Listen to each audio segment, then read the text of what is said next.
Good morning, everyone. Good morning. Welcome to our regular council planning meeting for today, Tuesday, July 28th, 2026. I'll call this meeting to order at 9:30, and I will confirm that all members of council, as well as our municipal clerk, is present for this meeting. Our territorial land acknowledgement. We respectfully acknowledge the township of Allen-McCullough is located on the Mississaugan Ashanindic territory and is the traditional territory of the Mississaugan Ashanindic. The township of Allen-McCullough respectively acknowledges that the Mississaugan Nation are the collective stewards and caretakers of these lands and waters in perpetuity, and that they continue to maintain this responsibility to ensure their health and integrity for generations to come. Motion to approve the agenda. It is recommended the council of the corporation of the township of Allen-McCullough enact as follows: that the agenda for the municipal planning regular council meeting held on July 28th, 2026 be approved. Now you move in a second. Moved by Councillor Booth, seconded by Councillor O'Neill. Any discussion? Seeing none, all in favor? That's carried. Disclosure of pecuniary interest or general nature thereof. Any questions or comments from council? Seeing none, that'll be duly noted. And we're going to move from this meeting over to our land division / community of adjustment meeting. And it's recommended that council of the township of Allen-McCullough, being a land division committee or committee of adjustment, move to a land division committee of adjustment meeting at 9:32 a.m. Mover and the seconder. Moved by Deputy Mayor Stover, seconded by Councillor Ainsworth. Any discussion? All in favor? That's carried. Thank you, everyone. And since this is a different meeting, we'll have to do what we just finished. I will confirm that there is a quorum present, and we do have our secretary, treasurer, Tracy Webster, in attendance via phone. I'll call this meeting to order at 9:32 a.m., 9:33 actually. And we'll start off with the territorial land acknowledgement again. We respectively acknowledge that the township of Allen-McCullough is located on the Mississaugan Ashanindic territory and is the traditional territory of the Mississaugan Ashanindic. The township of Allen-McCullough respectively acknowledges that the Mississaugan nations are the collective stewards and caretakers of these lands and waters in perpetuity, and that they continue to maintain this responsibility to ensure their health and integrity for generations to come. Approval of the agenda. That the agenda of the Committee of Adjustment / Land Division Committee meeting held on July 28, 2026 be approved. Can I get mover and a seconder? Moved by Deputy Mayor Stover, seconded by Councillor Booth. Any discussion? All in favor? Thank you. That's carried. Disclosure of pecuniary interest or general nature thereof. Seeing none, we'll note that. Motion to adopt the meeting minutes of the Committee of Adjustment Land Division Committee meeting that was held on the 23rd day of June 2026. It is recommended that the Committee of Adjustment Land Division Committee of the Corporation of the Township of Allen-McCullough enact as follows: that the minutes for the Committee of Adjustment Land Division Committee meeting held on June 23rd, 2026 be approved. Can I get a mover and a seconder? Moved by Councillor O'Neill, seconded by Councillor Ainsworth. Any discussion? Seeing none, all in favor? That's carried. First of all, we're going into the business arising. There was no business arising from the previous minutes, so we're going to go into consents. And our first application is an amendment to condition of consent for AH 20-2024 for the estate of Graham Stratford, PLN 2026-28. Amendment to conditions of consent. This is for AH 20-2024, the estate of Graham Stratford, on the 28th day of July, 2026. Tracy, I see you here, so thank you very much for joining us. Do you want to take us through this application, please? Thank you, through the chair. The consent was originally approved in November 2024. There is a related zoning application during the council meeting portion today. Through the review and update of policies at the county level for natural heritage, there was a requirement for an environmental impact study to be done. There was also a stage 1 and 2 archaeological assessment that was done. So there is a proposed condition that enables a development agreement to be done to ensure that the conditions and recommendations of those 2 reports are secured for through a development agreement. Thank you. Thank you, Tracy. Any questions or comments? Any comments from the public? You have to come forward. Tracy. You've got Tracy. Tracy, go ahead. Just to be clear, it's not a public meeting today for these applications. Okay. The public meeting portion is for the zoning bylaw amendment. Thank you. No questions from Council O'Neill. Go ahead. I'll ask, who is the agreement between us? Tracy, you catch that? I did not. Sorry, Tracy. Who is the agreement between for the planning agreement? I'm having a hard time hearing. We'll turn it up a little bit louder. Can you hear me now? There we go.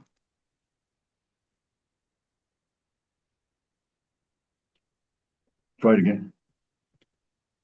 I don't want to yell at her because it's quite loud, I think, already. Okay, I can hear better.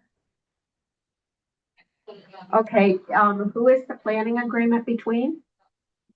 There would be an agreement with the Stratfords for the residential lot. The cemetery portion will require site plan approval, which enables us to get an agreement through that process. So to clarify, the agreement is for each of the parties with us as the township.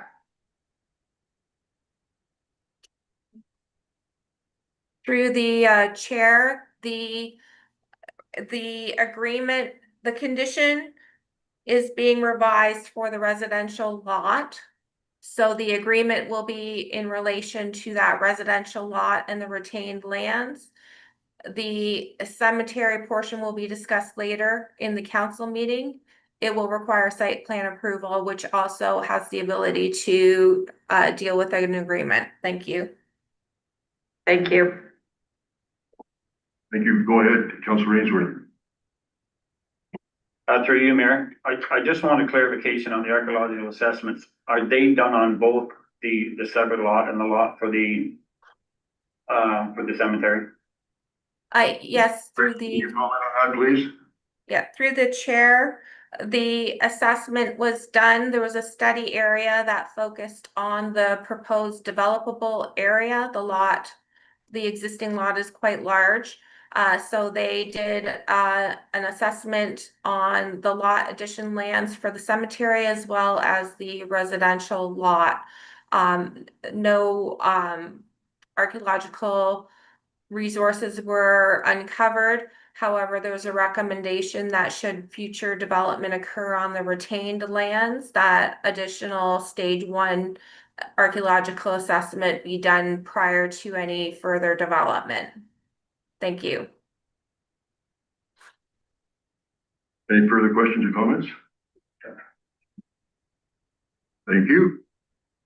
I'll read the recommendation. It is recommended the Committee of Adjustment / the Land Division Committee of the Corporation of the Township of Allen-McCalderman act as follows. That the condition of consent approval AH 2024, which conditionally approved the creation of rural residential lot in part lot 19, concession 1, geographically in the township of Allenwick, which was approved by the Committee of the Adjustment on November 26, 2024, be amended by adding the following condition: that the owner enter into a development agreement to implement the recommendations of the Stage 1 and Stage 2 archaeological assessment prepared by AS&G Archaeological Consultant dated March 21st, 2026, and the scoped environmental impact study prepared by Oak Ridges Environmental Limited on the dated June 2026. Can I get a mover and a seconder? Moved by Deputy Mayor Stover, seconded by Councillor O'Neill. Any further questions on this? Go ahead, Councillor or Deputy Mayor, please. Thank you, Mayor Lobo. Mayor Lobo, I just wondered, I think it should say rural residential lot, part lot 19, concession 1, geographic township of Haldeman, not Alnwick. Am I correct in that, Tracy? Through the chair, yes, you are. Apologies for the typo. Thank you. I just caught it. Thank you. Any other questions or comments? You'll have that corrected, Tracy? That's correct. We'll correct that with the notice that goes out. Thank you. All in favor? Motion is carried. Thank you, everyone.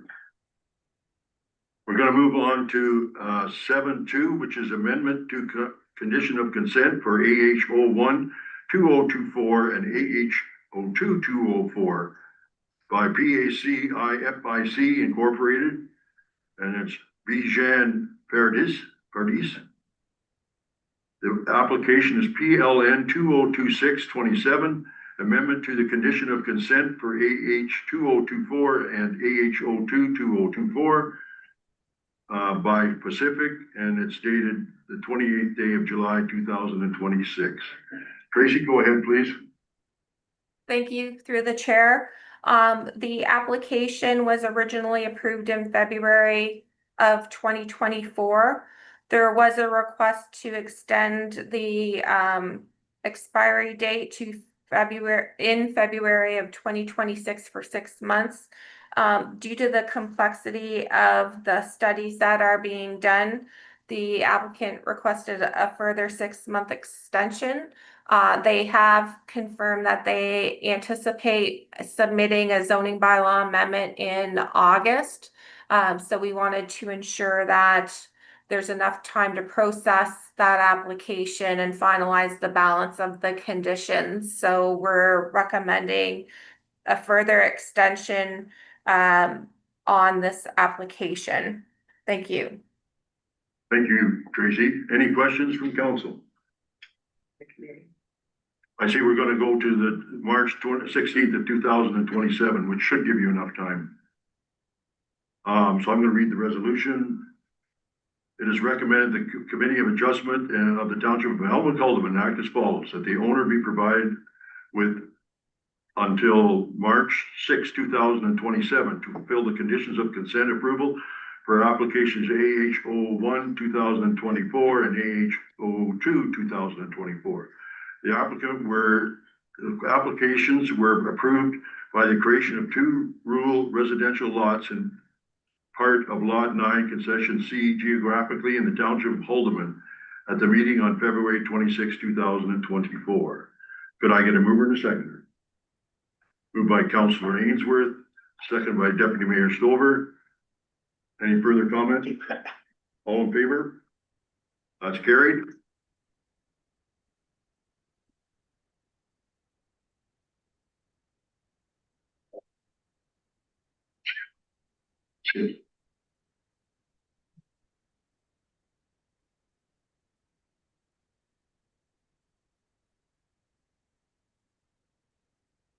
That completes that portion of the meeting, but I'll read the motion to adjourn.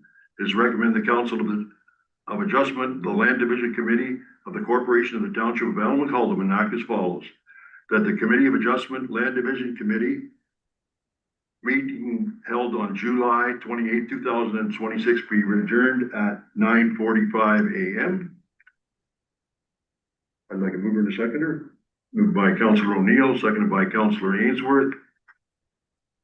Further discussion? All in favor? That's carried.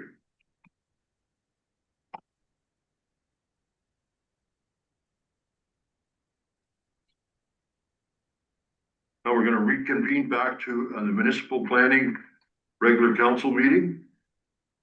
And it is recommended the council of the corporation of the township of Allen can act as follows. That the council of the township of Allen Cullivan, being a land division committee / committee of adjustment, reconvene to the municipal planning regular council meeting at 9:46 a.m. Mover and a seconder. Moved by Deputy Mayor Stover, seconded by Councilor Booth. All in favor? That's carried. Now we're going into a public meeting. And it is recommended that the council of the corporation of the township of Allen Cullivan act as follows. That council go into a public meeting under section 34 of the Planning Act at 9:46 a.m. on July 28, 2026. Mover and a seconder. Moved by Councilor O'Neill, seconded by Councilor Ainsworth. All in favor? That's carried.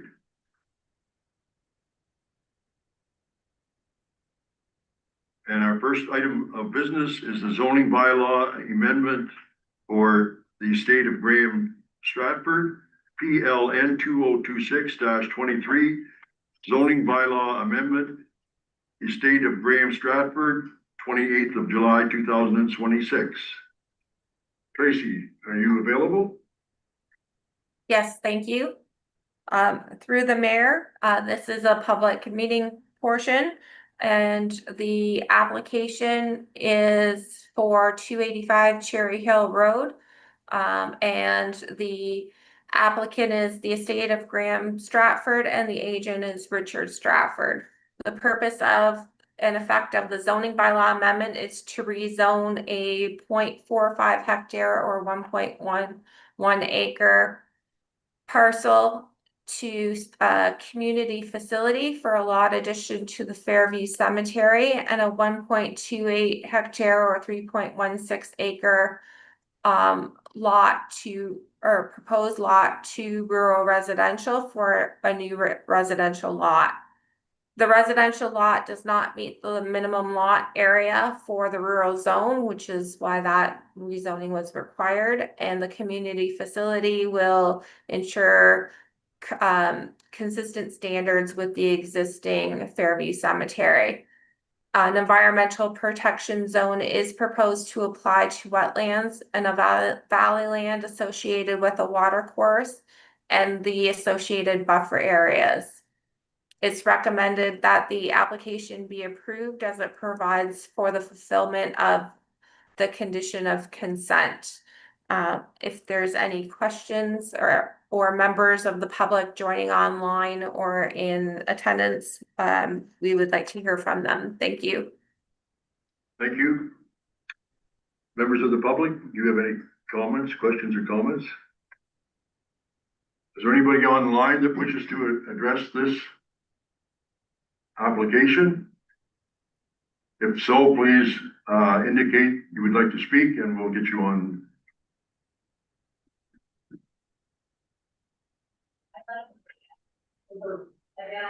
Looks like there's nobody that wants to speak. Okay, I'm going to open it up for council. Council members, any questions or comments regarding this application? Councilor Ainsworth. Through you, Mayor, just a question on how far we are from the lot lines to the water, to the stream. Tracy, can you comment on that? So, there's a water course that runs to the west of the cemetery lands. It runs to the north and to the west of that lot addition. There's valley lands associated with that that are also in that area. So that is the environmental protection zone that is proposed in the west corner recognizes that based on the outcome of the environmental impact study. And within the residential lot, there is a wetland pocket at the southeast corner. And that area is proposed to be environmental protection and includes a buffer distance from the wetland. Thank you. Other questions? Go ahead, Councillor O'Neill. Just a comment, it's a pleasure to see the cooperation that's happened between the family and the cemetery board. So nice to see you sitting together in this moving forward. Good point. Thank you very much, Councillor O'Neill. Any other questions or comments? Seeing none, we'll move on to the next one, which is zoning bylaw amendment for Donald Katsumi and Corinne Katsumi. It's planning number 2026-24, zoning bylaw amendment for Donald Katsumi and Corinne Katsumi on the 28th day of July 2026. Tracy, please go ahead. Thank you, through the chair. The applicant is Donald and Karen Katsumi, and the applicant is Brad Simpson. The purpose and effect of the zoning bylaw amendment is to adjust the limits of the provincially significant wetland zone, place significant woodlands in an environmental protection zone, and adjust the limits and apply a holding symbol to the rural exception number 73 zone. An updated amending bylaw has been provided to the clerk. The applicant's consultant provided additional details since the agenda was published to further clarify the limits of the significant woodland, which has been reviewed and accepted by Northumberland County and all McCalderman staff. This provides for an increased area for the rural exception number 73 zoned to approximately 2 acres. And it is recommended that the application be approved with respect to the holding symbol. Once a development agreement has been executed, a bylaw authorizing the removal of the holding symbol be approved. If you could just go to the next slide, it'll show the difference that was included. There's the sketch that was included in the report as attachment 1, and on the left side and on the right side is the revised sketch, which is also transferred into Schedule A of the updated bylaw provided to the clerk, which shows the increase in the rural exception number 73 holding zone and a decrease in the environmental protection zone.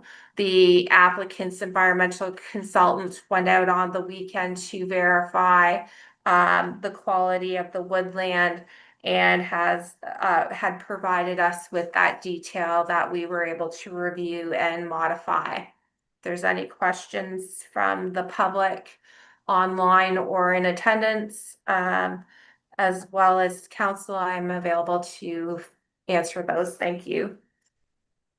Thank you, Madam Clerk. Madam, let's leave it at that. Any members of the public that are in the gallery have any comments on this application? Seeing none, we're going to go to online. People that may be online and wonder if you have any questions or comments regarding this application.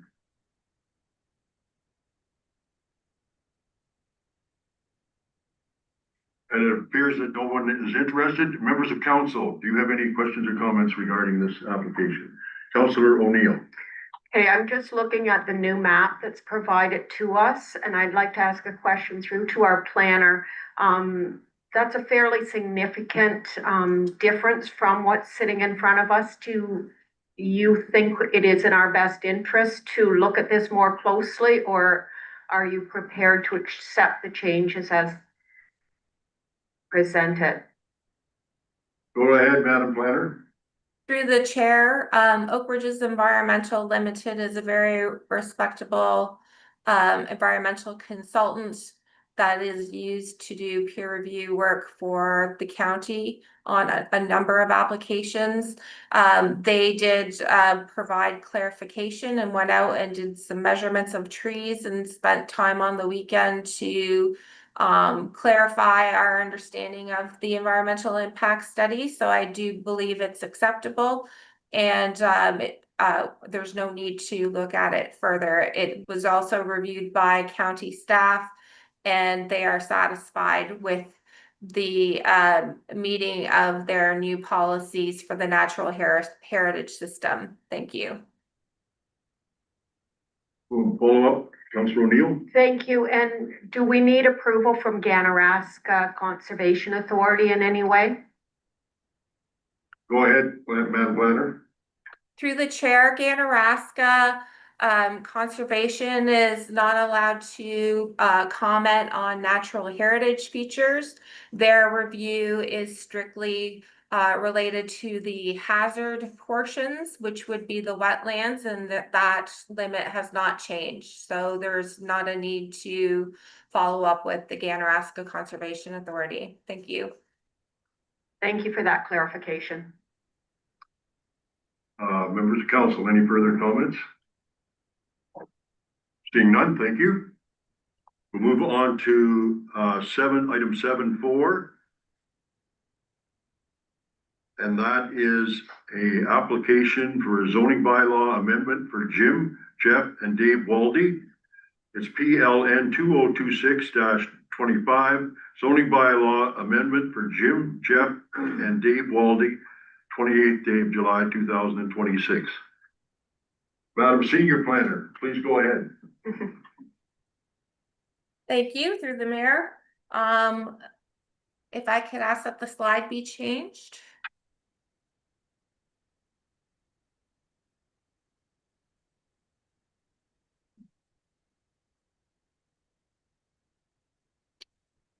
Thank you. The application is also subject to public meeting, and the application has been submitted by Jim, Jeff, and Dave Waldy, and the agent is Bob Clark. I understand Bob Clark is at another conflicting public meeting, and we did discuss that he had no concerns with the application. He may be on Zoom, but I just wanted to make sure that was noted. The purpose and effect of the application is to rezone the lands to Hamlet Residential number 33 with a holding symbol, to allow for the construction of a residential dwelling on a lot with access provided by an easement through the EMS facility lands. A holding symbol is proposed to secure for the completion of an environmental impact study and archaeological assessment prior to development. It's recommended that the application be approved. And because this is a public meeting, I will take comments or questions from the public and council if there are any online or in attendance. Thank you. Thank you. Any members of the public that are sitting in the gallery have any comments regarding this application? Seeing none, we'll go to virtually and see if anybody is interested in.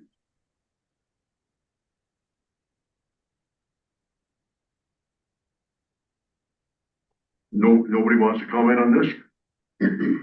Okay, thank you, Madam Clerk.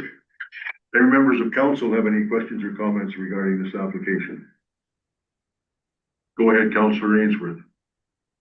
Through you, Mayor. So figure 2 shows the entrance and exit to the property through Ross Pool Way, if I'm not mistaken. If I go to figure figure 5, it shows a number of lots, and I'm looking at lot 17. And it's supposed to have an easement, but I don't really see that easement. Can that be clarified? Did you catch that, Tracy? I'd like some clarification on the number. I'm not seeing a figure 5. Would it be figure 3 that you're speaking of in the planning justification report? Yeah, you're right, it's figure 3. Okay, thank you. Go ahead, figure 3 comment, please. So the figure was prepared by Clark Consulting and it's conceptual in nature. Lot 17 is in the general area of where the proposed rezoning is. There's a dashed line in the vicinity of where the current driveway is on the EMS lands that would be representative of the location of where the easement is. The balance of the lots shown in that figure are not subject to this application. They're conceptual in nature and would require further planning applications to be considered. Thank you. Is your question, Mike? Kind of. I guess my second question is where lot 1 is there an entrance on Halsted Road? Or is that something else that's in the future?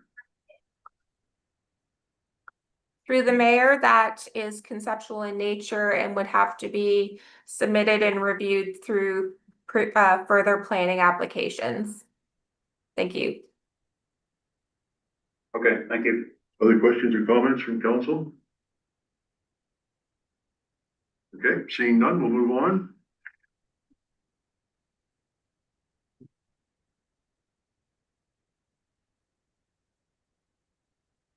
Seven five. This is a general amendment to the Township of Allen Haldeman bylaws. And it's bylaw number 19, 2019, PLN 2026-26. 26, general amendment to the Township of Allen Haldeman zoning bylaw 19-2019, 28 July 2026. And we'll let Tracy take us through the start of this anyways. Tracy, please go ahead. Thank you. The purpose and effect of the general amendment is to amend the current definition of farm produce outlet, permit the sale of broader kinds of produce from a farm, including meat and value-added products from the farm. It's not intended to permit an abattoir. There's also proposed amendments regarding setback requirements for accessory buildings. The amendments will remove the requirement that accessory buildings and structures not be closer to the street than the principal or main building on a lot. This amendment would change the regulations in that accessory buildings and structures would be required to meet the minimum front yard and exterior side yard depths of the applicable zone they are located in, regardless of the placement of the principal building. There's a proposal to remove the regulation that requires detached accessory buildings and structures to be located 3 meters or 9.8 feet from the principal or main building. The Ontario Building Code adequately regulates building separations, making this regulation unnecessary.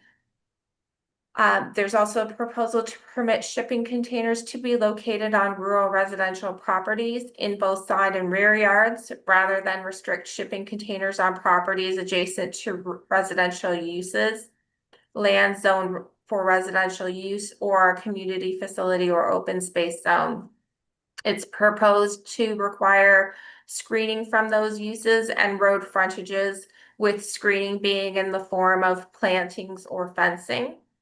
A maximum of 2 shipping containers are proposed, with a maximum size of 30 meters square on lots that are less than 5 hectares and 51 meters square on lots that are greater than 5 hectares.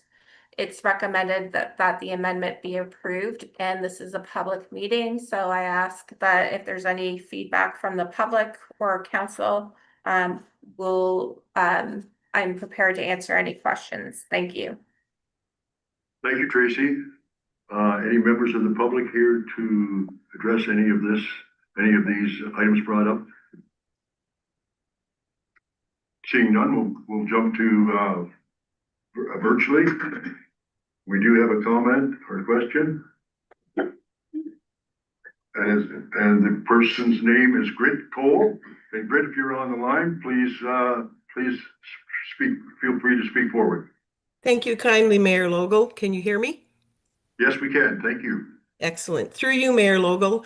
I just have two questions. A comment first. The farm produce outlet, I think, is an excellent idea.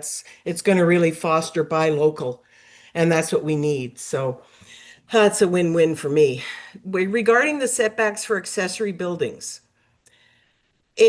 I have no problem with accessory buildings being, closer to or further ahead of a house, for example, or a residential property.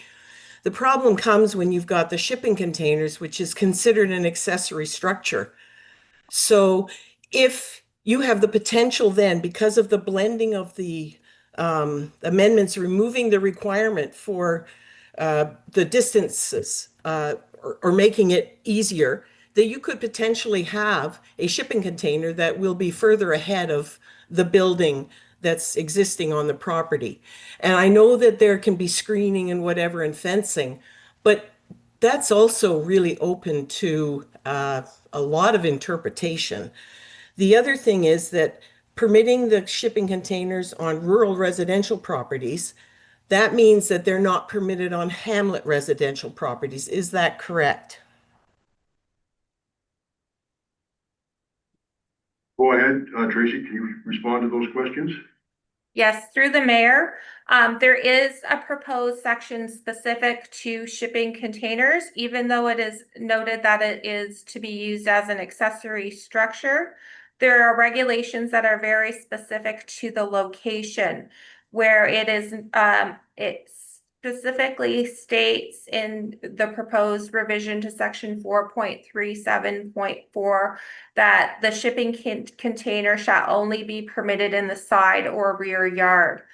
When you look at the definitions of what a side yard and rear yard are, that would prevent the location of a shipping container from being within the front yard. So you have to read the regulations together as a whole. And then we did not propose to include shipping containers in the hamlet residential zones. We did some research on what other municipalities in the county have been permitting, and we are proposing changes that are consistent. So we did not include that for consistency's sake. Typically in hamlet residential areas, we get varying lot sizes, some of which are smaller, so it may be difficult to screen those shipping containers in a more condensed settlement pattern. Thank you. Thank you. Through you, Mayor Logal, can I ask just one more question then? Yes, please go ahead. Would it be possible to have a clause that states that shipping containers are prohibited in the hamlet residential zones? I'm thinking primarily in subdivisions because they're really not suitable in subdivisions. So I don't know how we can make that kind of protection for residential areas, hamlet residential areas. Go ahead, Tracy. Through the mayor, the regulations are written in a way that list where a shipping container is permitted. It does not list hamlet residential zones, therefore the result is that it's not permitted, which is also meaning that it's prohibited. So I don't think we need to specifically state prohibitions. Zoning bylaws I've done a lot of work on writing zoning bylaws, and I've dealt with an expert on zoning bylaws where when you format them, you typically list what's permitted. And it's intended that if it's not listed as permitted, it's prohibited. Thank you. Thank you very much for that explanation. That's it. Thank you, Mayor Logal. Ms. Cole, can you confirm your address for the records? 104 Bowman Court South, Grafton. Thank you. No problem. Anybody else attending virtually? Or wishes to address? Okay. Seeing none, council members, go ahead, Deputy Mayor. Thank you, Mayor Lobo. Through you, Mayor Lobo, to Tracy. Thank you for bringing this forward and streamlining the process for, I'm going to say sheds or garages, and it just helps that you're not having to be carrying out extra work. If this cleans it up, I think it's a great idea. Thank you, and I support it. Thank you. Councilor O'Neill. Okay, first a comment. Pleased to see that the second part of the accessory buildings is going to align with the Ontario Building Code. I do think that is, wherever possible, the correct path for us to pursue. And then a question about the farm produce outlets. We have a number of farm gate sales that are not farms that are selling them, but rather they have a market garden on a 2-acre lot, and they are producing quite a bit of produce. So I see they're not covered by this. Are they covered somewhere else, please? Tracy, do you have a comment or answer to the question? Through the chair, I'm just pulling up the definition here, just 1 second. So the definition is explicitly stating that it is located on a farm. So if there are other stands out there that are not related to a farm, they likely aren't currently permitted under the zoning bylaw. So if they aren't, they should confirm their zoning and discuss with us as to what next steps are to potentially permitting those uses if they are currently in existence. Follow up? Just a follow-up comment. This triggered in my mind because I've seen some reporting and discussion coming out of the Food Security Council and those groups where they're looking at this issue of the amount of land that has it designated on a farm, because intensive market gardening doesn't require, I believe it's a minimum of 35 acres to be designated a farm. So it's just something I think all of us sitting around this table should be thinking about as we move forward. Nothing specific to today. Thank you. Any other questions or comments regarding this application? Tracy, just a little bit off the subject, but when you mentioned principal building on a farm, is that a house or a barn, or it could be either one?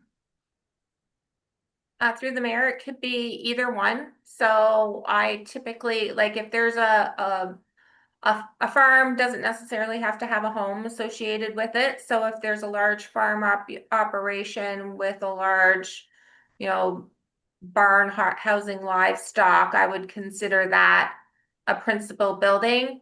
An accessory building to that use, maybe a smaller shed for storing some implements. But usually there's a definition of what a principal or secondary or accessory use is in a bylaw. So we would look at that to determine what's principal and what's accessory.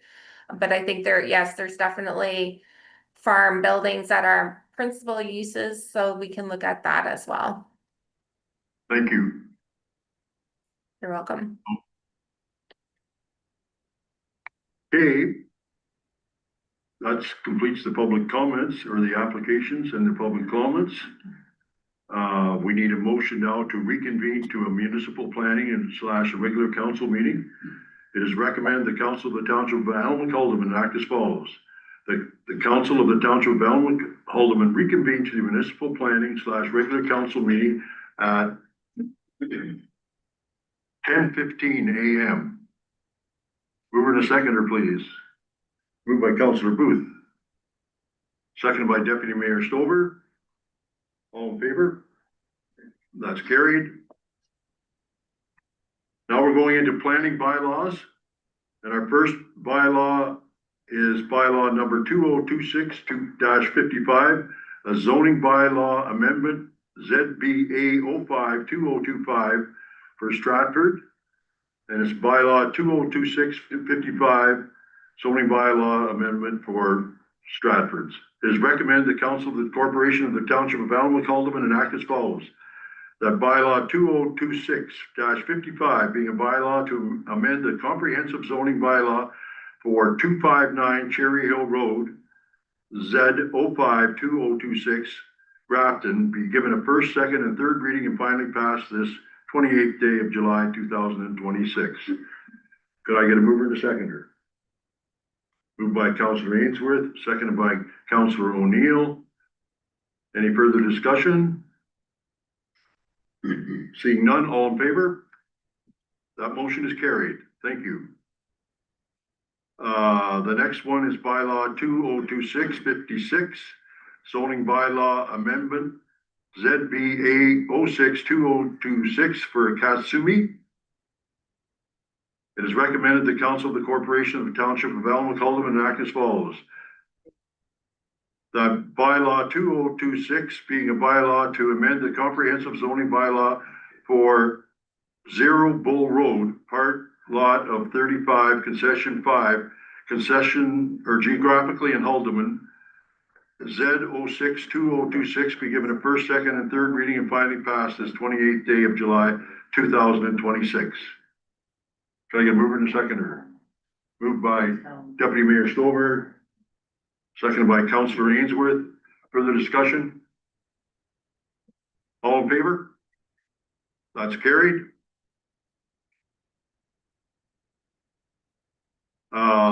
Bylaw. Tracy's waving. Oh, I'm sorry. Tracy, do you have a comment? Yes, I just wanted to make sure that the bylaw included the revised schedule that was provided to the clerk. Do you have a comment? I didn't. It'll be attached to her. Oh, it'll be, she says it will be attached. Thank you. Okay, we're moving on to bylaw 2026-57, which is a zoning bylaw amendment Z07-2026 for the Waldies. It is recommended the council of the corporation of the township of Allen act as follows. That bylaw 2026-57 being a bylaw to amend the comprehensive zoning bylaw for part of lot 17, concession 3, geographically in Ellenwick, be given a first, second, and third reading and finally passed this 28th day of July 2026. Mover and a seconder. Moved by Councillor Ainsworth, seconded by Deputy Mayor Stover. Any questions or comments from council? Seeing none, all in favor? That one's carried.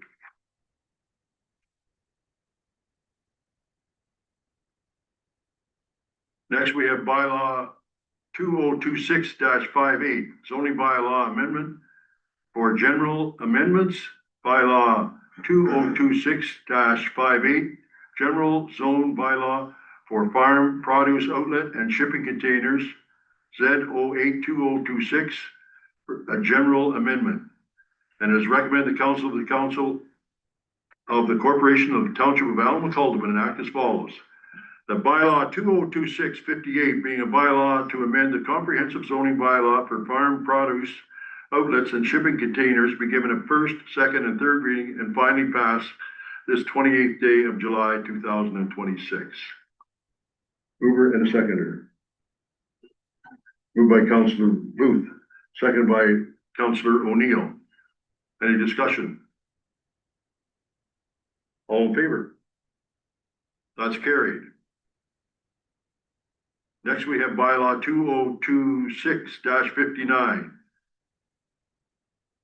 And it's to execute a development agreement at 285 Cherry Hill Road for Stratford AH 22024.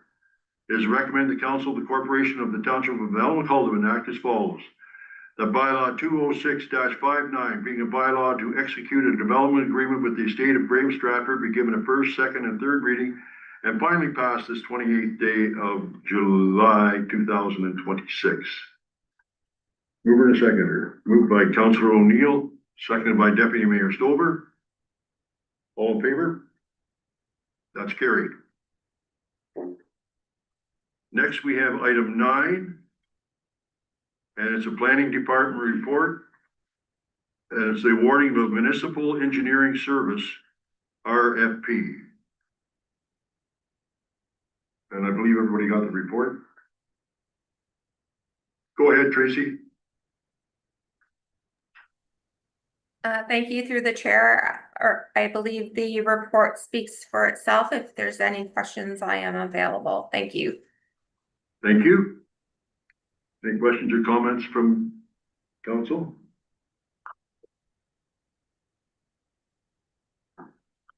Seeing none, we'll get it on the floor.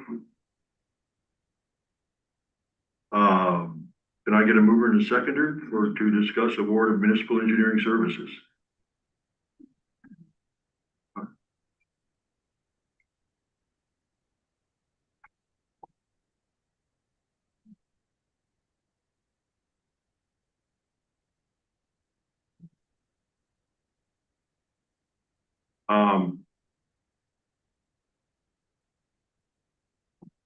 Municipal Engineering Service, RFP report.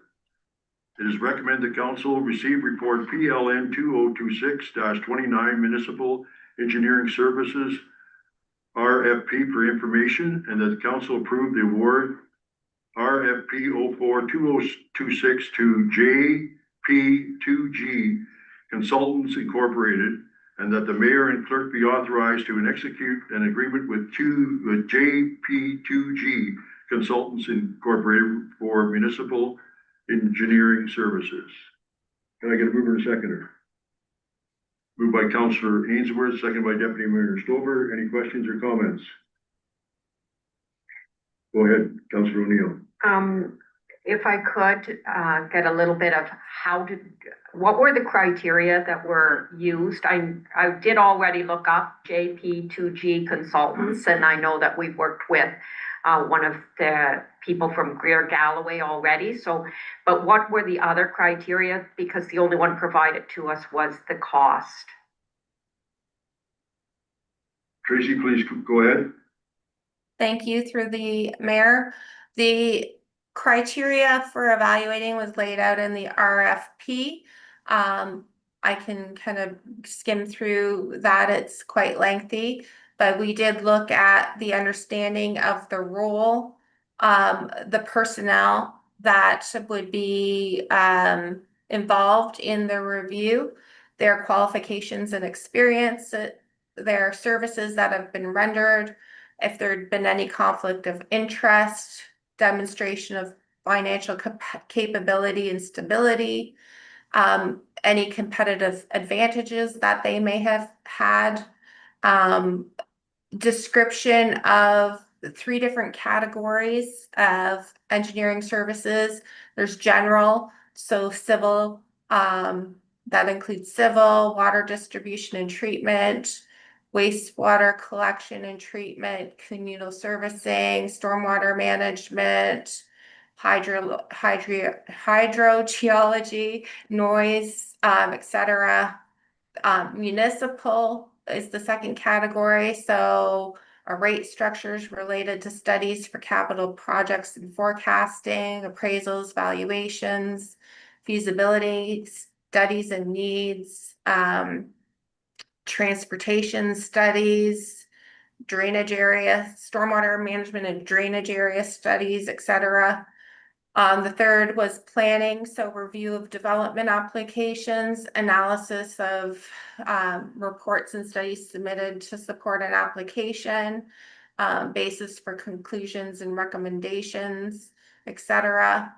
Then we looked at their background and qualifications and experience.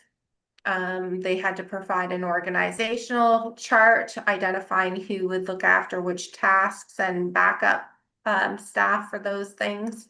They had to have curriculum vitae of all staff, a detailed write-up of the lead engineer and support staff, and then pricing. They had to provide proof of insurance and WSIB. Thank you. Thank you. Go ahead, follow up. Just want to thank you for the thoroughness of that. That's fantastic. I might suggest in the future for me as a counselor to have seen that RFP piece, just so I knew a little more background before the meeting. That would have been nice, but anyway, it sounds very thorough, and I'm pleased to see we've got a company in front of us that is familiar with working with small municipalities in Eastern Ontario.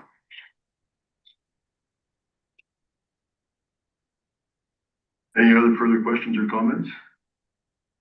Okay, it was moved by Mike and Joan. I already read that. All in favor?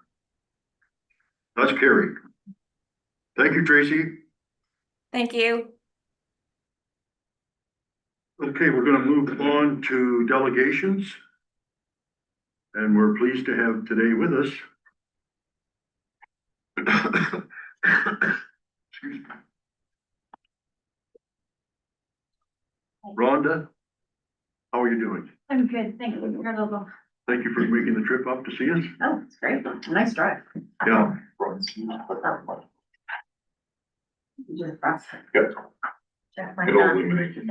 Very good, thank you. Everybody knows Rhonda? Yeah. I think so. We've heard you before, so we're looking forward to hearing what you have to say again. I have been here before. Thank you. So yes, thank you again. Thank you again for the invitation to speak about our draft budget. You were the first municipality to jump on that. I appreciate that. I'm going to cram you later this afternoon, so. So this is the opportunity under our consultation for council members to bring back any comments to our board of directors. First slide, please. I'm just going to review I'm going to review, this is our outline. I'm going to go through facts, programs, and draft highlights. This year was a little different. We did not have a budget subcommittee this year because of the change in our structure that will be coming in a short time. We needed to get our budget out quickly. So we did not form a budget subcommittee this year. We just came to the board with a modest budget, and we normally have a budget subcommittee that meets over the summer, but we need to get our budget passed as soon as possible to make sure we meet the ministerial directions given to us from the Ministry of Environment, Conservation and Parks.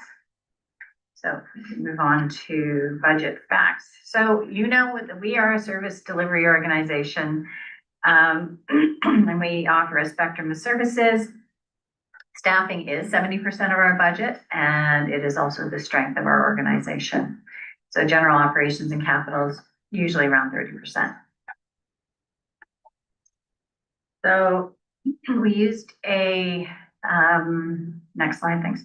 The consumer price index of 1.7%. We usually do August to July. We didn't have that data, so we used August to May. So we set our cost of living increase at 1.7%. We're estimating a 10% increase in insurance costs because we all know those never go down. And 5% increase to property taxes, again, because those never go down either. We are not proposing any change in staff numbers at this point to any program paid for by municipal funding. So next slide, just a quick reminder of all our programs. I'm sure you've all read through these and are familiar with them. If you have any questions about any of them, just reach out and ask. So program highlights, I pulled a few things. from our outreach and education, sorry, next slide, that we've done specifically in Alma-Conaman, including participating in Fairy Day at the Alderville Black Oak Savannah. We've been to the library here, and the Centerton Public Library is on the schedule for August. So this year in particular, we're having more events, I think, than we have in the past. If you go to any kind of trade show or any, not quite trade show, but anything environmental, we're there. We're sharing some time with Winnie Conservation at one of their events as well. So we are really out and about, and I know there's all kinds of people from Alma-Conaman that go to most of these events that we have. So that's great. Next slide, please. This is just some photos of some of our events. Okay, great. Children's Water Festival is our big one that attracts anywhere between 800 and 1,000 children over 2 days. It's a huge event that we coordinate and run. We have upwards of, well, more than 100 volunteers at that event as well. So it's terrific. So next, we'll get into the budget. So as far as staffing goes, our percent increase obviously is mostly about COLA, and there's only a couple of staff members who are due an increase this year. So our increase on that is 1.7%. Our operations is 3.4%, and our capital,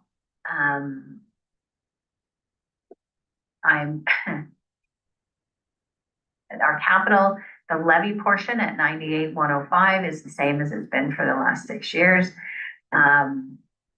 And I'm not sure whether, I'm going to say what we did was with our proposed budget, the board had a discussion about capital afterwards. So I did send the wrong information. I sent an updated budget yesterday. And so the capital is going up, but it's our spending that's going up, not the levy portion. So I'll talk about that in the next slide. So here's our proposed budget revenue. And if you go down to category one capital reserve, we've gone from 55,115 to 60.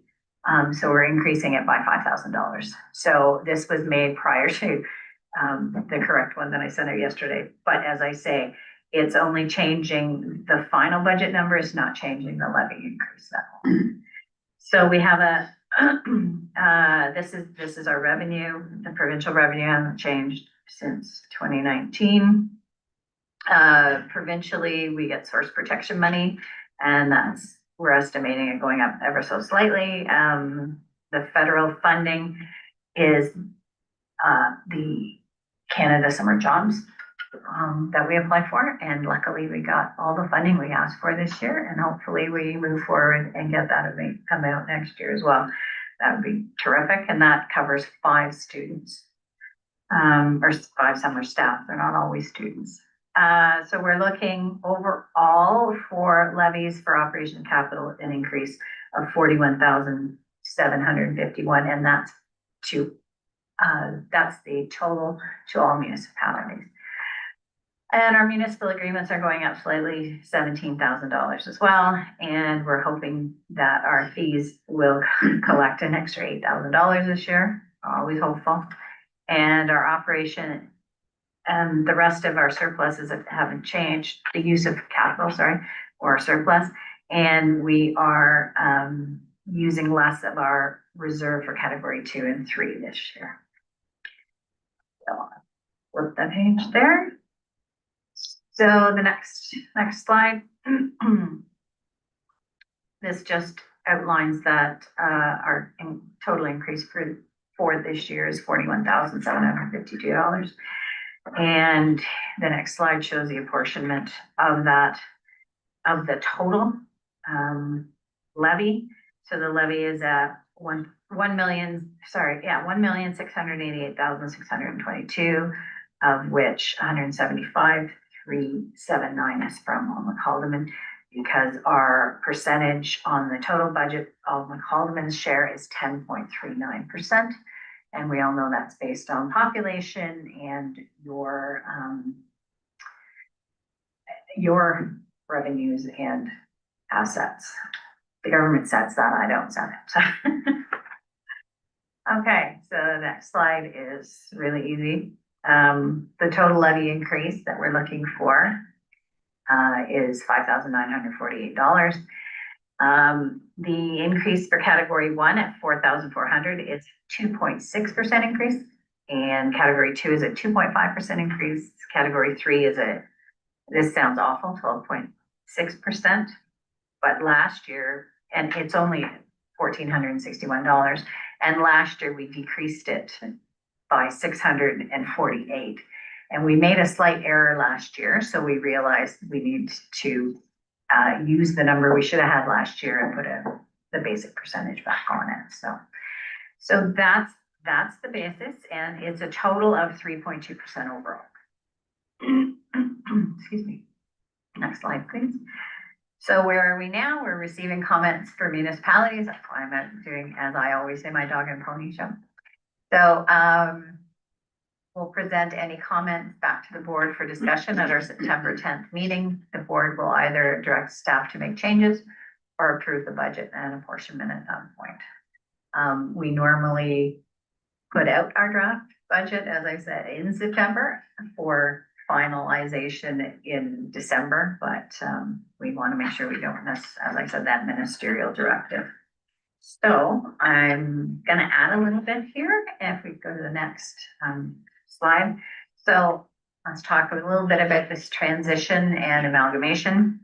So we are in a transition right now. The proposed amalgamation date is February 1st of 2027, unless the province changes that. We are a member of the Eastern Lake Ontario Region Conservation Authority. So we are the largest geographically of any of the amalgamated, and we have one of the lowest population rates, which is not good. But so we stretch, we will be including Kawartha Conservation, Autonomy Conservation, Crow Conservation, Ganaraska, Lower Trent, Quinte Conservation, and Cataraqui. So we go all the way past Kingston and all the way north, almost to Bancroft, and west to Port Hope. We're a massive area. So I have in there that the appointment of the project executive is mid to late July. It was announced to the conservation authorities last week, and I think I shared that with our board members. The project executive is the person who's going to lead us through the transition, and if they do a good job, they will become the CAO for the 7 conservation authorities. And that person is a CA person, and they're from further in the east, and they're dedicated to make sure that staff are looked after and to the best of their ability, and to make the transition as stress-free as possible. I wish them a lot of luck in that. Transition committees are made up of the current CAOs and a member of their board. Sometimes it's the chair, sometimes it's not, because there's an election cycle coming in too. Everyone was cognizant to appoint someone who's potentially running again, or is going to be around for the full duration. So our current chair is Sherry Hamilton from Grammy, and she will be on the transition committee with me. So those start sometime in August, and we'll keep you up to date as best we can when those things come through.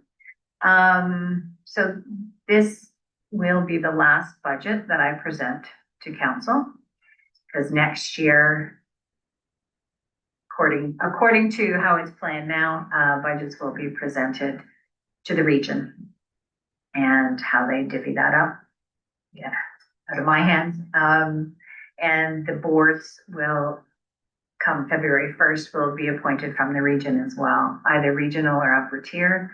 We only have one upper tier, that's Quinte West, and so our counties like, we're lucky. We have Northumberland, we have Hastings, we don't have any more than that. So, we'll have at least one member from Hastings, and depending on population and where the province sets it, we may have one or two, representatives from Northumberland.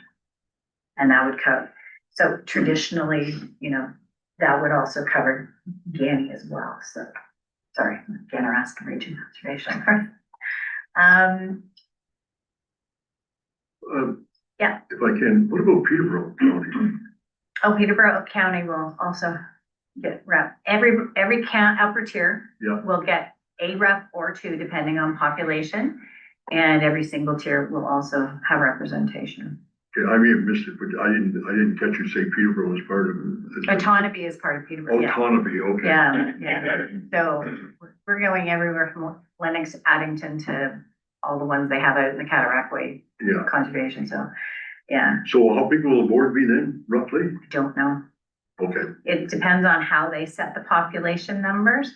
So currently, the population numbers are set fairly low so that because ours are municipally led, so if anything below, I can't remember the numbers, 25,000 residents get one member, and between 25 and 50, I think they get two members. That's why Quinte West has two members, and Trent Hills has two, and Brighton has two. But everybody else gets one. okay. So now, I really don't know what their population numbers are that they're going to use. So, I can't say whether Hastings will get one or two, or Northumberland will get two or three. It's hard to say, but if they can't use too small a number. Yeah. Otherwise, the boards would be, and there's a limit to the number of board members. I think it's 24. I couldn't imagine having to deal with that, but I don't think we'll be in that because of our low populations. Future budgets will be developed and presented to the upper and single tier municipalities. So, and I don't know what my role is going to be moving forward. So I don't know if I'll be doing any dog and pony shows from here, or whether it's going to be up to the new CAO in February. Thank you, Rhonda. Thank you. I'm gonna let Mike, since you're on the board representing us, let you speak first. Thank you, Mayor.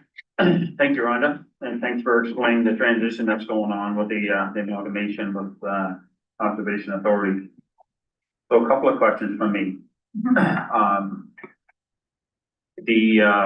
I'm sure council is probably relieved right now for the amount that the percentage is compared to what we've done, you know, so that's great. So a question on the transition. So category 3, would it make sense for us to continue that, knowing that this is all going to change in February? Because if there's going to be money left over, or does that stay in whose account? That's a good question. Through you, Mr. Mayor. Our category 3 programs, we have to consider that we have a lot of staff that actually run those programs. And we have an agreement that we signed that was in place for 5 years to deliver those. And that doesn't expire until December 2029, I believe. So those are still there. And any agreements that we have in place with anybody they're still in effect. So it's basically, if you think about it as a corporate takeover, any liabilities or assets that we have will go to the new organization. So these are the programs, these category 3 programs are the ones I actually put on the board that the public knows about, they come and participate in, and those are important to the public as far as understanding what we do, but also the education portion of it is massive, especially for children. And we're doing a lot more outreach to adults as well now in education. You can come we do things on our properties, either volunteer events or hikes or wellness events that people come and take part in, which I think are really important. So as far as where the money goes, I'm gonna learn more through the transition committee.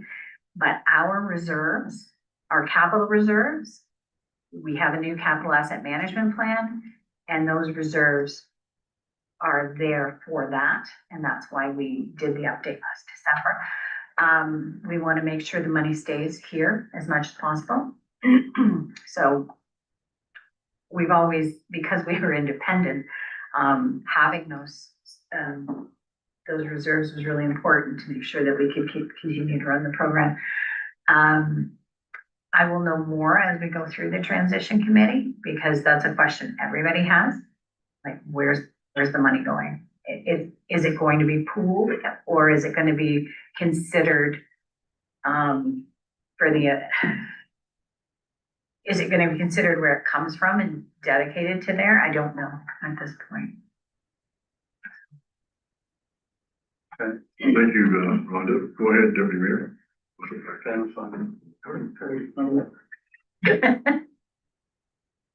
Thank you, Mayor Logal. Over to you, Rhonda. Thank you for bringing this forward. I'm the representative on the Ganaraska Authority. And so we've been going through this whole process. We are going to be starting our budget as you have started and have it in place. And one of the questions that came up at our last meeting were bequeaths and money that is specified for an area. So as you say, this is kind of like a moving ball at the moment. I'm sure as it gets closer to coming into place, they will have considered a lot of this, and with the bequeaths, they are very specific. So I'm sure that's going to take a little bit of figuring out and planning on how that goes. And it is, as you say, a big transition for everybody, and what you're feeling, Ganaraska Authority is feeling the same. So thank you again, and thank you for bringing this forward. Thank you. I talk to Linda all the time. Anybody else have any questions? Go ahead, Catherine. Yes, thank you, and thank you for all the work you've done over the years for Alnwick Haldeman. You mentioned the challenge of geography with a large geography with a small population. All of us at this table understand that every day. If I can, through to Councillor Ainsworth, I think that by supporting the category 3, we are, as Rhonda has pointed out, supporting something the public has said they want to do by their participation in what has been provided. So I think we are, there is a proven demand for that service. Thank you. Mike, did you have another comment? Actually, no, I'm fine. Okay. I guess my question, maybe you've mentioned it already, but I believe you said the new ones are going to take over effective February. The Lower Trent will be part of the Eastern Lake Ontario Region Conservation Authority, called ALORCA, as of February 1st. Okay. And in the meantime, will the boards be still continuing on as regular until February? Yes. The boards are in place until that date. Yeah. So I don't know what could happen, but if there's a possibility, could we be appointing somebody else for the next couple of months? Northumberland. Oh, no, it doesn't matter. Whoever's on our board now stays on our board. Okay. Yeah. Okay. You're stuck, Mike, one way or the other. Okay, Rhonda, thank you very much for your Thank presentation. you very much. And I will continue on with Mary Kath and everybody else was suggesting that you've done a great job for us. We appreciate all you've done for Alnwick Haldeman, and wish you best of luck in whatever that does means. Yeah, I might be around for a while. Oh, I'm sure you will be. Thank you. I'm sure you will be. Thank you.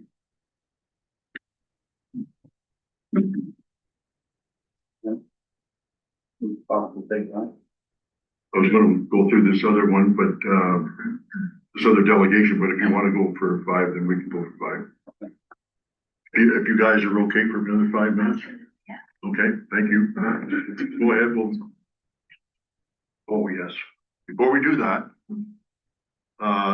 Lower Trent Conservation Authority 2027 draft budget is recommended the Council of the Corporation of the Township of Allenwood and act as follows. That the presentation of the Lower Trent Conservation Authority 2027 draft budget be received for information. Mover and a seconder. Moved by Councilor O'Neill, seconded by Councilor Ainsworth. Any further discussion?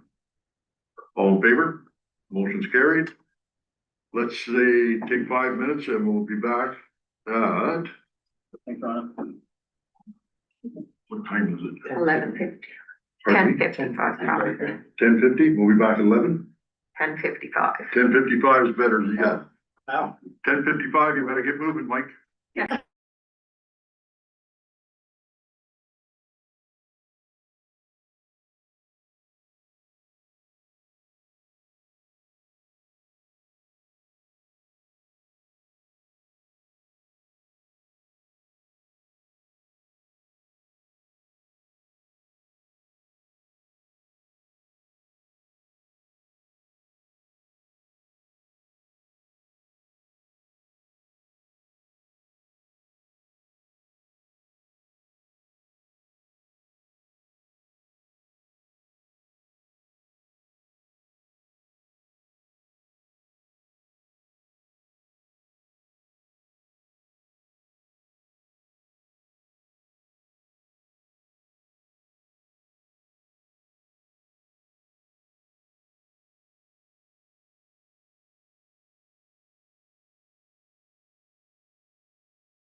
our next delegation.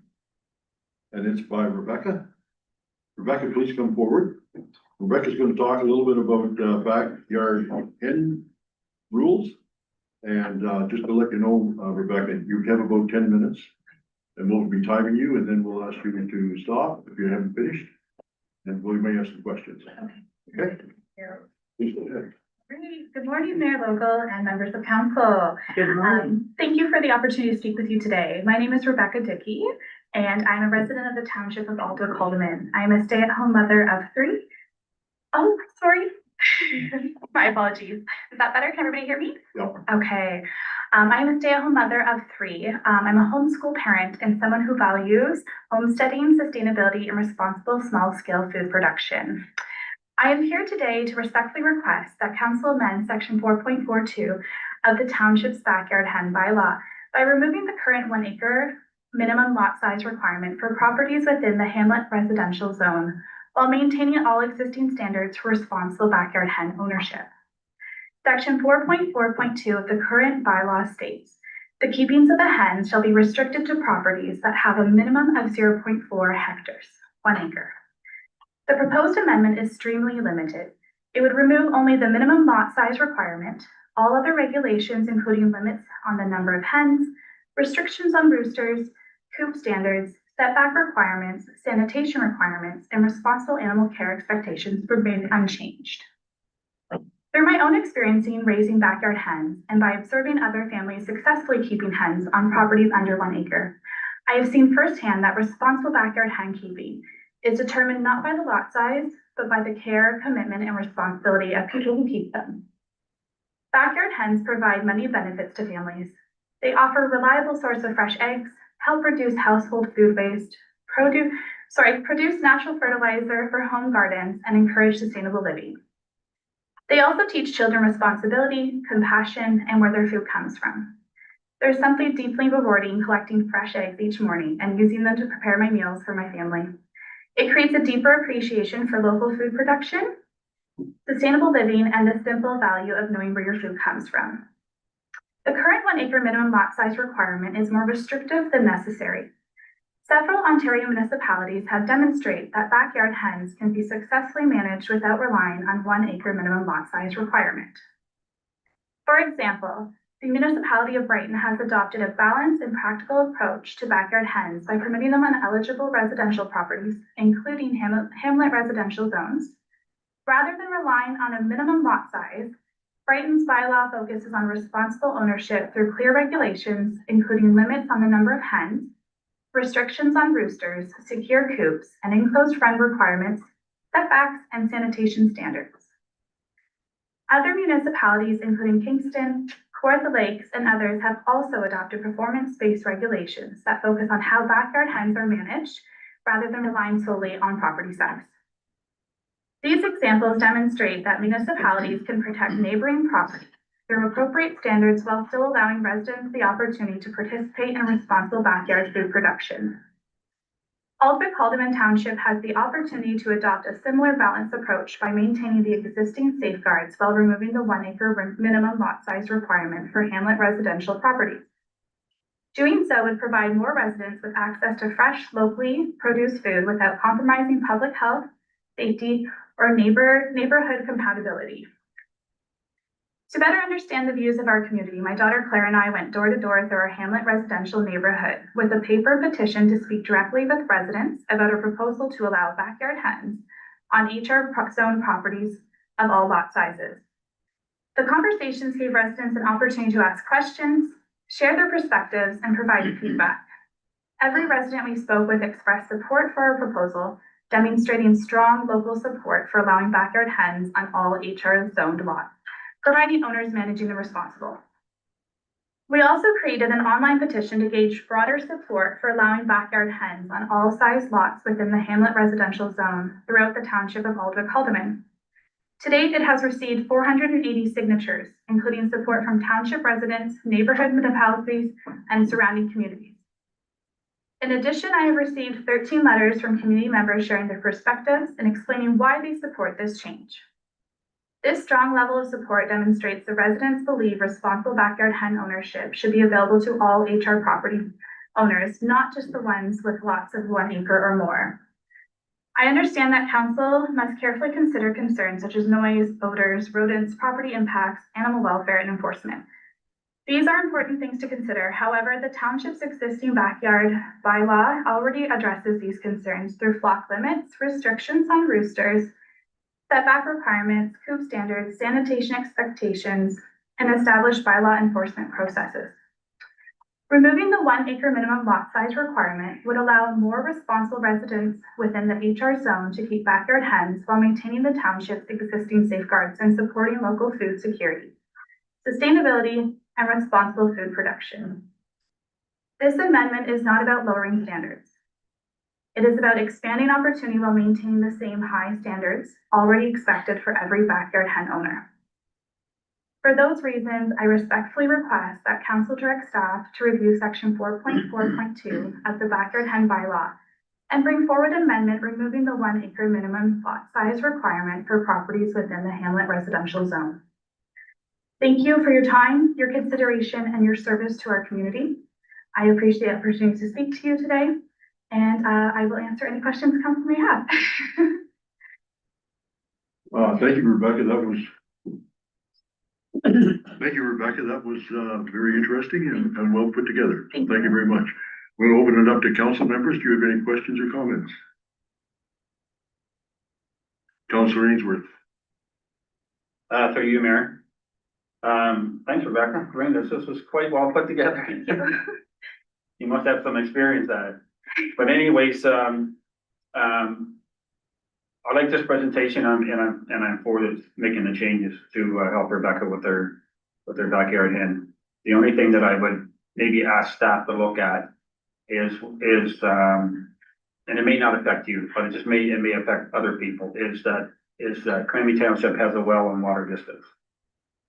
So maybe I would ask staff to just to look at that as part of, if we were going to change the bylaw. Thank you, Mike. Okay. I think we'll have to send it back to staff regardless, but it's a good point to. Will that bother you guys? Well, or water? So I'm just, so Cranby has, additional separation requirements apply around wells and water source. Okay. They don't give a distance, but something that we probably should look at. Thank you. Deputy Mayor. Thank you, Mayor Lobo. Thank you, Rebecca. And I did have the opportunity to talk to Rebecca yesterday and just get a few clarifications as well. I concur with Councillor Ainsworth just to send it back to staff. And in doing so, I understand Rebecca has the four or six chickens. I'm not sure how many you have, but allow Rebecca the chance to keep these chickens until the report comes back. That would be a suggestion, just to make sure that we get it correct, and it just kind of safeguards you until the staff get the report done. Thank you. Thank you. Go ahead, Councillor Booth. Through you, your worship. Thank you, Rebecca, for the information you gave us, and I too would support this going back to staff. And an example being my neighbor down the street has one, and my grandchildren were over this week, and we went down there to help them get the eggs and that. And I think if you're a responsible homeowner and looking after your chickens well and that, I don't think it should make a difference whether you have 1 acre or a half acre or a quarter acre, right? So thank you very much. Mayor Johnson. I concur with all that has been said. This was a well laid out argument with all the supporting documents provided, so I appreciate that. My family will laugh at me because I would do any job except the chickens on the farm, but here I am supporting you with your chickens. So you can take care of the chickens. Don't ask me to look after them on the weekend or anything. But anyway, I concur, and I would expand slightly on what the deputy mayor commented about. Not only should Becca be allowed to keep her chickens, but that we sort of suspend it, because I have had at least one other person who's found themselves in the exact same situation. So I would like it to be that we hold enforcement of the current bylaw until we have a chance to bring forward a new bylaw. We'll have to get staff to do the recommendation, then we can move there. Go ahead. Sorry, I could make it as a motion that we suspend enforcement of the current bylaw until the report from staff is brought back to council. So we can do a motion or we can, pardon me? Which should we have a council table?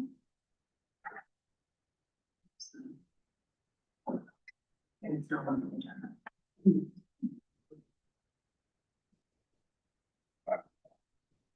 I think we should go back to staff. Yeah.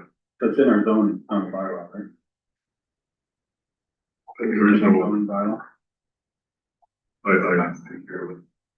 can't tell you for sure, I don't know. But I think what we can do is we can, let Rebecca know that we're going to, send it back to staff and get a report back, and then we'll make a decision.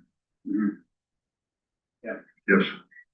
Thank you, Mayor Lowell. I'd only add to that, our bylaw officer has attended, and just to make sure that the chickens are safeguarded and not moved until the report comes back. Will that look after that, Madam Clerk? Go ahead, Madam Clerk. So through you, Mr. Mayor, we're not here to discuss bylaw enforcement matters. That's a Okay. separate matter into its own. So right now we're looking at the delegation. So I would, as it's been discussed by council, you've got the, what I'm hearing is your motion to receive, which is our standard, as well as to refer the matter to staff for review and report back. And just leave it at that, because we're not here to discuss a bylaw enforcement matter. That would be a closed meeting piece, but also Alright. outside the jurisdiction of council at this time. So Okay. I'd say let's just stick to what's on the agenda Okay. and leave Thank it to your staff to handle going forward. Thank you. So I will, everybody else have any comments? I will, make the, motion that to modernize our backyard, hen rules delegation by Rebecca Dickey, and I'm not sure who C is. Pardon? No, it doesn't matter. C Dickey. So, The other if half? I may speak there, Mayor. Yeah, that is my youngest daughter, and forgive her absence. She just had the butterflies, I won't lie. She wasn't sure if she could sit here, but she's all in for support and watching at home. Okay, Thank you. so that the motion, be received for information and it be sent back to staff for, report, from them, regarding backyard hens. So can I get a mover in a second? Seconder for that? Moved by Councillor Booth, seconded by Councillor Ainsworth. Any further discussion? All in favor? Motion's carried. Thank you. Thank you for your time, guys. Thank you. Oh, Sorry, now that that is finished, and we're not talking about the delegation, I do have a follow-up. okay. Thank you. Go ahead, Mayor Cather. I am looking here in front of me. I've quickly searched for our role as council in terms of that. And council generally does have prosecutional discretion, and that there's broad administrative discretion. So it can be dealt with by either through administration or through council. But I concur with the deputy mayor that I want it to be clear that I do not, and I believe it's the will of council, want to see these chickens removed until that report comes back to us, or anyone else's chickens. And this is going to be something moving forward because food security for young people is real, and we've got to support them. Thank you. Go ahead, Councillor Booth. Just through you, your worship, just to Dave, the CAO. Dave, you said you could look after this until the report comes. What I indicated was that it being referred back to staff, that I will work with staff. I think the intent from council is hopefully things will not progress further until we can get the report back. Thank you. I agree. Thank you. Thank you, Rebecca. Thank you. Okay, moving on to number 11. Item on 11 is the minutes of council of July the 14th. It is recommended the council of the corporation of the township of Allen McCollum enact as follows, that the minutes of the regular meeting held on July 14th be adopted. Did I get a mover and a seconder for that? Moved by Deputy Mayor Stover. Thank you. Thank you. Bye now. Second by Councillor Booth. Any questions or comments regarding that regular meeting? Seeing none, all in favor? Motion's carried. 12.1, council remuneration, HR 2026-14, council remuneration from the 14th of July, 2026.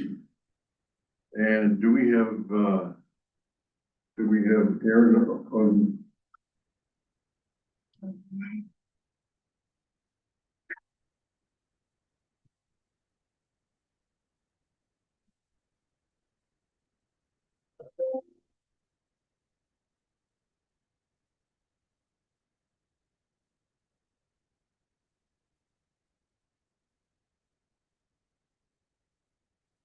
Can't hear you, Aaron.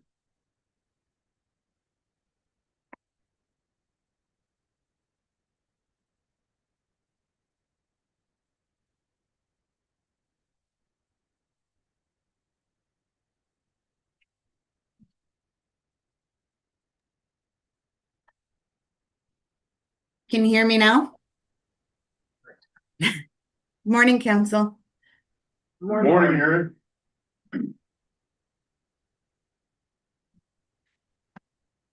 Okay. So I have brought forth a report for council remuneration. I have also added a little slideshow that has been attached. So these were just some of the changes moving forward.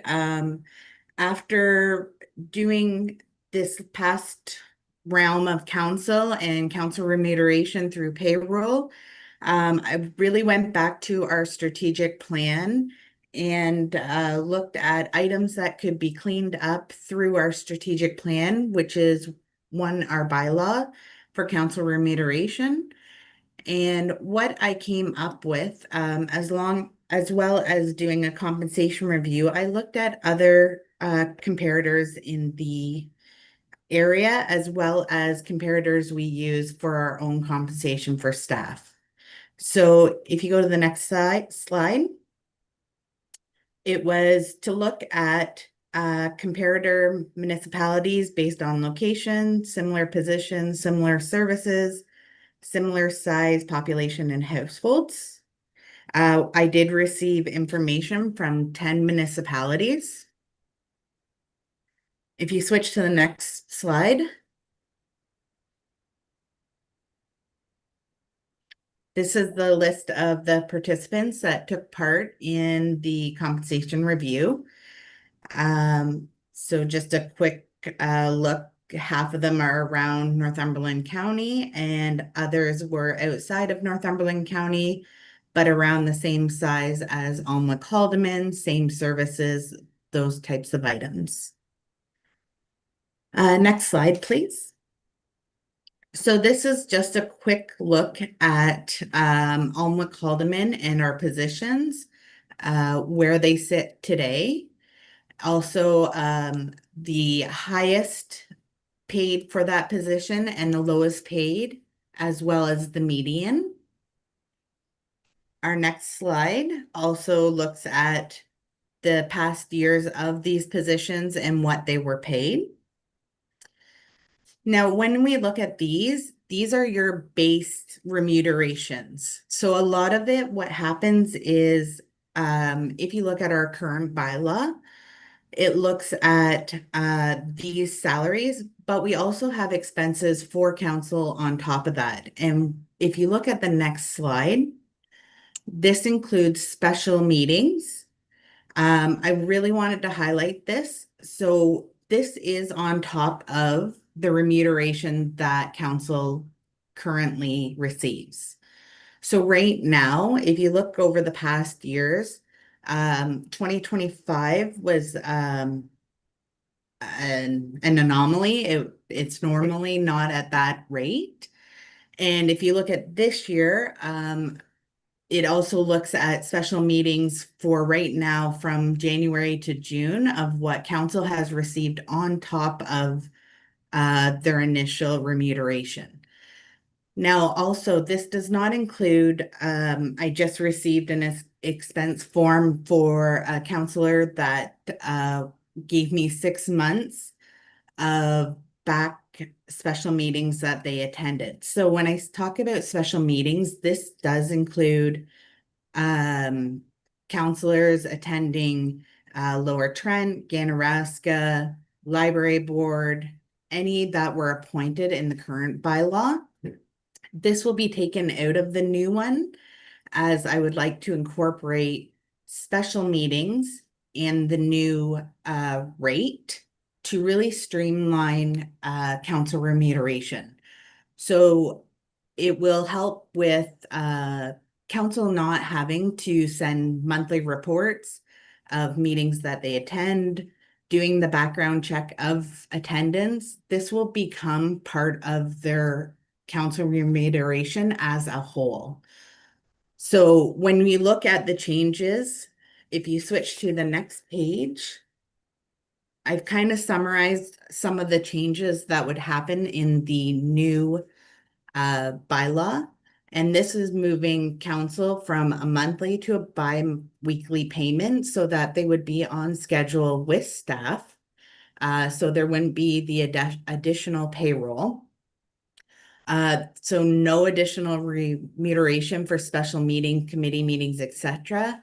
As a staff member, staff show up to meetings as part of their position. And we kind of have to look at that as a council member too, that council wants to be involved and that it would look to show your involvement.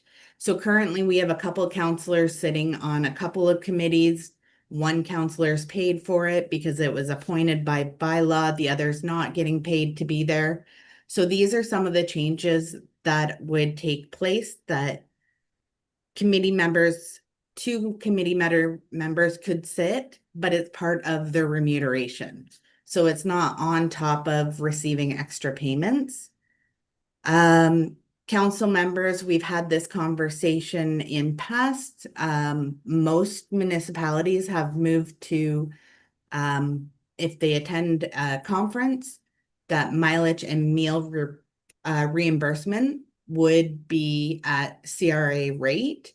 And we put CRA rate in as it does change, and this would allow us not to have to change the bylaw by just putting the CRA rate. Sorry, and most municipalities have moved to this in their bylaw because it's a standardized rate. Excuse me.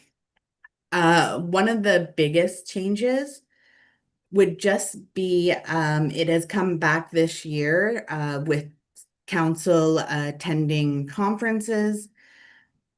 The mayor would have to approve council members to attend conferences to avoid duplication of council attending the same events.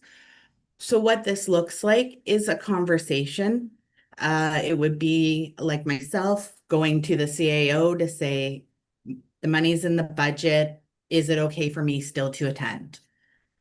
It doesn't have to be the conversation of the mayor appointing people to conferences. It would become a conversation, which would give the mayor under the Municipal Act showing the leadership that that position holds. It's no more than a dictatorship. It is just to have the conversation and provide leadership. As well as I've added into the new bylaw that a market comparison will be conducted in the third year of the 4-year term of council.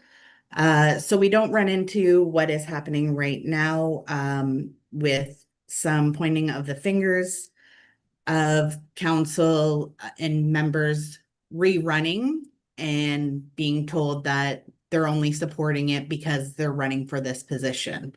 So this will be done prior to anyone knowing if council's going to rerun in a municipal election. So if you go to the next slide. So these changes are not a huge increase. As you can see, it does encompass the special meetings, and it also encompasses the compensation from other municipalities. So overall, there has been a few changes, but as well as it takes into account these special meetings. So council will only have to do expense reports for attending conferences, meals, anything like that, mileage, instead of monthly reports to be handed in. And I believe that is everything I have, just outlining what's in the new bylaw. I bring this forward as this is a council decision, but it was made evident that some councillors wanted this brought forward with some changes, and I have gone out to other municipalities to do my research and come back with an answer for council.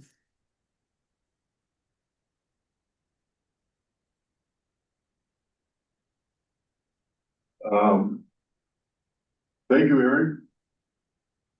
I'm taking by you pausing that you want to. Thank you, Aaron. I think by your pause, Ms. means that you're ready to take questions. And I think we'll take some questions and then we'll go back to, I believe it was your slide 3 or 4, and see the different things that you had suggested, and see if we can't get some agreement on what we can move forward with and what we want to talk about some more. But I'll open it up to council first. Go ahead, Mary Catherine. First, I would have appreciated the numbers being available. I know you told us which jurisdictions, but there weren't any numbers associated with that. Having said that, the salary packages are not the only way that councillors are remunerated. So in some jurisdictions, benefits are included, and pension, or at least the option of being involved in a pension, are included. So any information on those other pieces would be greatly appreciated. Okay, so through you, your mayor, as you're aware, we do not offer a benefit package through our provider.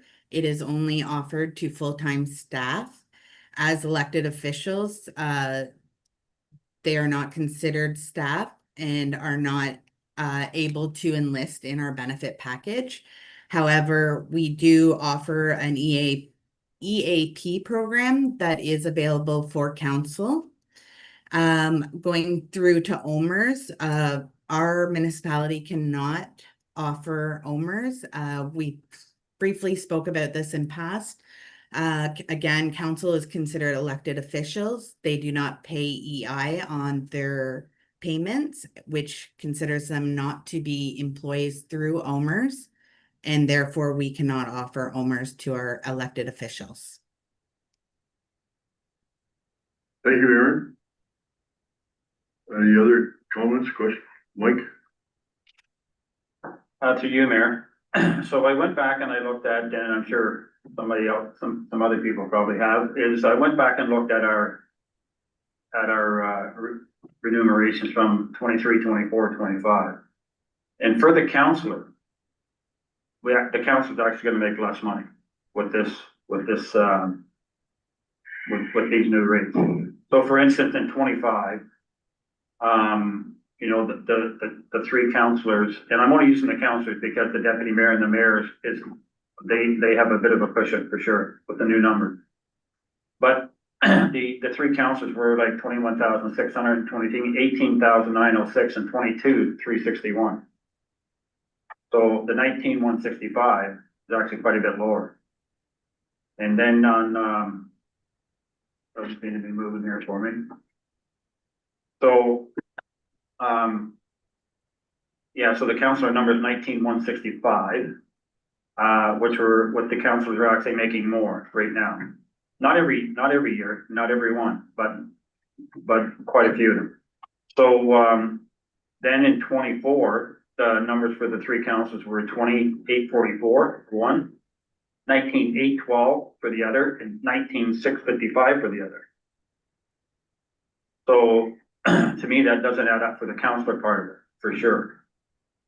And then I'm wondering, also that, like, I'm not sure where, maybe it could be, just kind of give us some explanation on it, where if the approach was to bring everybody to the median, then the 33,181 for the mayor and the 24,711 for the deputy mayor would be a little high. And I'm not so sure that at this point that, you know, we should be accepting this at this point. Thanks, Mike. Aaron, you want to comment on any of that, or? The only comment I will make is, due to the special meetings, council, as of right now, council members will be losing a couple of committees through Lower Trent and Kamouraska. And usually council members sit on those committees, not your deputy or your mayor. So as well as, the encompassment of special meetings, council is currently paid for a meeting that goes over 4 hours as well, and that would be all encompassed within. So there's a lot of outside factors that come into these rates with the calculations. And that's why you'll see the deputy and the mayor a little bit higher, because of the mayor taking on more at a county level as well, with these new committees switching to county level. Okay. Greg, go ahead. Through you, your worship. Thank you for the report. I also did some research. So just to give you some basic numbers, and I understand that we're trying to get rid of some of the extra meetings, but the mayor, for example, who makes $23,697 isn't asking, he's not asking, we're proposing an increase of almost $10,000. That's a 40% increase for the mayor. The deputy mayor, the increase would be 18.55, and a councillor would be 8.60. The current system we have now pays you the base salary, and we are all on one committee, which I think is a good way to do it. If you go to the committee meeting, you attend, you get paid for that. If you don't go, you don't get paid for it. This system could lead to, and I'm just saying could lead to, somebody in the next council saying, I don't want to be on any committees. And they'll get paid the same as somebody across from them that's sitting on 5 committees. And I don't think that's right. So I like the way we have it now. If the next council will have to decide without Kamouraska and Lower Trent here, what committees, everybody gets one committee that they sit on. You go to the meetings, you get paid for it. If you're not going to sit on the committee and not be an active councillor, then you don't get it. So the other comparator I did, and thank you, Aaron, for giving me the whole list of them. I looked at them, and we're sort of in the medium right now. But if we were to go through with this, we are going to be, and I looked at just Crammy and Hamilton Township, our 2 closest ones, we will be higher than both of them. In fact, we're going to go from the medium to almost the highest paid out of all those ones there that you showed. So, for example, the mayor's remuneration would exceed Crammy by 7% and Hamilton by 17% more. The proposed deputy mayor remuneration would exceed Crammy by 25% and Hamilton by 16%. So based on these comparators, Alnwick-Haldeman would be the highest paid of the 3 municipalities in elected positions, and I don't support this. The other concern I have is with giving the mayor the power to approve your mileage and to approve whether you go to a conference or not. That sounds great, Aaron, what you said, that there would be a discussion and everything like that. But when it comes down to brass tacks, if the mayor says, no, you cannot go, there's no recourse for you. You can't go to council and say, I would like to. The bylaw states the mayor says yes or no. So if a councillor had a disagreement with the mayor in something they voted on the previous week, and I go to the new mayor and ask if I can go, the mayor could just say no, and it's ended. That's it. Right now, the fair system we have is it comes to council, council looks at it, and usually it's rubber stamped. And in the 7 years, I believe this year was probably the first year that I've seen 3 or 4 councillors go to something. The council, the one that they did in January, because I know it was had a lot of things that they were interested in, but usually council governs themselves and we spread it out. If you went to AMO 1 year, next year you probably went to the good roads. So I don't agree with the mayor getting the power like that. I think it should stay with council and council looks at making the decision who goes where. Thank you. Deputy Mayor? Thank you, Mayor Lowell. Aaron, thank you for this report you brought forward. I agree with the streamlining approach that you're doing, especially when you report that a council member has just sent in six months worth of special meetings, which is, that's not conducive to doing your report monthly. These numbers and the comparators that we have, and I guess I'm on page 156. I'm not sure what slide number that is. Aaron, would you be able to say, I'll look at the deputy mayor at 20,844.60, which it is at the moment. And I'll go down to the highest of 30,526.41. Would that include a municipality that would not, that amount would not include any extra meetings? Would that be what we would think is going on with that number? I would give me 1 second.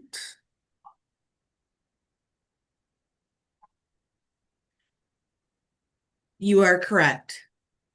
That one does not have any extra special meetings, and that municipality is within Northumberland County as well. Okay, because that's kind of comparing apples to apples then. Correct. And the other thing, I did do a little chart, rudimentary, I will say, and I did look at 24 council members. I did look at 25 council members. I don't think I looked at 23, but the amounts are for council members. Councilor Ainsworth did touch on this. And in some cases, we must have had more special meetings in 2024 because the highest for council, I'll use Councilor Booth, and this was a document that was sent to us, was from January 1st to December 31st, 2024. His total remuneration was $20,844.30. So when I look at that, I look at a council member coming in and sitting in on the first year of a new council. There would be more training. I'm just wondering if the council remuneration for the councilor is a little bit low. What was some of my other? When I look at that and our 2023, our 2025, the percentages aren't as high because we're going with an all-inclusive number. And we're comparing it to a number that does not have the added numbers in it, so I'm not sure what those percentages would be. Just my comments, thank you. Mary Catherine? Yes, I concur with the other comments that are happening here, that counselors would actually see a decrease in pay. It also wouldn't include the cost of living increase that an incoming counselor would, if we continued with our existing bylaw, receive. So it's actually starting them behind where the current counselors are. To the point about the mayor being involved at the county, the mayor is already remunerated at the county level for all of those things. So I don't think that should be a consideration for us. I concur with Councillor Booth that we do want counselors to be invested in attending meetings and not get that person who's collecting the paycheck and not bothering to be involved in any of the extra committees. And often those committees are doing essential work to assist council to make good decisions, but to do research, to do planning with them, to make sure that we are well connected to the people that we're serving. So I think they are important. I concur that I'm very confused about why our mayor would be higher than the median and why we are not looking only at municipalities with 7,000-ish residents. So we're comparing ourselves to mayors who are in larger jurisdictions. And so I agree with our deputy mayor. We want to make sure we're comparing apples to apples. And I think that matters, the size of the jurisdiction. But overall, I do not see any improvement in the proposed bylaw over the existing bylaw. And I do see a new thing added in there for remuneration of meals. And I think that probably isn't part of remuneration for us to attend community events. That's probably better to be over in our council commitments that we do. That's my opinion, and I've missed one, but it'll come back to me in a moment. Oh, I know the last one was, I actually, out of the ways of selecting going to a conference, appreciated what we did in our first year the most. So at that time, Pat Kemp as clerk came to council with a full list of the different conferences that were available to us. And we had a discussion at the council table, which was led by the clerk, talking about, well, do we want to go and send a group as a delegation or for a specific issue? Would we rather spread this out and make it a chance to gather information? And we definitely took the gather information. I know that I believe 3 of you went and gathered information about the short-term rental issues. And 2 of us, Mike and I, we went to the roads conference, which definitely had a focus on road safety. So we were clear that year what we were wanting to get from these conferences. And I think having that discussion as one discussion was very effective, and I would love to see us go back, or see future councils go back to that way of doing things, because I think it made council think about what are our goals in attending these, what do we want to achieve, and I think we were successful in bringing back useful information that way. Thank you. Anybody else have any other comments? Aaron? No, I'm just listening. This is a council decision, so if there's changes that need to be made, or if we stay with our standardized bylaw the way it was. Okay. Mike? Through you, Mayor, I wonder if we should, if we can break these 2 up separately. So can we deal with the meal allowance and the mileage? And then deal with the remuneration?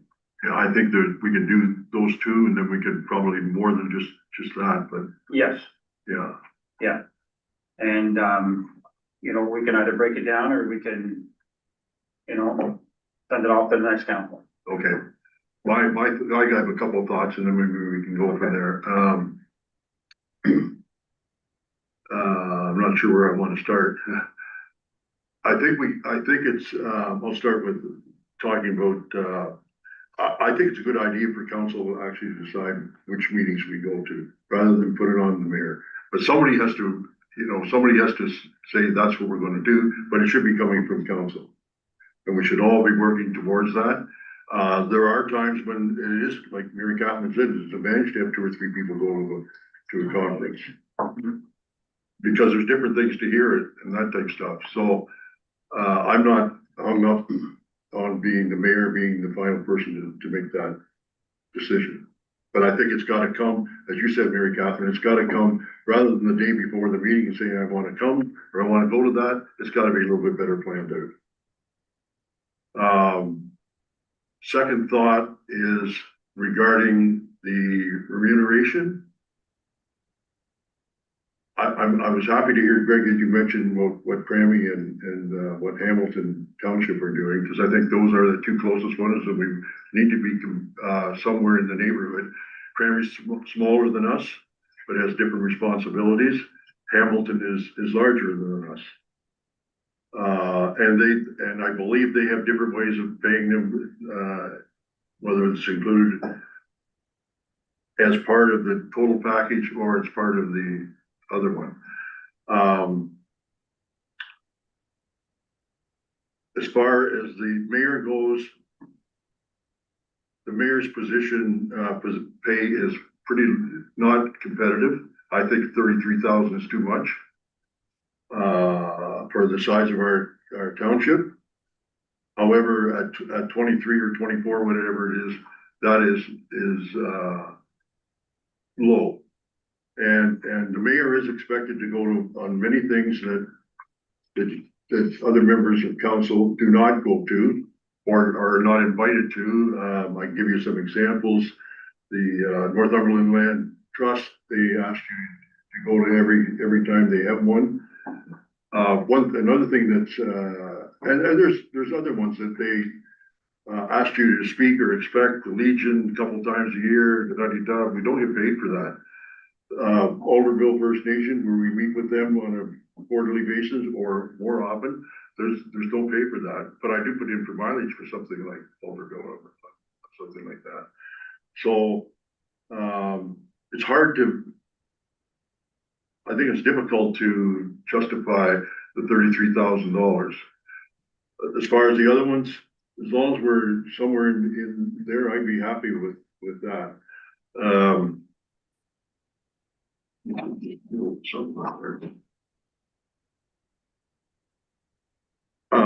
Some of the reasons were the first year there wasn't an awful lot of special meetings, and that was to do with training and that type of stuff. The second year we got into the arena, and when we had the shutdown and what we were going to do, we had at least a couple of special meetings for that. We also had more training in 2024 than we did in 2025.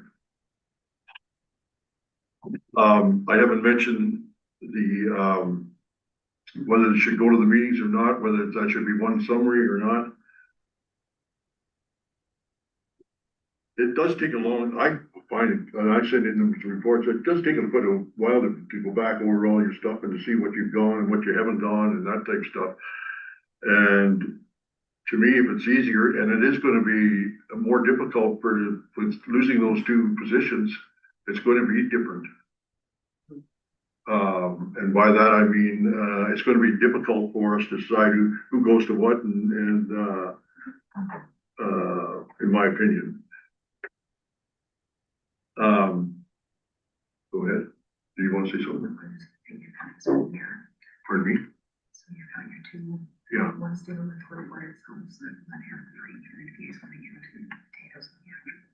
He said, why won't we discuss it in here? It's Okay. I'm just trying to get us. So we're moving along. Yeah. So can we go back to that one sheet there that you had with the 5 different things that you're changing? Or suggesting that we change and see if we can agree that that's the one I was looking for. Does anybody have a problem with the monthly meetings from to bi-monthly. Through you, your mayor. Yes, Sorry. To be able to move from monthly to bi-monthly payments, that would have to be to encompass that we change all the meetings to one remuneration. Because then council would be under obligation to hand in expense forms every 2 weeks and have them in on time. okay. Thoughts? Go ahead. Well, through you, your worship, then I would have to say no to that because I don't agree with the all-in-one buffet package type thing where it's like you don't get paid for your meetings. So, I mean, I like the idea that it's a bi-weekly payment, but if we have some counselors handing in 6 months worth of stuff afterwards, it's going to be a huge problem, right? And I do know that Erin does help out counselors by sending us a reminder at the end of the month to say, get your expenses in. So I think that's going to be an issue. Thoughts? Anybody else got any thoughts? I agree, with, I'm sorry, sorry, Mary Lobo. Number one, maybe could be, just stood down until we decide about the remuneration. Okay. What about council members will receive, well then 2 is pretty well the same. What about council members receiving mileage and meal reimbursement with prior approval at the CRA? Go ahead. Thank you, Mayor Lobo. As I'm listening to people talk about the mileage, I don't put in mileage very rarely. If I would look at this, that we would put mileage in if we were going to a conference. And if I had to come out to this part of the municipality from where I am. And then that brought me up with another question of who's approving the mileage now?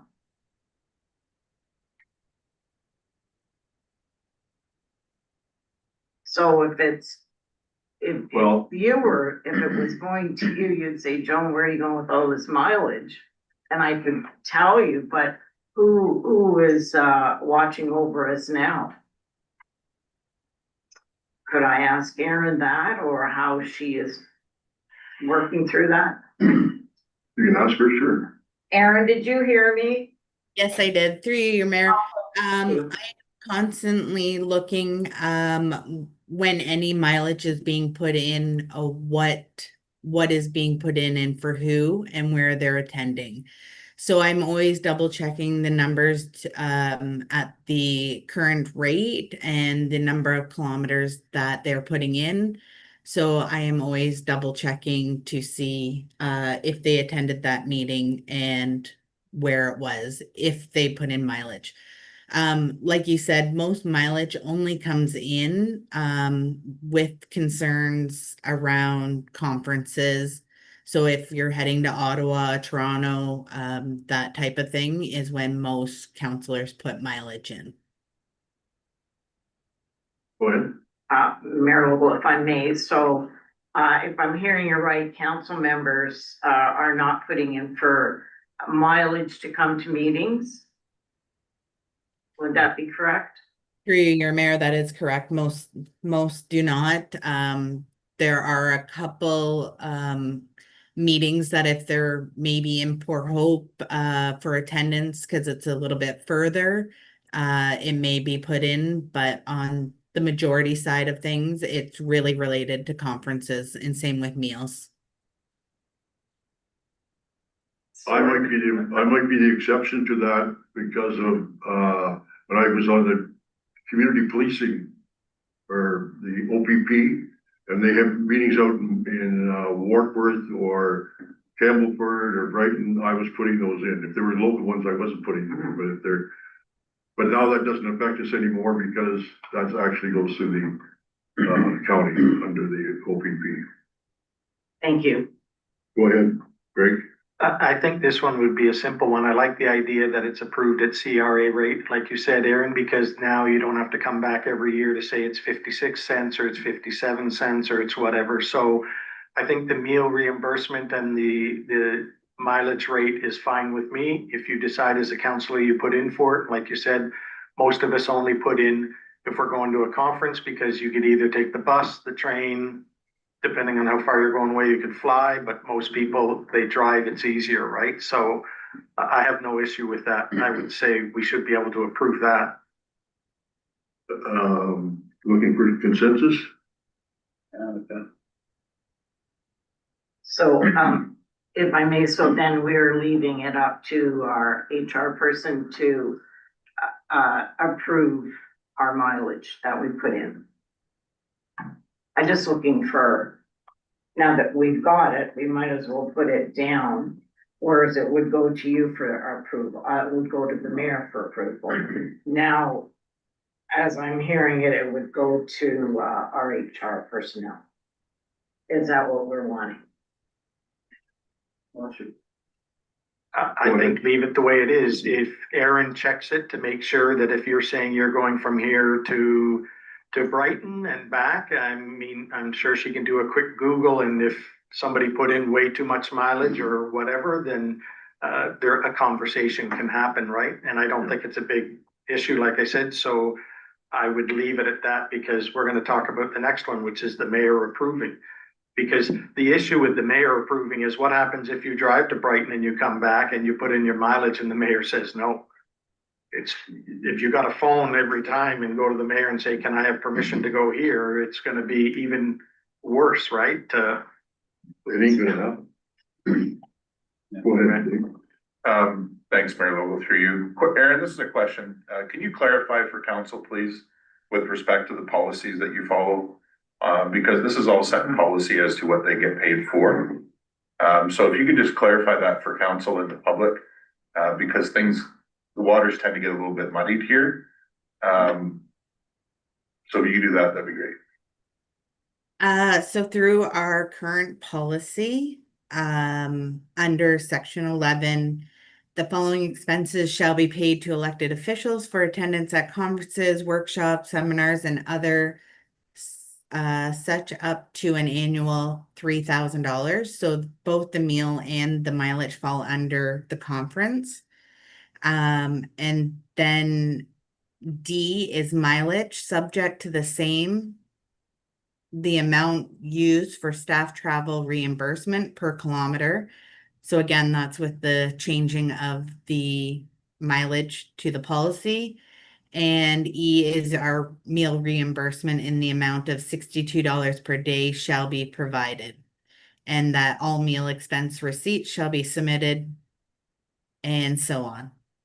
So regarding both of those, it cleans up those two, just saying miles and meal will be based off of CRA rates.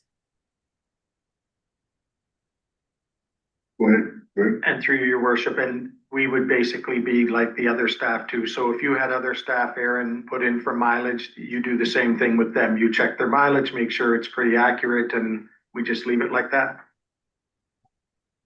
I'd be happy with that. Is that clear, Aaron? Yep. Okay. So how would that affect, I believe it's 4, 5, or 5, 6, 7, and 8? If we took out the mayor and left that with you, because I think that's what I'm hearing.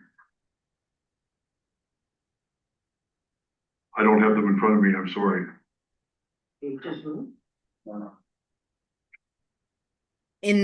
Sorry, through you, your mayor, number 4 is the market comparator. It's the next one on.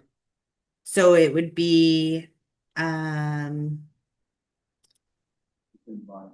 number 5, if members of councils are reimbursed for attendance and or mileage by another municipality. Sorry, that's there will be no reimbursement from the township, which is standard. We already have that. Number 6, all members may be authorized to attend seminars, workshops, or conferences. That is the one must obtain prior approval from the mayor prior to registering for the event. So I just want to sorry, through you, your mayor, to the comment that if you drove to Brighton and the mayor said no, realistically, this would be a blanket conversation that if they're attending a committee and that they were going out and that they would be having that conversation well before putting in their mileage.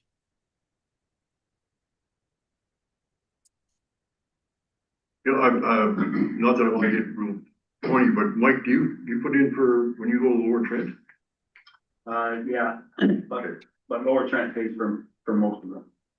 And I think because they're less than we are. And then the township tops it up. No, I know, I mean for the mileage. Yes, that's it. Okay, So they, you get paid for mileage. yeah, Good. but it's split between the township and the. Okay, that makes it less. And I guess that's why you gotta put in what you did. Okay. Anything else, Aaron? I think there was about 3 of them. Or maybe 4, 5, 6, 7, and 8, or 6, 7, and 8. 7 refers to all members of council shall be reimbursed for mileage accumulated to attend council meetings and other meetings attended on township business must obtain approval from the mayor prior to event. So again, this would be a blanket conversation through council to the mayor. I mean, it would be the same as staff members. If we were attending meetings outside, we would have that conversation with the CAO. Just Yeah. stating that we were going. Okay, and expecting you to be paid. With the understanding, correct. Yes, Mr. Mayor, yes. that's the part that I don't approve, because you're saying what should be done, Aaron, but that doesn't mean it will be done, depending on who we get as a mayor. And it could be 5 years from now, that mayor could look at it to say, no, I'm not going to approve it. When the system's not broke now. If Aaron checks the mileage and everything and you put in for it, then you get paid for it. So we should be the same as employees. So I don't like the part that you have to get approval for your mileage. Put your mileage in, and if there's an issue, Aaron can bring it up with the counselor. And it sounds like I thought that's what I was asking. yeah, you were, but what she's saying now is there would be a blanket sort of conversation. So in other words, to leave it in that the mayor approves it, and I don't approve that. I don't like that where the mayor gets the approval. It's not in there now. We should leave it the way it is, which is put your mileage in, it gets checked by Aaron, the same as all employees, and that's it. Do you have a comment? Through you, Mr. Mayor, just in the interest of time, we do seem to be getting a little bit repetitive. So we do Yeah. have 2 items on the agenda here today. First is the staff report, just to be received for information with the recommendation, to receive for information, and then that the bylaw be brought forward. If we could perhaps deal with that first, that would allow us to move into the next item, which is the particulars of the bylaw itself. At that point, members of council can go through, excuse me, and make their motions to either amend the bylaw or remove certain portions. That will give staff then the direction that we need to go through and make any edits and changes to the bylaw that council sees fit. So just in the interest of time and to help us kind of keep moving forward and keep it all P's and Q's, I suppose. And then we can do the edits. It sounds like there might be quite a few substantial edits coming to this bylaw, so I wouldn't recommend approval at this time, but give us the direction to make the amendments and we can bring that revised bylaw back at a future date. Here, Jonathan? I concur. We're having what I would consider a committee discussion where we want to bring forward ideas and have a fulsome discussion. This isn't ready for council to take action on as we have it in front of us today. So I think I'll make the motion to receive for information, but I think that's all we're at a point to do today.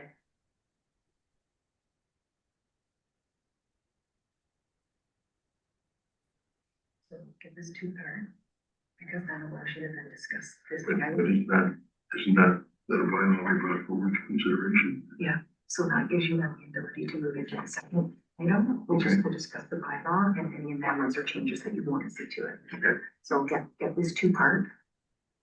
Information that a bylaw be brought forward. Yeah. Consideration. Oh, starting Oh, Yeah, because it's just bringing it forward for okay. conversation. You're not making any improvements. We'll try and get this, keep moving if we can. So the clerk has recommended that we look at 12.1 council remuneration.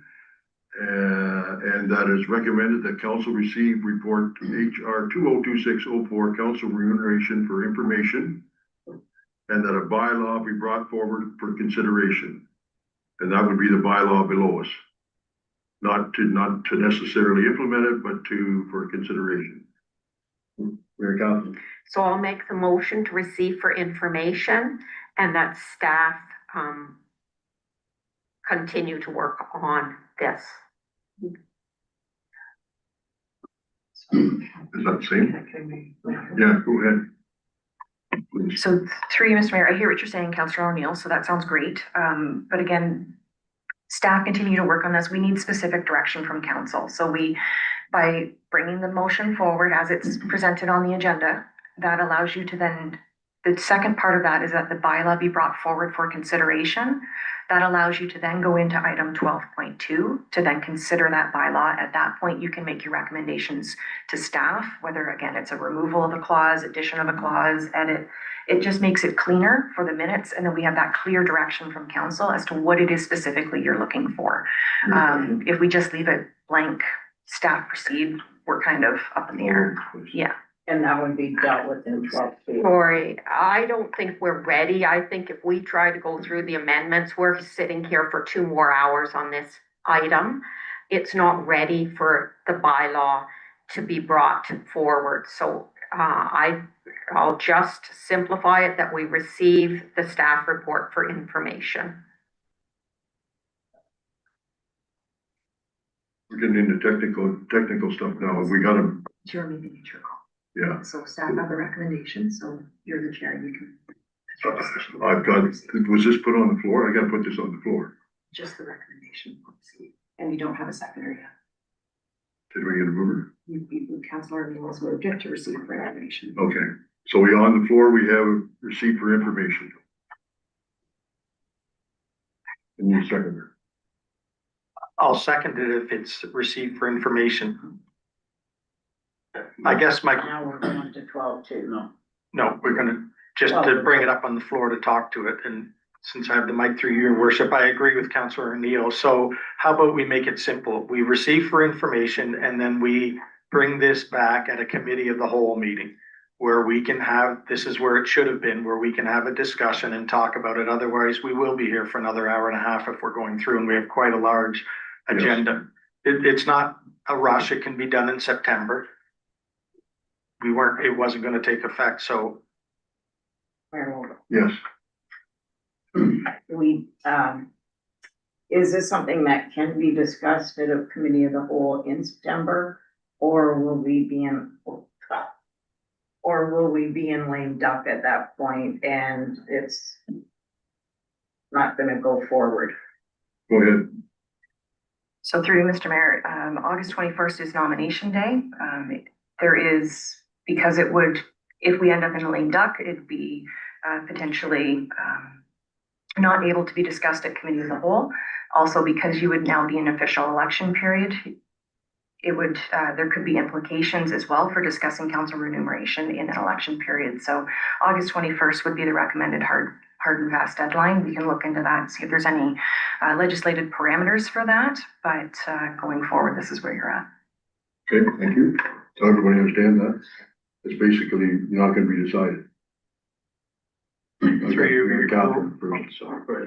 Having heard what the clerk just said, I reiterate that I think we just received this for information. This will then end up for the incoming council.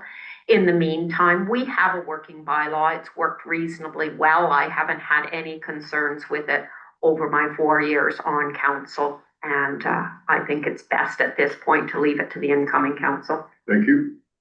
Go ahead, Councillor Booth. Through your worship, I agree the same thing. Then we receive it as information and that's it. It'll be the next council that will have to decide what the remuneration is. And I think that's fair because when who's ever running for office will have to answer to the electorate. If they ask the question, they can ask them how the person running for office feels about this. So that's fair to the public. So I agree, let it pass. Let's just let it go then. You're okay with that, Mike? Yeah. Okay. Deputy Mayor? I can't say that I agree with everything here, whether, just going on what, Counselor Booth just said, answer to the electorate, how we think. I mean, I don't think that's fair. We have this in front of us. We have the ability to come up with something to move forward. So, logistically, what would we do with 12.2 then, Madam Clerk? Would that be difficult to say because we haven't finished with 12.1? We can move ahead.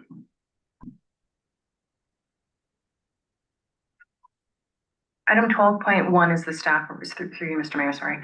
12.1 is the staff report, just bringing the information forward. 12.2 is the bylaw itself. That has already been previously deferred for council consideration. So if you're two ways about it, it is on the agenda for discussion as a separate standalone item. So it would be up to council to decide whether or not they want to move and second that bylaw for further discussion at that point. Again, item 12.1, you're not making any decisions on the bylaw itself. You're just making to receive the report for information. It doesn't affect the bylaw. That's there as a second standing agenda item. So we've got a mover and a seconder for 12.1, which was to receive for information. If I'm correct, incorrect, let me know. Further discussion on this? Go ahead, Mike. To you, Mayor. I'm kind of picking up what the clerk said, like, could we not just get rid of 12.1? It's a pretty simple one. Yeah. Mm-hmm. Yeah, so we just vote. But I think you got a motion on the floor just to. That is. For 12.1, we just received 12.1 for information. But to me, that's a pretty simple one. We could get by and get that one out of the way. 12.2 is the issue. So, yeah, so what you're saying is they're saying they want to bring it up for, receive for information. Correct? Is that what we're saying? And are you making it something different, Mike? Well, I'm just saying that we could, we could pass it. Yeah, Pass we what? can call that. Pass 12.1, but, and then just leave 12.2 on its own. But 12.2 is different to me. Well, it's different. That's the nuts and bolts of it all. I tend to agree that 12.1, we've got a recommendation, or pardon me, a mover and a seconder, that this we receive for information. And then we move on to 12.2 and we discuss it. And if nothing happens, and then we're moving ahead anyways. Right? All in favor? The motion's carried unanimously. 12.2, bylaw 2026, council remuneration. Is recommended the council of corporation of the township of Allen McCollum and act as follows. Well, to set remuneration expenses for members of council, be given a first, second, and third reading, and finally pass this 28th day of July 2026. Go ahead, Madam Clerk. through you, Mr. Mayor, as a matter of procedure, it's been a while for council as well. So just as a friendly reminder, as a matter of procedure, if a motion is not moved and seconded, it does not assume the floor. If it's moved and seconded, it's discussed. At that point, council would vote as to whether or not it's carried or defeated. So there's two options before council as to how you want to handle this at this moment in time. Okay, so we need a mover and a second to bring it on the floor. And if we don't get that, then we move on to the next one. Everybody understand that? So I read the motion. Can I get a mover and a seconder?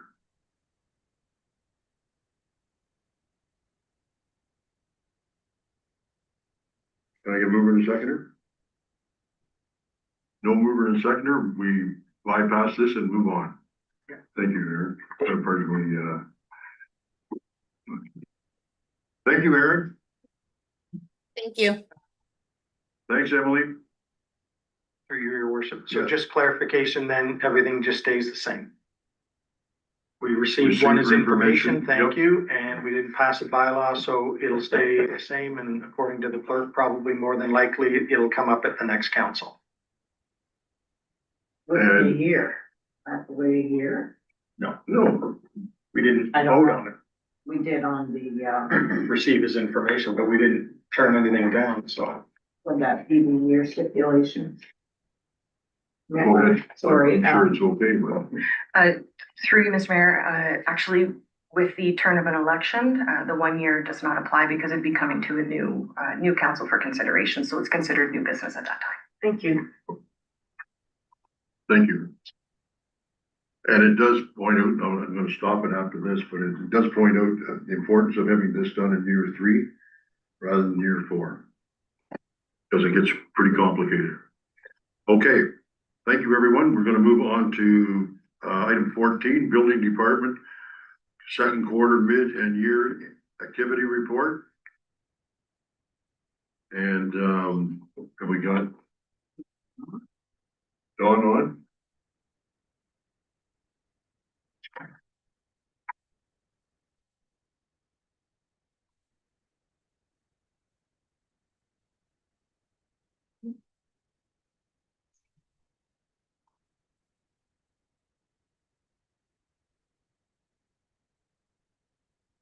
Just hold on, we're getting Dawn on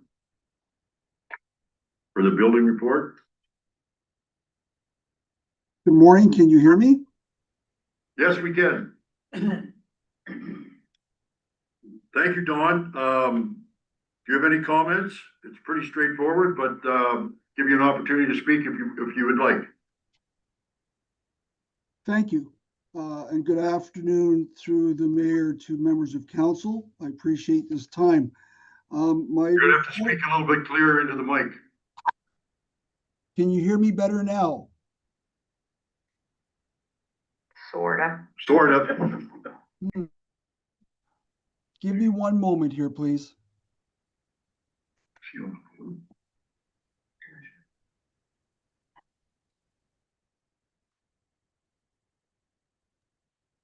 How is that?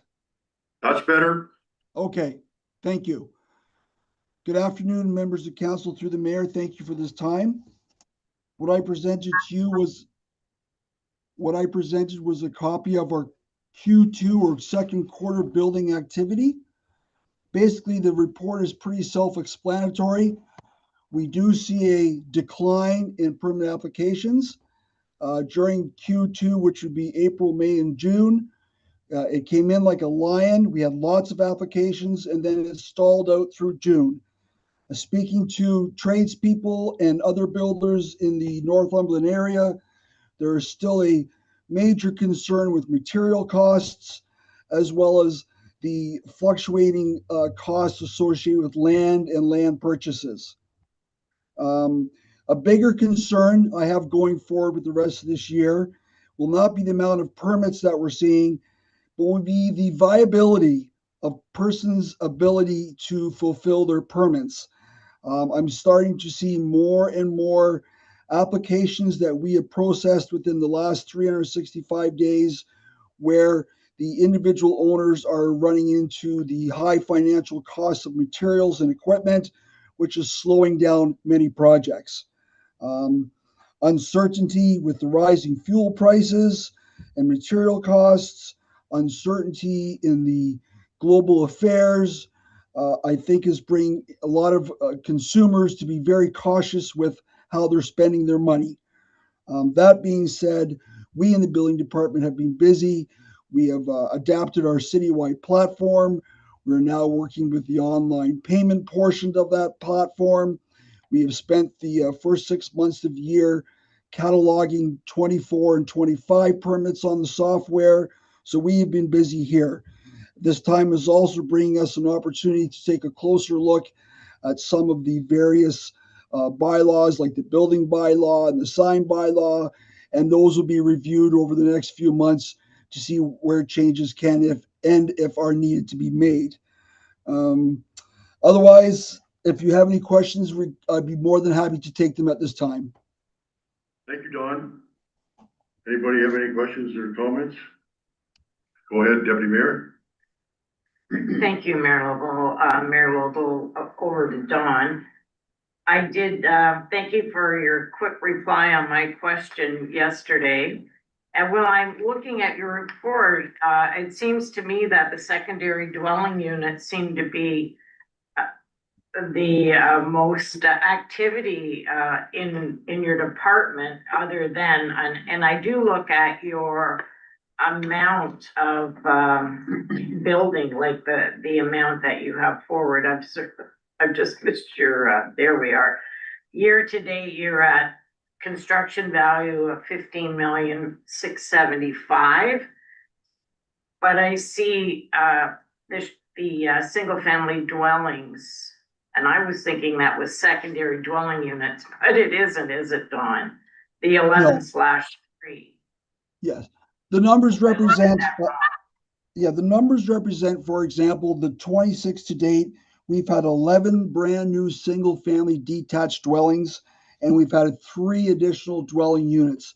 Those additional dwelling units are made up of secondary suites on already developed properties, garage flip overs to secondary additional residential units, and we have a few more in the pipeline. Great. I switched those numbers around. So anyway, I do hear you. It's the times that we're in, everybody's being cautious. So thank you. You're using your time wisely. Any other comments? Go ahead, Mary Catherine. I just appreciate your conscientious and thorough reports, and that you've added more information and background in your verbal report to help us today. So that's much appreciated. And I also appreciate that I always look really smart when I can tell exactly how many secondary dwelling units we have had proceed in Alnwick Haldeman, because it is a question I'm often asked. So glad to have an answer when I'm asked.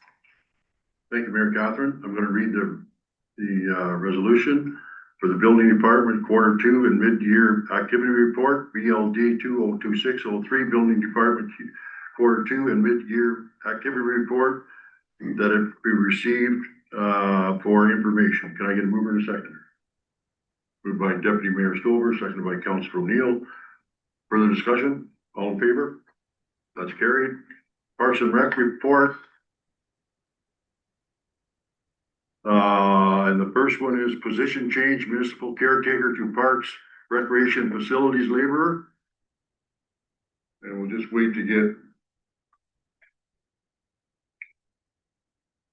Zach online.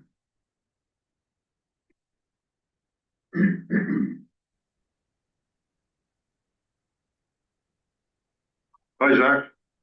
Good morning, Council. Can you hear me? Yes, we can.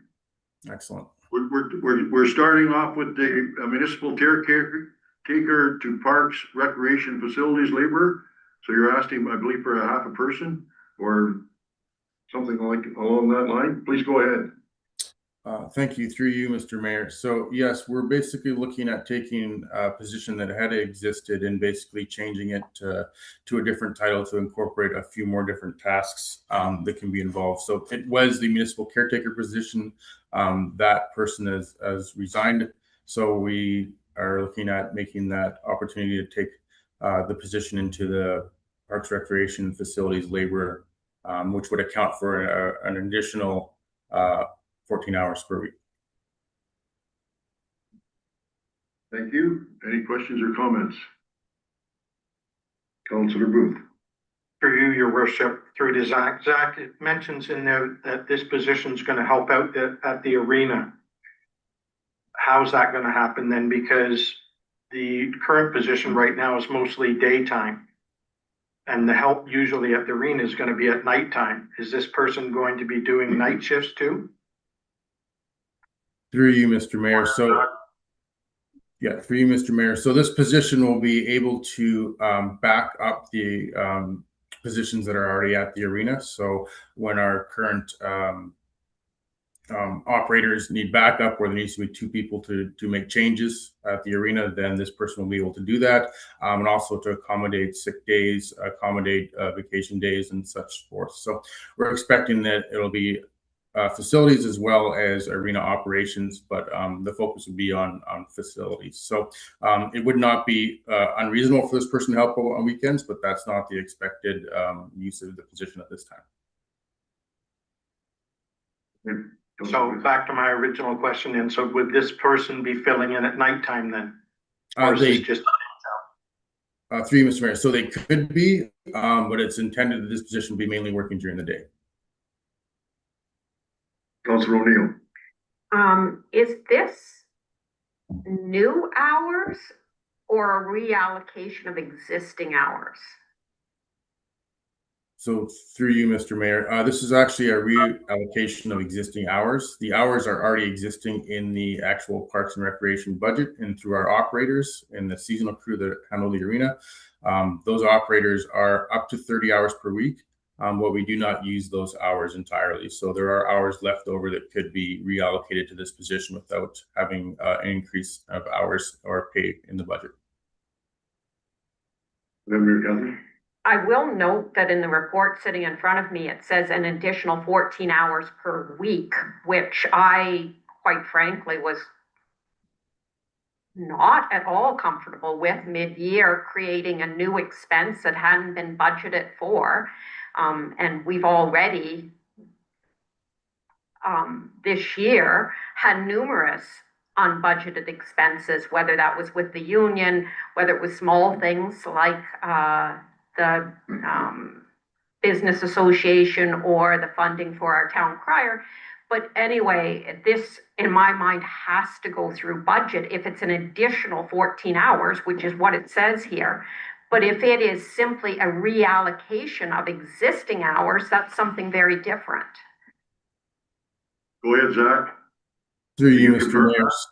So it is generally an allocation of existing hours. I put additional because the previous position under the previous title was only at 21 hours per week, where this would actually be a 35 hours per week position. The previous position also had benefits, so this position would get benefits, so there's no increase there.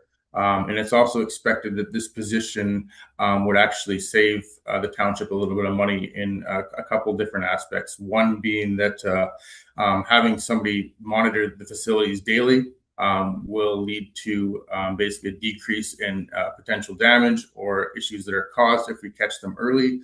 There's been a few examples of things that have been not caught early, such as running water, leaking urinals at facilities that, if they were caught, would actually be saving the township money that we're currently spending.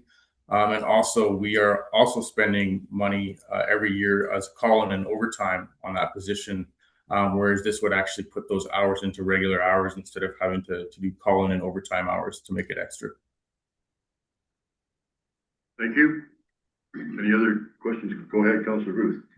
Through you, your worship, Councilor O'Neill, it says we have two options here. I'm in favor of option one, which says change the position title to the job description and maintain it at the 21-hour schedule, because I believe, like Councilor O'Neill, this to me is like a budget request, and I think it should be fair that it comes up at budget time along with all other departments when they're asking to convert somebody from part-time to full-time. So I would like to see for the next 5 or 6 months, you continue with the 21-hour schedule with somebody. And then in December or January, you can bring it forward that you want to convert this person to a full-time position. Because when you look at it, it's only $1,120 per month, but over 6 months, that's over $6,000 more over budget we're going to be. So I would prefer this to be option one and bring it up at budget time for the next council to decide who gets a full-time person. Thank you. Any other comments? Go ahead, Deputy Mayor. Thank you, Mayor Lobo. I would be in favor of option two. Zach has described very well the changes and the safety net that would be in place for the extra person. And as well, it would stop overtime costs. And so I would be supporting option two. And I'm hearing you loud and clear, Zach, and this is a good report. Thank you. Anybody else have any other further comment? Go ahead, Mike. Yeah, to you, Mayor. I guess I'm just concerned about the money too. It's, like I say, it's $1,100 dollars a month. Are we debating or are we asking the questions? Well, I think the question is what's gonna happen if we don't choose option one? What are we gonna be out of? Good question. Thank you. Can you answer that, Zach? If we stay with sorry? option one, what are you gonna lose by that? If we stay with option one? Yes. So through you, Mr. Mayor, basically staying with option one will keep things the way they were in terms of facility management and facility upkeep, which definitely needs improvement. We're at ability that we don't get consistent reports or monitoring of these facilities when there are damage, when there are floods, when there are leaks, and this is causing excess basically resources to be spent from me. It's causing excess time that I have to spend to make decisions on call-ins, to go through call-in lists, to bring in emergency procedures. And it's also not giving us functionality of a full-time person on facilities. And I think with the amount of facilities spread out within this municipality, it's imperative that we have somebody full-time throughout the day to be able to act for facilities. They can meet contractors. They can help with a lot of different areas. We currently do not have that, and it was something that needed to be improved, which is why I'm bringing this up now, obviously, and not at budget time, because this is the opportunity we have to start making a difference and actually contribute positively to making changes to our facilities. Thank you. Mary Catherine. Questions or debating? It is actually a question. Good. We have a cleaner that is going in on a regular basis to these facilities. Is there not regular communication that would alert to a leakage problem through the cleaner? So through you, Mr. Mayor. So basically the cleaner does go to certain facilities. They're not going to every single facility every day. And also the cleaner has a different level of training in regards to what they're looking for. So yes, you can see absolutely random things that are happening, but you can't get into some of the details with some of the water systems we have, some of the alarm systems we have, a lot of different technical areas that our current temporary cleaner is not familiar with and is not trained to do. So I'd be looking for somebody with more training in the facilities aspect for this position. Thank you. Go ahead, Councilor Booth. Through you, your worship. Zach, you were saying that we pay overtime. So who are we paying overtime to? Through you, Mr. Mayor. So the overtime and the call-in was being paid on their position that was the municipal caretaker. So if that person was working 21 hours a week and they weren't in on that time or something, who are you paying overtime to in the daytime? Who is being called in on overtime? Through your Mr. Mayor. So basically anybody that I can find within the department that's able to respond to those emergencies. And this is coming in things like if somebody's already worked 5 or 6 hours per day, or there's an emergency or cleanup or snow shoveling that needs to be done at multiple facilities from a storm, then basically that's where the overtime has been coming in. So through your worship, so is it actually overtime they're getting, or they're just coming in because these are part-time staff you're talking about? So you're not calling a full-timer in for that. So you're just calling another part-time person in to shovel or to go do something that this person isn't here. So the word overtime to me insinuates somebody's getting time and a half or double time when that's not the truth. Or that's sort of stretching it a bit. So through you, Mr. Mayor.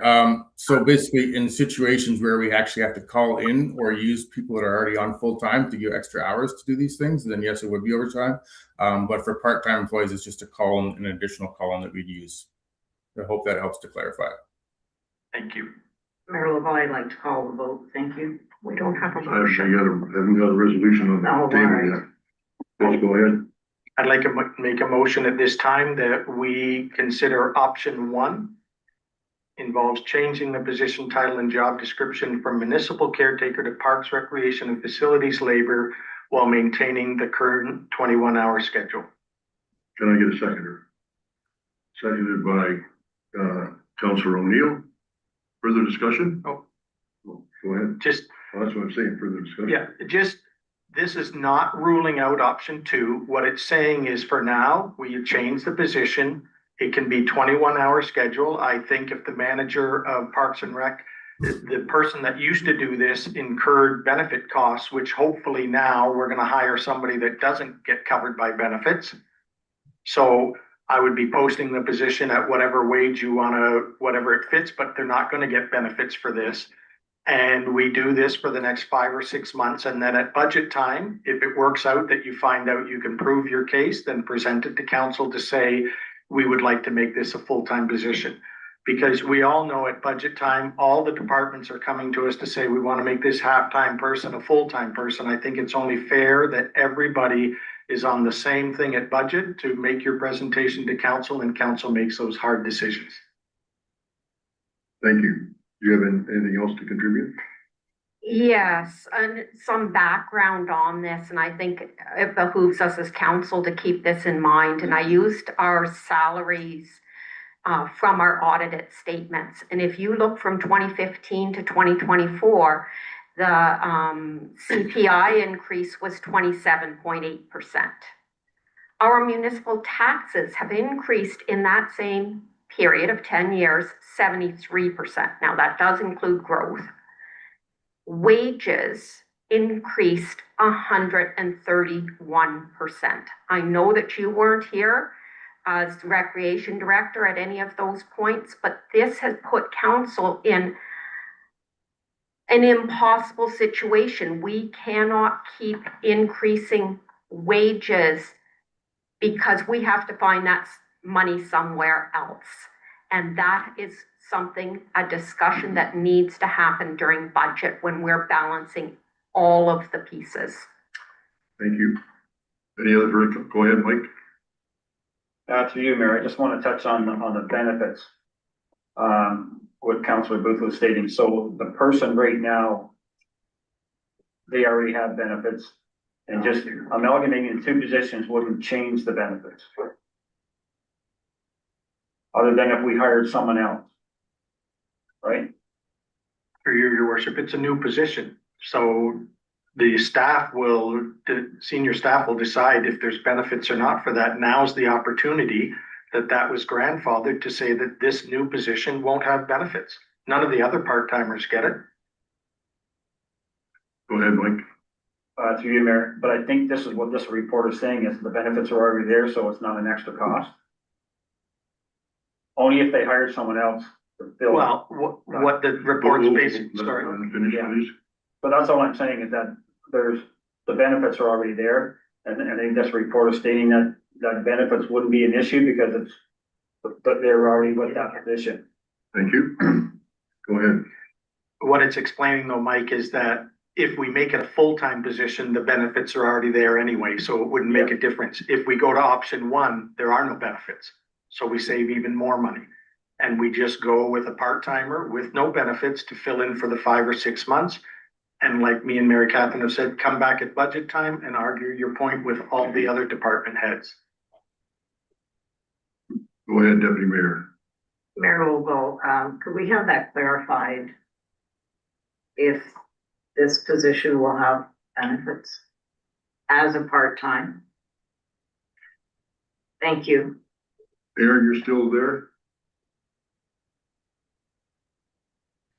Hello? Yes. I'm just looking.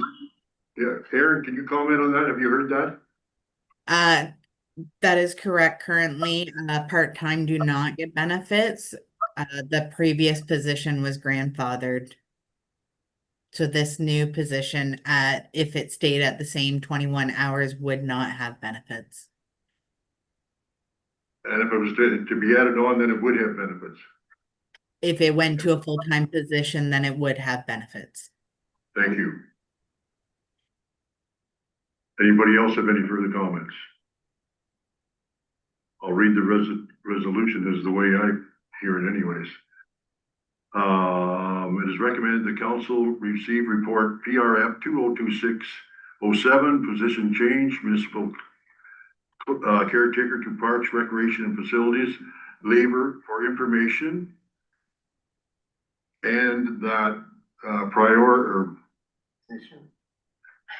position one, Option 1. be used to remain at 21 hours per week.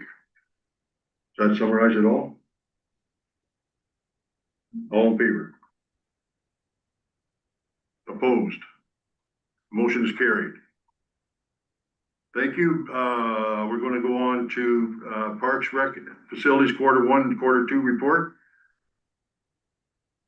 You're still there, my friend? I am. Thank you, Mr. Mayor. So this is a report that's basically encompassing Q1 and Q2 for information to council. And I'm available for questions, obviously, if anybody has any. Thank you. Anybody have any comments? Go ahead, Councillor O'Neill. Thank you, Mayor Logal. Nice to see us getting some statistics. It's been a long time since we've just had an update from Recreation, so much appreciated. You reference ActiveNet and that we're now able to use it for all of the things. What tracking and data collection can we foresee receiving now that we've moved to ActiveNet? Through you, Mr. Mayor. So there is information that can be gathered through ActiveNet and actually displayed. The issue now that we're facing is obviously just staff resources to get that information and portray it. But it's a lot easier now than it had been previously. And we're able to compile some of these reports regarding some of the things that have happened. So, and what I mean by that is set season and set sessions that are actually happening for recreational programming within ActiveNet. And of course, facility rentals as well. Thank you. You got a follow-up?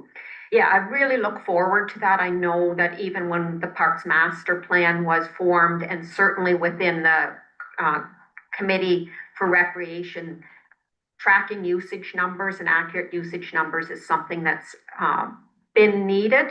So it will be great to see that improved. You've provided revenue numbers, but not operations costs. So just a comment for future reports that it would be helpful to council to see both revenue and costs. And my question is Centerton Park or Ballpark or Centennial Park, as it's sometimes called, where are we with that? I'm concerned. I drive by there on a regular basis.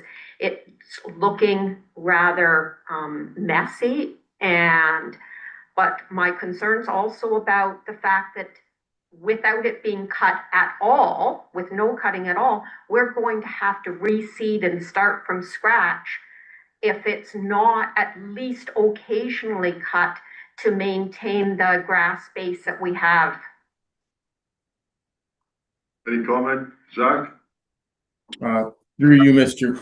Mayor. Yes, so we're actually in active discussions right now, trying to see how much time that will take in terms of the resources we have and where and if we can fit that into the actual schedule. So I'm working on those details as we're talking about. The priority at this point has been to catch up on a lot of the grass cutting and a lot of the maintenance needed at the parks that are being used. And to deprioritize parks like the Centerton Park that are not being used on a regular basis. So it is something that we're looking into, and it's something that I'm hoping to have more information on soon, but at this point, it's still up for discussion. Thank you. Go ahead, Councillor Booth. Through your worship, I also want to reiterate a little bit about Centerton Park. I mean, at council discussions at budget time, we added the 90 hours back. In 2024, we were cutting Centerton Park, no problem at all. We went down from 4 students to 2 students. We added those 2 students back, and we added the supervisor who was at 30 hours to 40 hours. So that's 90 hours we added to grass cutting per week. And I still see concrete blocks in front of Centerton and it's not being cut.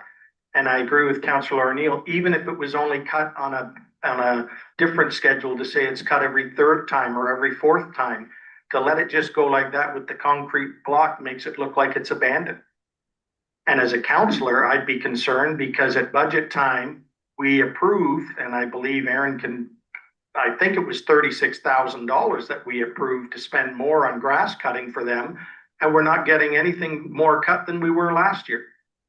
as a counselor, I'd say, well, then let's go back to the 2 students then.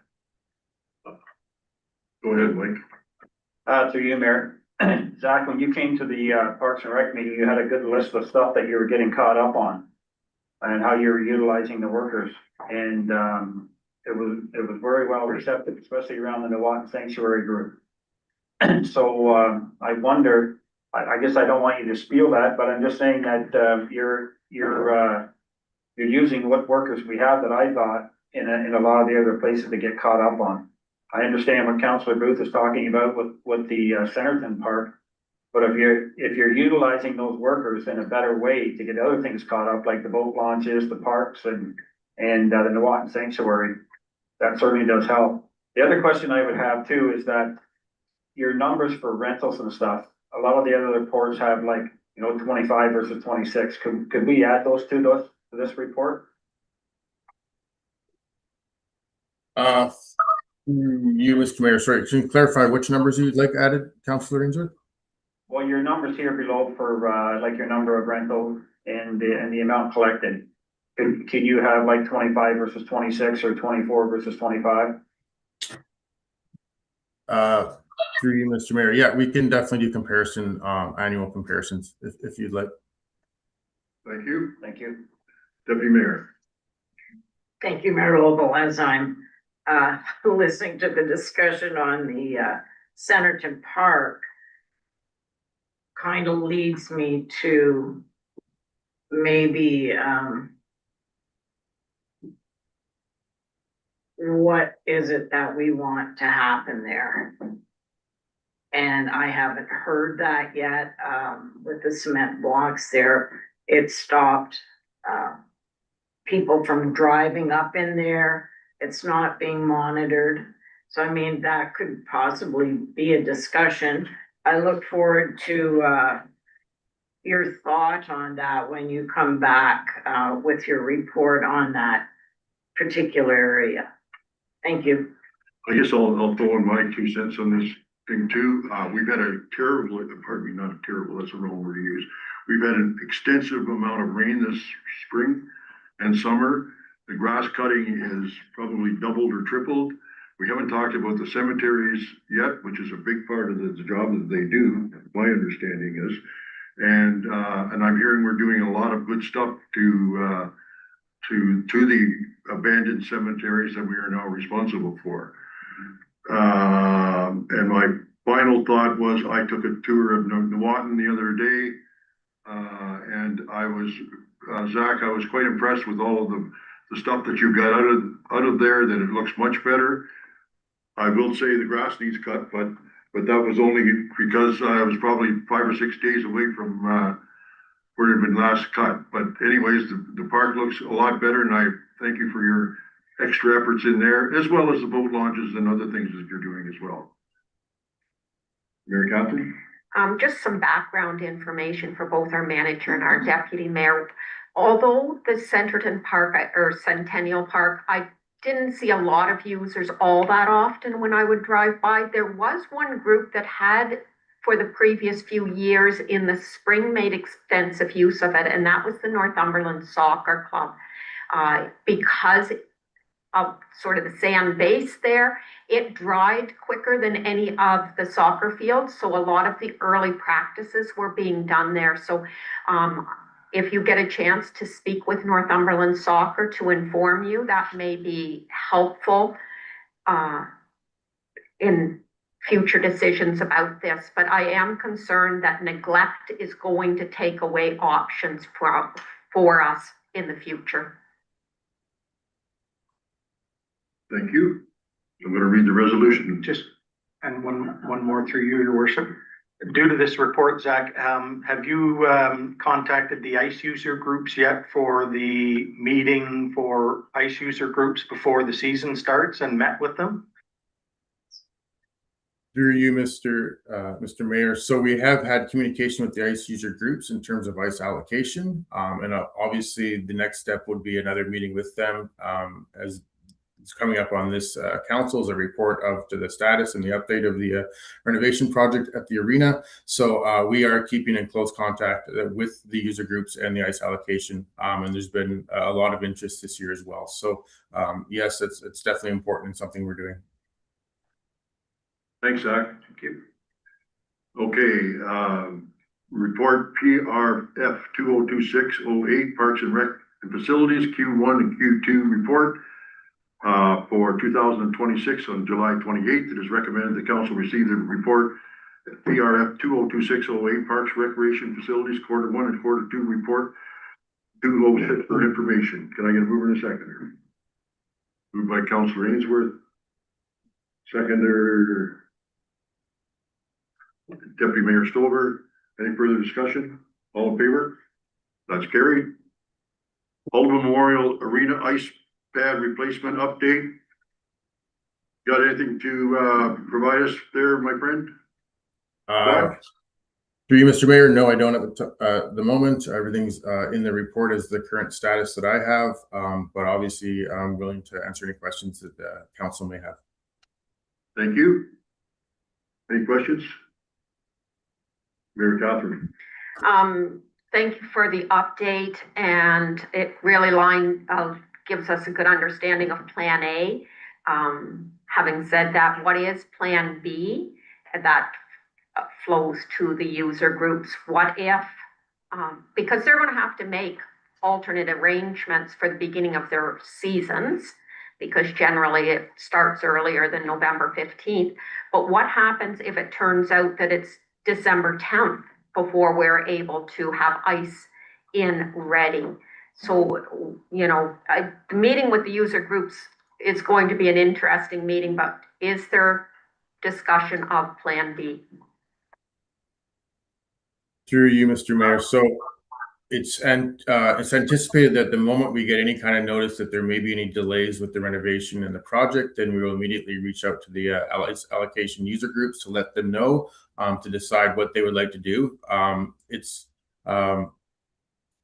The main thing that would happen, obviously, if there was a delay, is obviously the season starting a little bit later. So there would be a delay in that season. It's my understanding that most of the ice allocation groups that have already put their ice in with us have already been aware and have been made aware that their season will be starting a bit later. One of the options that we will have that I'm hoping to get confirmed as well is that the actual ice season will be actually a month later.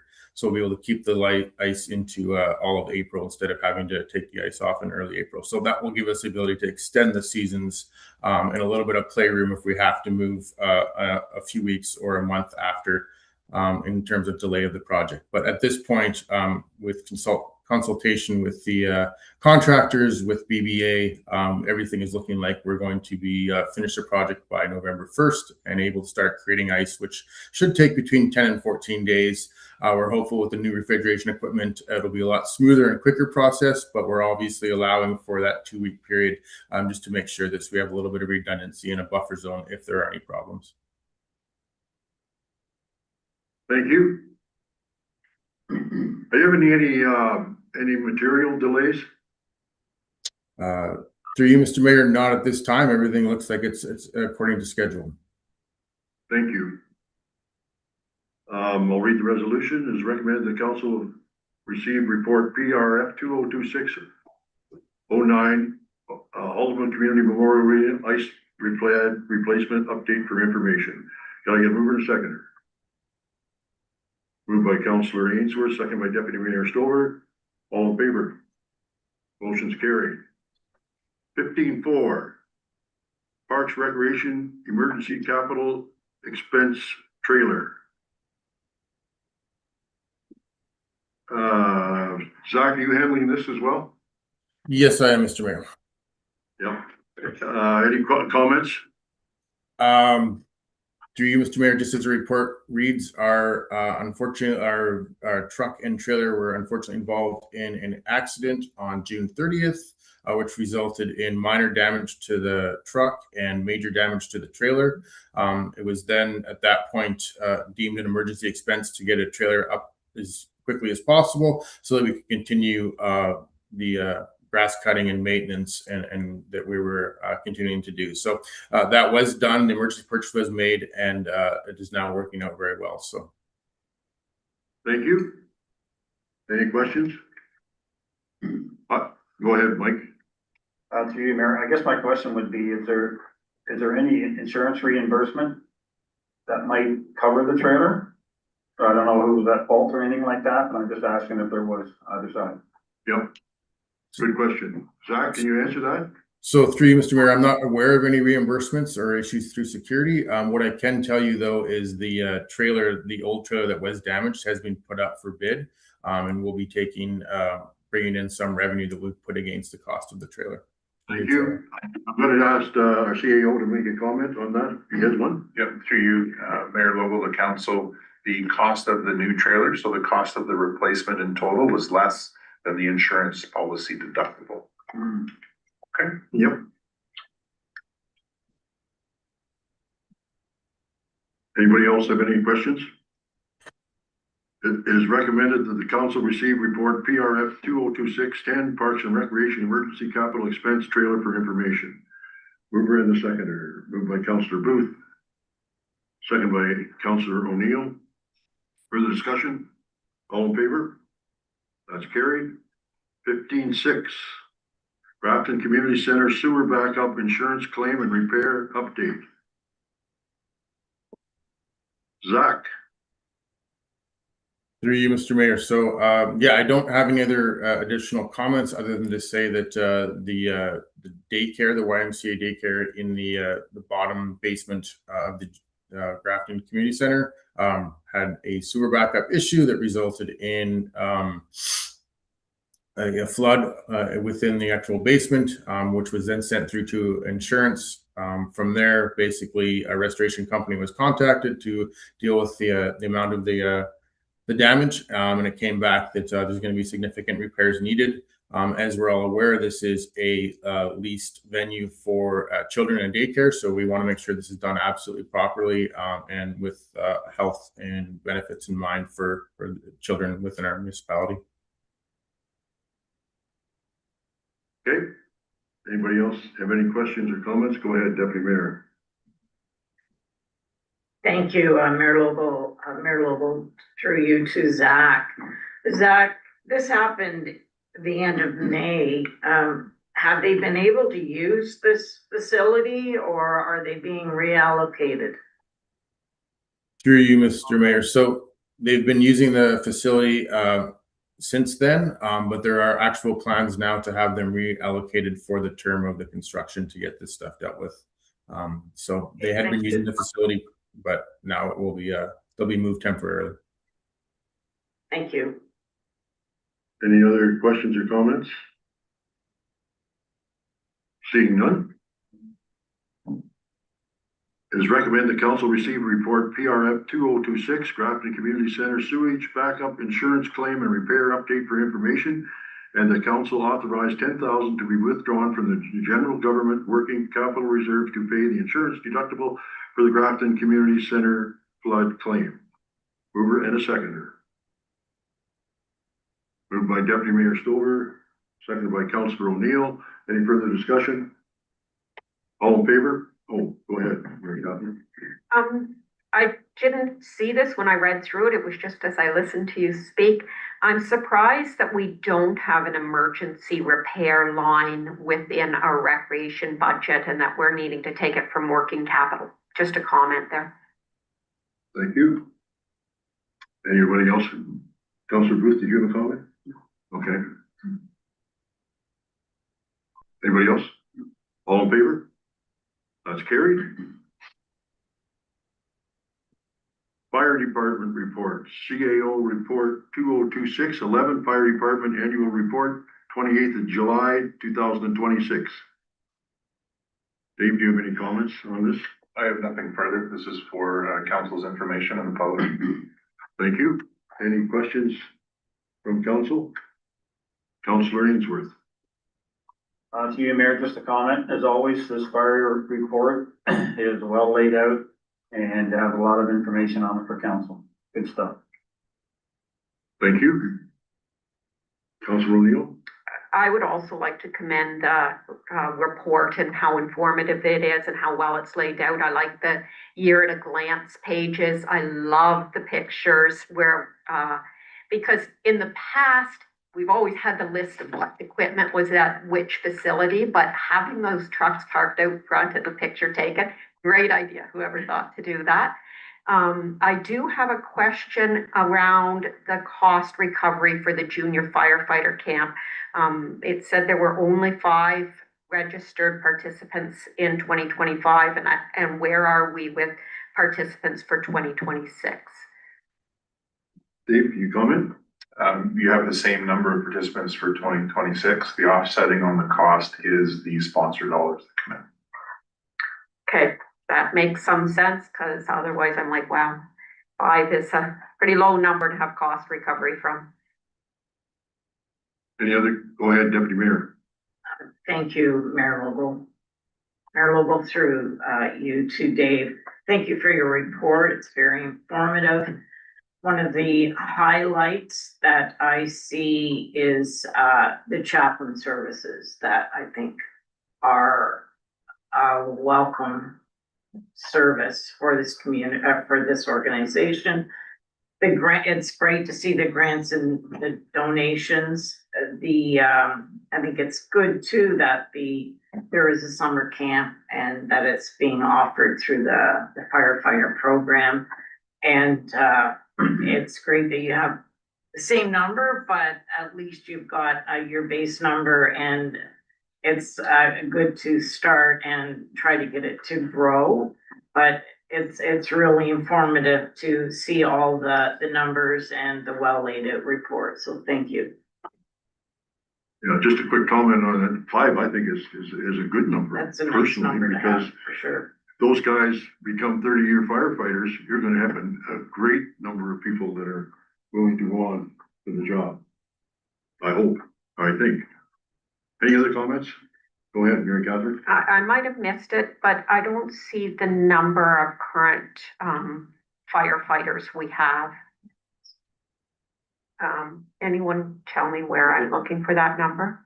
It's in there. The number is around 52. 56. 52. 52, okay. That's what I would recall seeing too.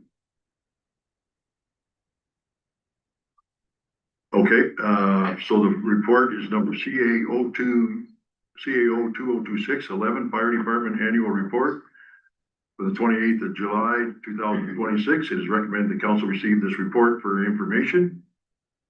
Mover and seconder. Moved by Councillor O'Neill, seconded by Councillor Ainsworth. Any discussion? All in favor? That's carried. Mayor Lobo, if I may, if Councillor O'Neill looks at page 202 of our agenda package today, you will see the information that you requested. How many is there? Oh, wait a minute, I'll ask it. It's broke down.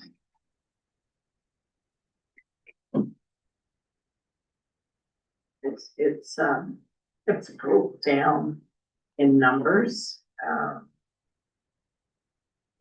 Maybe that's not the number. Anyway, it's Sure. 52. It's not in that. No, it's not Part. in that. Yeah, that was the same. I thought it Yeah. would be there, sort of a total at the bottom of all, but anyway. What time we get to keep going? What do you want to do? Keep going? If we're 5 minutes back. Yeah. Make it, Half hour. no. Well, No, Because in it's a 1 half o'clock. hour, we have to extend our meeting. Well, we aren't gonna get it done, are we? Maybe we are, I don't know. no, we won't, because we got an hour in the close, We got the other page. or a few minutes in the close, I should say. No, we're moving along well, but we will not be done within 10 minutes, or 10 minutes. So let's take 10 minutes. Can we take 10? Yeah. Then we'll be back at 1:50.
Okay, we're back.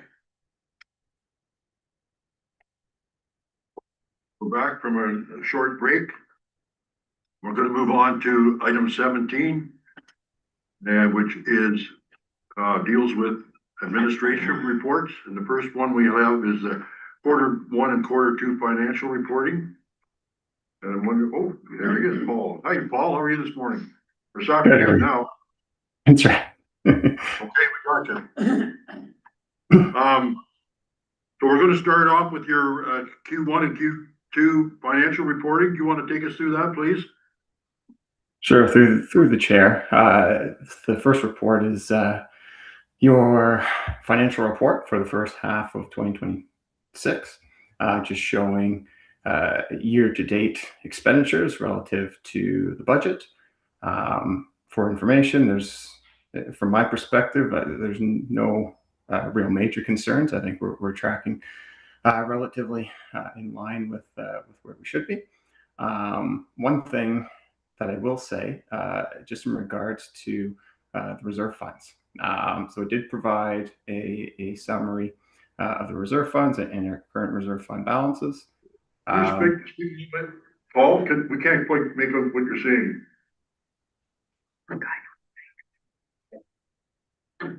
Can you hear me? Just a second. Okay. Can you hear me now? Maybe move a little bit closer to the mic even. Or are you far away from it? You can hear him pretty good. You can hear him? I can you hear him? Yeah. Okay, maybe it's my hearing. Go ahead. Okay. So what I was going to say is the only thing I'll mention is regarding the reserve funds. So I did provide a summary of the current reserve fund balances. However, it is important to note, and I did flag this in the report, that we are still in the process of closing out 2025. So those reserve fund balances are likely to change in the next month or so as we officially wrap up 2025, close it out, and then we see what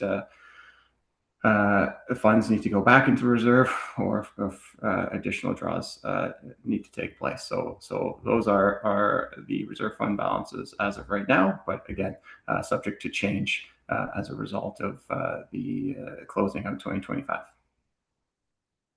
Thank you. Any questions or comments from members? Mary Catherine, do you have something?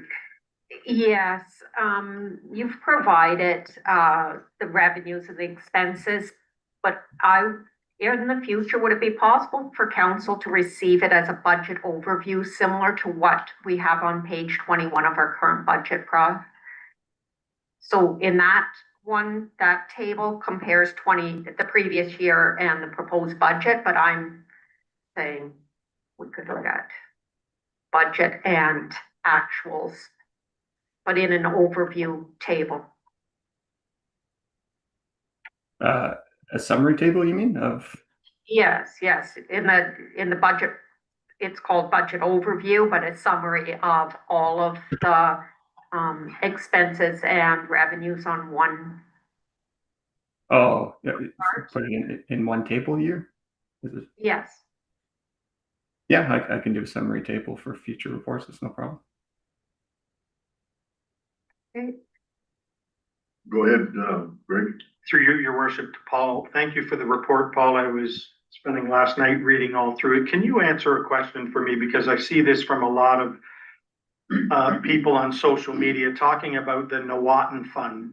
This council agreed when we sold that property that the motion said that the money would be spent on Nawatin and anything left over would go to the Parks and Recreation. But I believe the money's sitting in the Parks and Recreation. Can you tell me why? Well, it wouldn't have been you that was here. Should it not go into the Nawatin Fund? I'm just concerned that one or two councils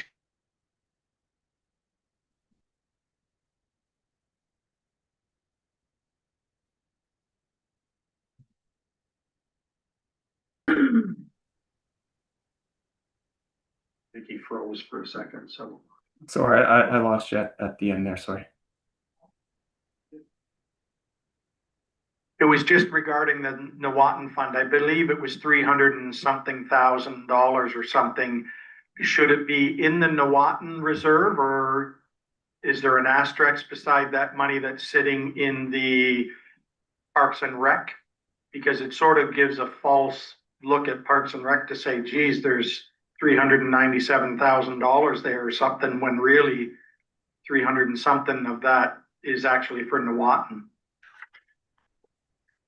Yeah, so through the chair, two things to say on the Watton.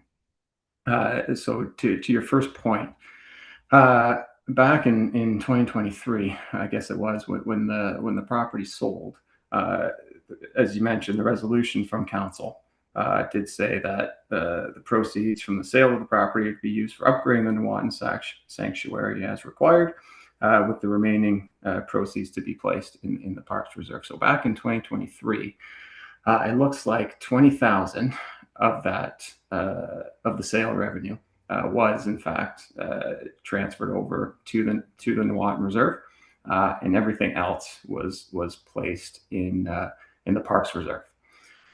And in 2023, there was, as part of the budget process, I think the 20,000 was budgeted to come out of the reserve to be used for grounds maintenance and these types of things. So my understanding would be that 20,000 is what was deemed required to upgrade the area, and the rest would go back into the Parks Reserve. So there was a transfer that did go into that Nawatin Reserve.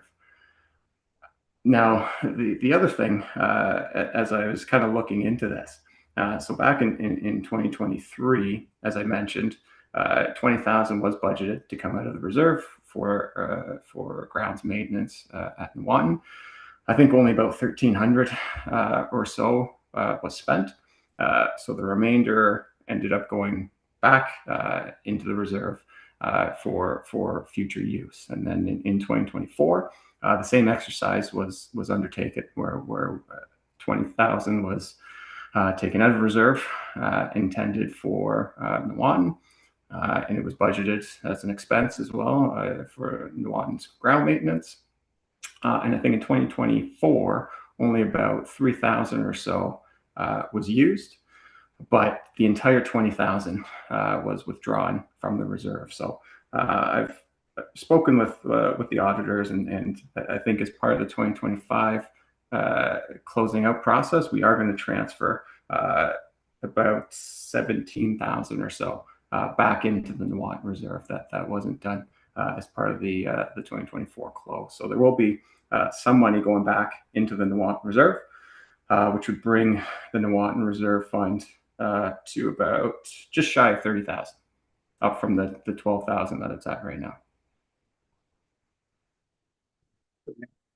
Yep, go ahead. So I guess my concern with that would be is that if it's sitting in the Parks and Rec, we're taking 20 out, we only spent 1,500, we're putting 18,500 back. It's going to be tough for you over the next 10, 15 years to say, we took out, we took in, we took out. If you put the sale of the property in the Nawatin Reserve, and you took $20,000 out every year, you could show the people in Nawatin, yeah, we took the money out and we put the money back. This way, it seems double the work. I don't know why we wouldn't go to the auditor and just say, we're going to transfer that money from the sale of that property into the Nawatin account, and then we're done. It's sitting there. If we don't use it after so many years from now or whatever, then the rest goes to Parks and Rec. The danger is, Paul, it's going to get lost in there, and over the years, they're going to look at it as if that's the arena money, not necessarily arena, it's Parks and Rec money when it's not.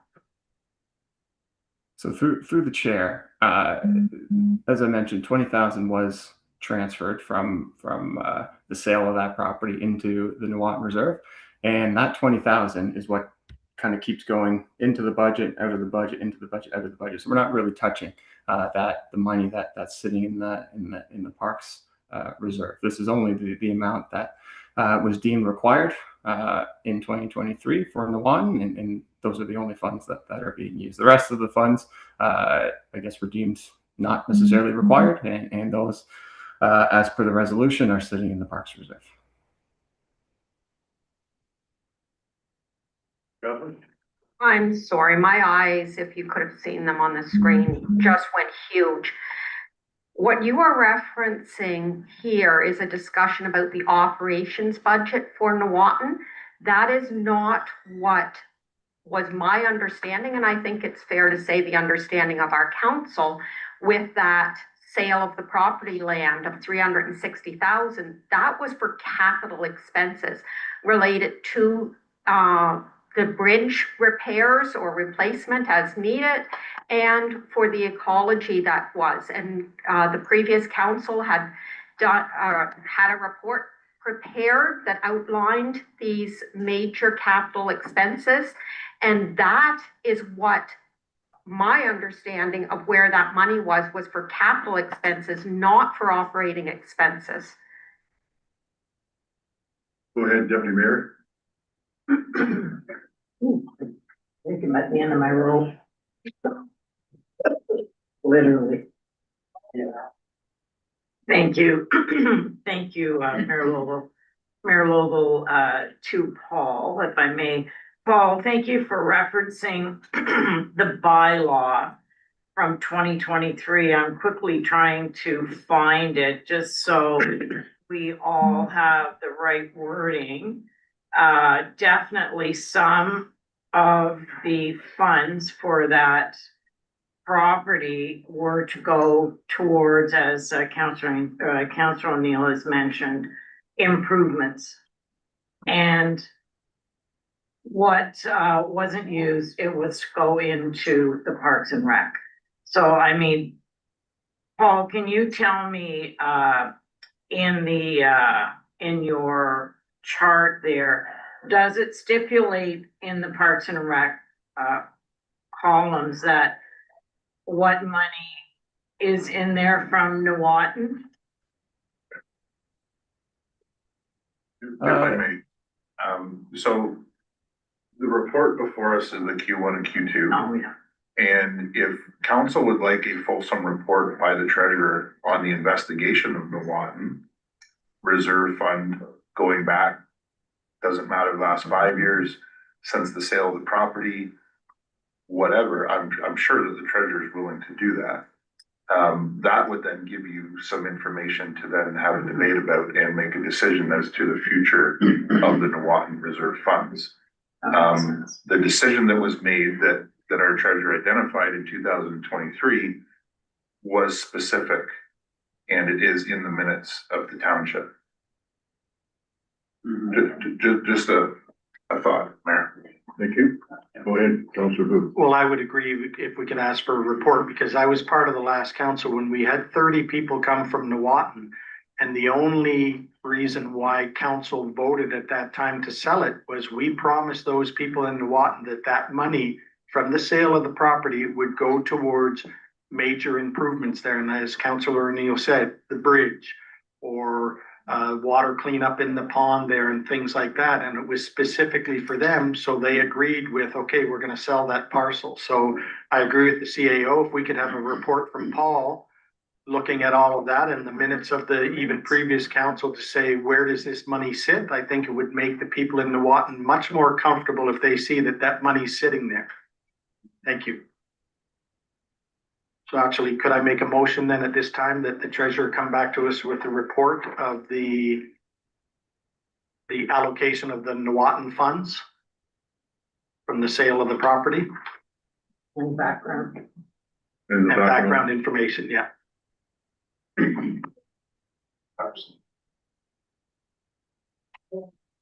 Seconder. Seconded by Mike. Any further discussion?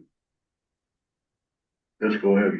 I believe that it cannot just be the financial piece. We need to look at that report that was before us, the report that has come on multiple occasions to our recreation committee.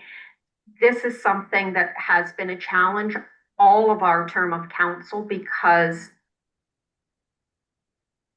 the community, and I believe us as council, believed that that report was going to be implemented, and then the excess funds after that was implemented. And if we're looking at our last recreation meeting, that was one of the things that our recreation manager said, is that he is now going to come with some more current prices around the bridge repairs. That would make sense.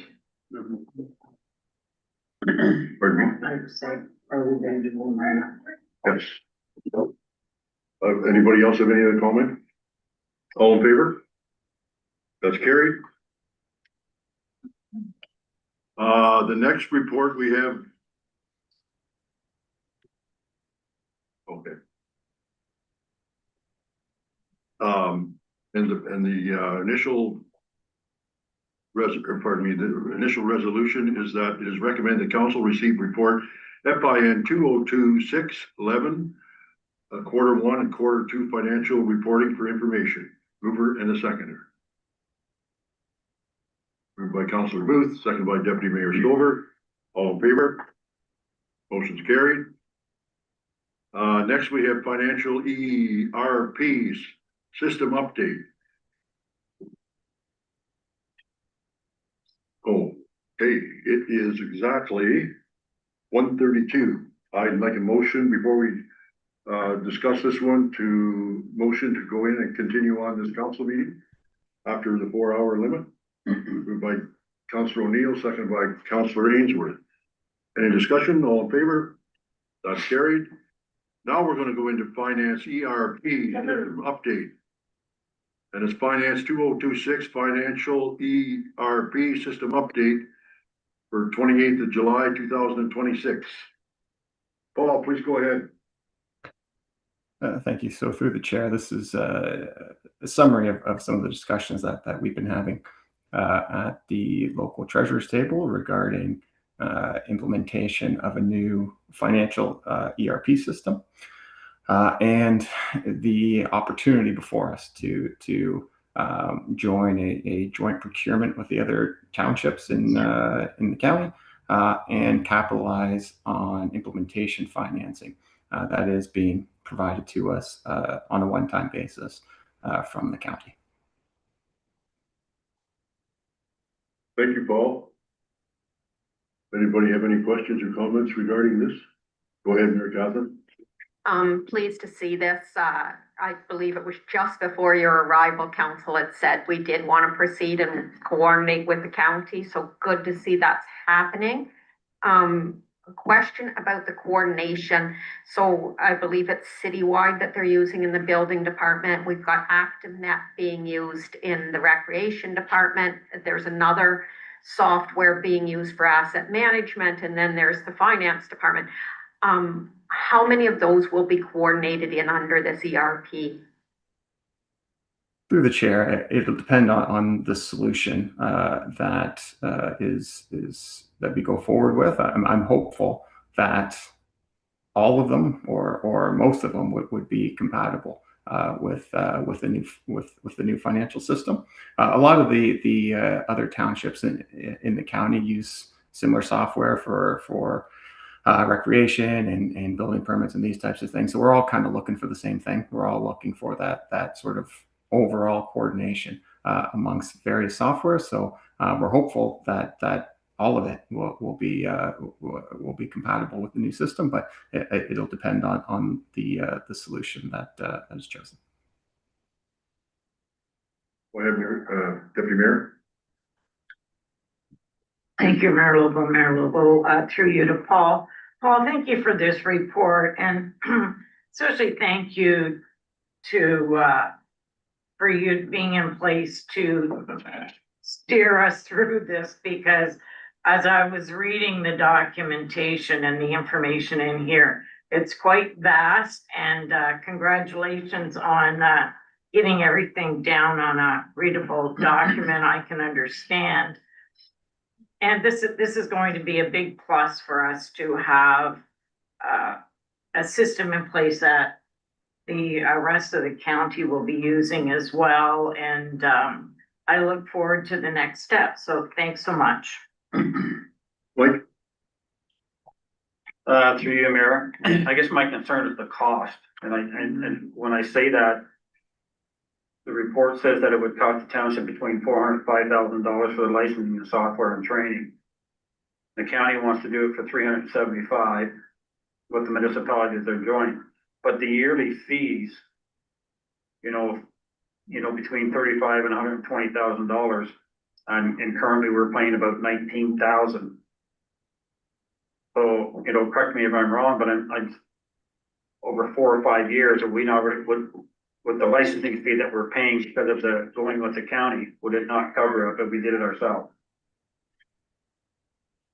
go ahead, Paul. So through the chair, a large part of the cost is going to be the implementation side, working with the provider of the solution to set up the accounts and those types of things. We gave sort of a broad range in terms of what those annual maintenance fees are going to be. It's really hard to determine what those are going to be until the RFP is issued and we see the results come through. It's the RFI that the county did. As you can see in the report, it's a large range between 35 and 120,000. It's dependent on a lot of things as well. The number of modules that are included, the size of the municipality.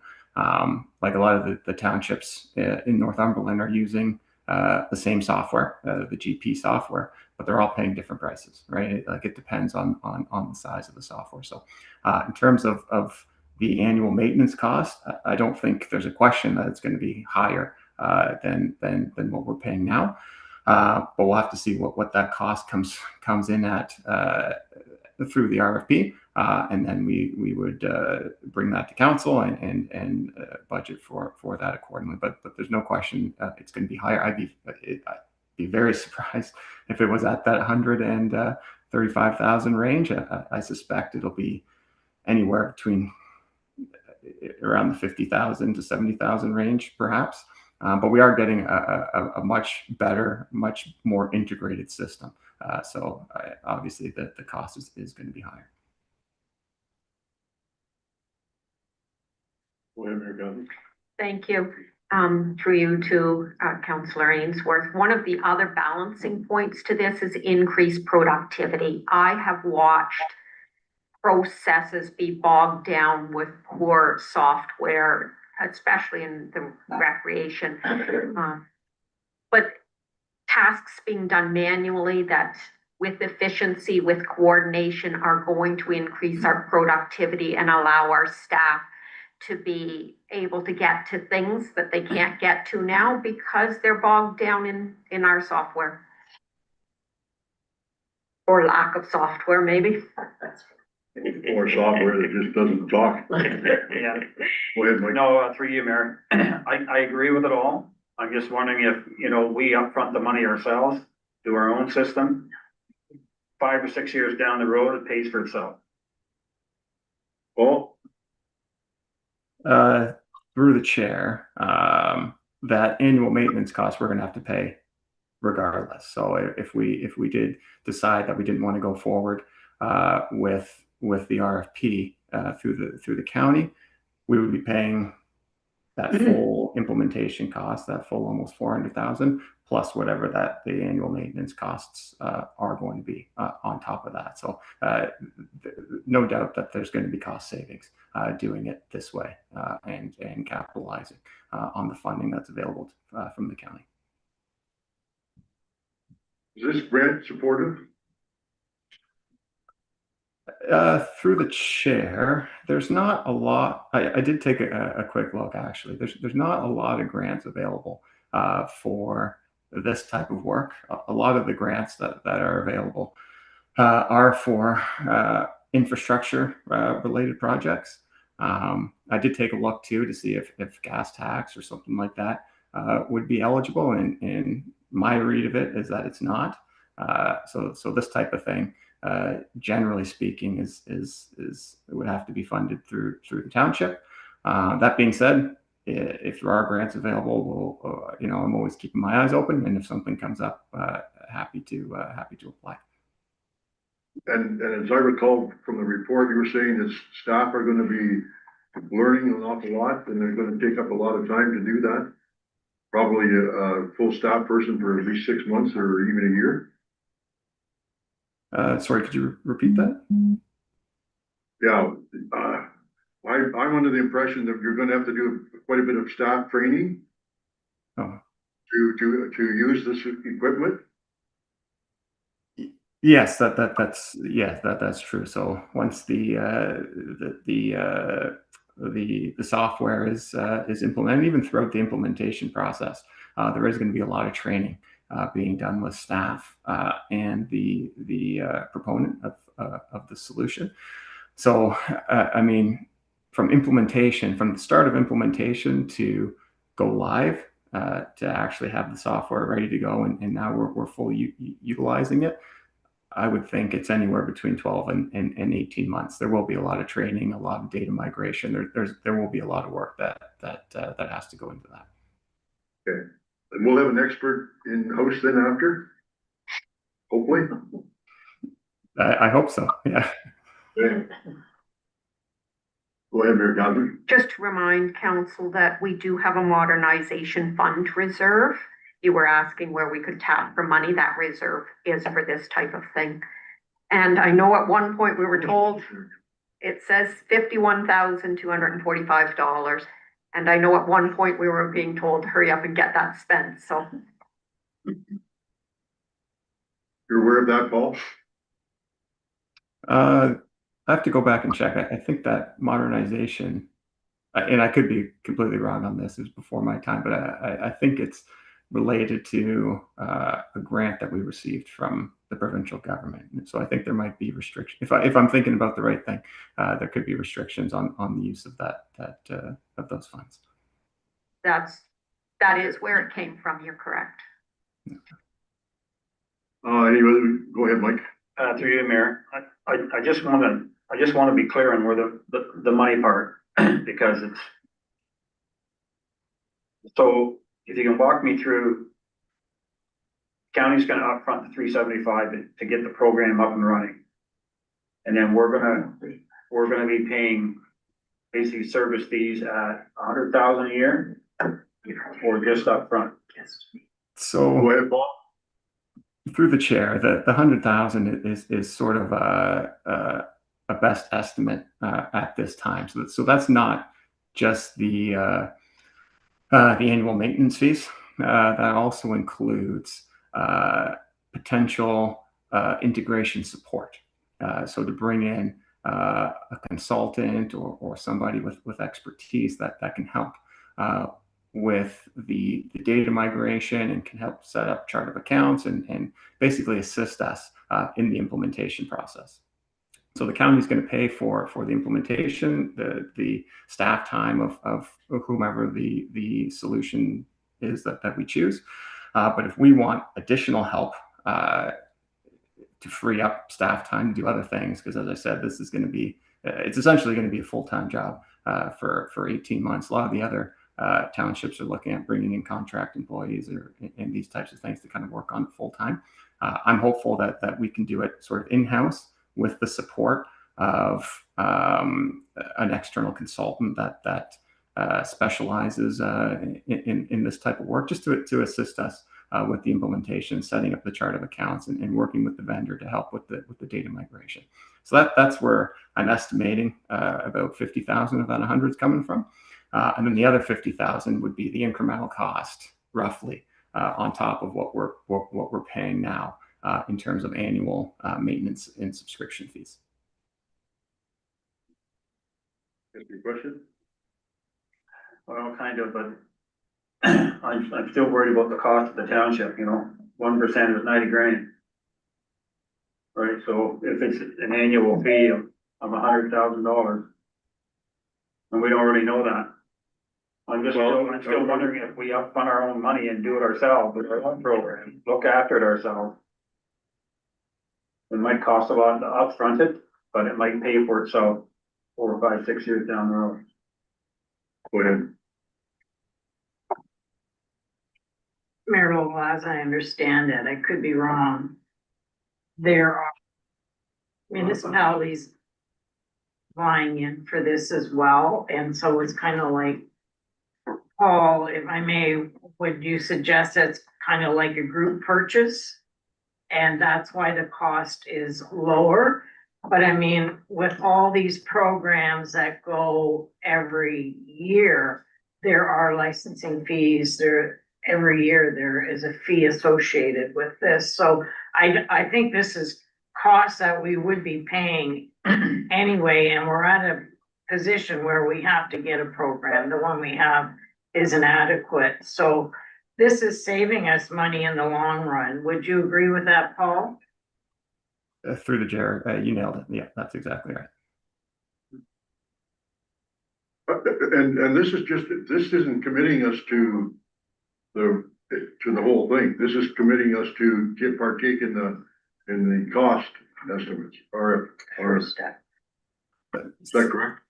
Through the chair, that's correct. So that this would allow us to join the county in their joint RFP process. So then the RFP would be issued jointly through the county and through all the locals in hopes of obtaining better pricing from the suppliers. I will be involved in the RFP process and the evaluation process. Each township will have a representative, and then we will come together jointly to choose a solution. And once that solution's been chosen, we'll bring it back to council, and I'll give you the actual information, the information that's come through, and it'll be up to council to execute on that recommendation. Any other questions, comments? You want me to read this whole thing? Well, you can just say as written. I'll do something along that line. How's that? Financial ERP system update. Finance 2026-12 Finance ERP system update for the 28th day of July 2026. It is recommended that council receive report 2026 FIN 12 Finance ERP system update for information, and that council approve the township's participation in a joint procurement with Northumberland County and all its member municipalities for a new modern integrated finance system. And I'm going to let the rest of you read through that, and if you're not happy with that, then just state so. Because there is an awful lot to read there. Basically, it says all 7 municipalities will participate, and the township will be responsible for any additional cost beyond the core modules. And the staff be authorized to execute a funding agreement with the county for core module implementation if required, and that this report be forwarded to Northumberland County for information. Can I get a mover and seconder? Moved by Deputy Mayor Stover, second by Councillor O'Neill. Any further discussions? Seeing none, all in favor? That's carried. Moving on to 17.3, council meeting schedule for the August 2025. It is recommended the council receive report CLK 2026 council meeting schedule, August 2026 for information. Any questions? We have the clerk here that can answer those. Mover and seconder. Moved by Councillor Ainsworth, second by Deputy Mayor Stover. All in favor? That's carried. Restricted acts during an election. CLK 2026 restricted acts during an election for today's date of 28th of July 2026. It is recommended the council receive CLK 2026-13 restricted acts during an election for information. Do you have a comment there? It's a pretty straight, clear and forward, but. Through Mr. Mayor, I have nothing further to add. Okay, can I get a mover and seconder? By Councillor Ainsworth, seconded by Deputy Mayor Stover. Are there any questions for the clerk? Seeing none, all in favor? That's carried. Council resolution tracking update. CAO 2026-10 council resolution tracking update for the second quarter of July 28th, 2026. CAO, do you have a comment on this? No, this is update to council using our tracking form. Thank you. Can I get a mover and a seconder? Moved by Councillor Ainsworth, seconded by, Is this to receive for information, you mean? it is received for information, yes. Okay. Your second? Any comments? Go ahead. Okay, I have some of the resolutions that I have questions about. There's one regarding food service. I don't know, what's our status now on the food service for the summer ball league? Or ball tournaments, which was really the issue in the past. What page is that? It's resolution 2025-05-27-15. The page. Oh, so that is May 20. This is from last year. That's one of the early ones. Dave has his response. Okay. The same provider has been continuing on. Okay, because it does in here just say that the talks are continuing. It doesn't say that they're in operation. So that could maybe be updated then. The next. Was that just how long a contract do we have with that vendor? We're working on it. They did it from last year, and then we're working on what we'll do for the future. Okay. Thank you. Okay, so once again, I'm looking for the report on the short and medium term planning, including the financial plan regarding the arena project. For your mayor, my understanding is the treasurer did present that to council, but I can go back and ask him. Sorry, that was for the debenture for a specific piece, but it doesn't address out of the Sierra report. We were going to look at the short and medium term as outlined in the Sierra report. So correct me if I'm wrong. My understanding is that council only approved half of the first phase, which was merely just to replace the ice rink, not to go any further. Correct. Yeah. You and I are in agreement there. Where I'm looking at is the broader financial plan of other pieces, other timelines to give some sense of doing the other parts of the project that are going to need to be done. So this is more a long-term funding strategy or financial plan. To your mayor, so I was under the understanding was that council did not approve for staff to do anything beyond just the first half or half of the first phase.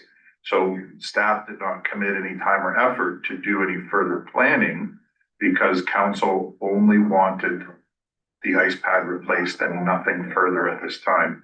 So for staff to go forward in any further aspect of that needs assessment that was provided, we would need direction from council to say, we want to see us build a community center room. We want to see us redo the change rooms. We need to go forward with what part of that needs assessment. Then we could say, okay, we can find out what that's going to cost. Are we not on the same page there? Except where I see the difference is if we make no plan to do anything in the future, we're going to do nothing in the future. And so that's what I'm saying is that's one piece, but that's not the full project in any way. So this is thinking ahead. Maybe it's just putting money into a reserve, but it has to be, what are the numbers moving forward? What do we need to be thinking about? And there are community partners who did want to work with us, and I think it would be worthwhile for us to understand our position if we're going to discuss and talk to people like the Legion. And we did, as a council, say we want to continue this discussion, and then it just kind of went and it was nowhere. So anyway, I think having decided to do one piece doesn't negate thinking ahead to the whole project, or at least as the resolution asked for, the short and medium term pieces. Anyway, we'll move on. Excuse me. I'm not comfortable moving on at this point. I just want to make sure if I may, Mayor Lobo, to Councillor Neal, is Councillor Neal wanting to put something more on the floor for the next part of this? No, And if you do, I would suggest again through you, Mayor Lobo, that you state it, just for my own thought. Thank you. Well, can I ask what resolution number are you referring to? it is resolution 2025-06-1006. Oh, I'm on the wrong one. So yes, this isn't about, this is how we're going to implement the Sierra report. And all of us, I believe, unanimously voted for this, that we did want to make a plan to think ahead for the short and medium term. And then we went ahead and did something different than what we had originally said we wanted to do, which was to make a plan. But it doesn't negate the fact that it's still good best practice to have a plan that is looking at the report that we endorsed for the steps that we said we want to start thinking about.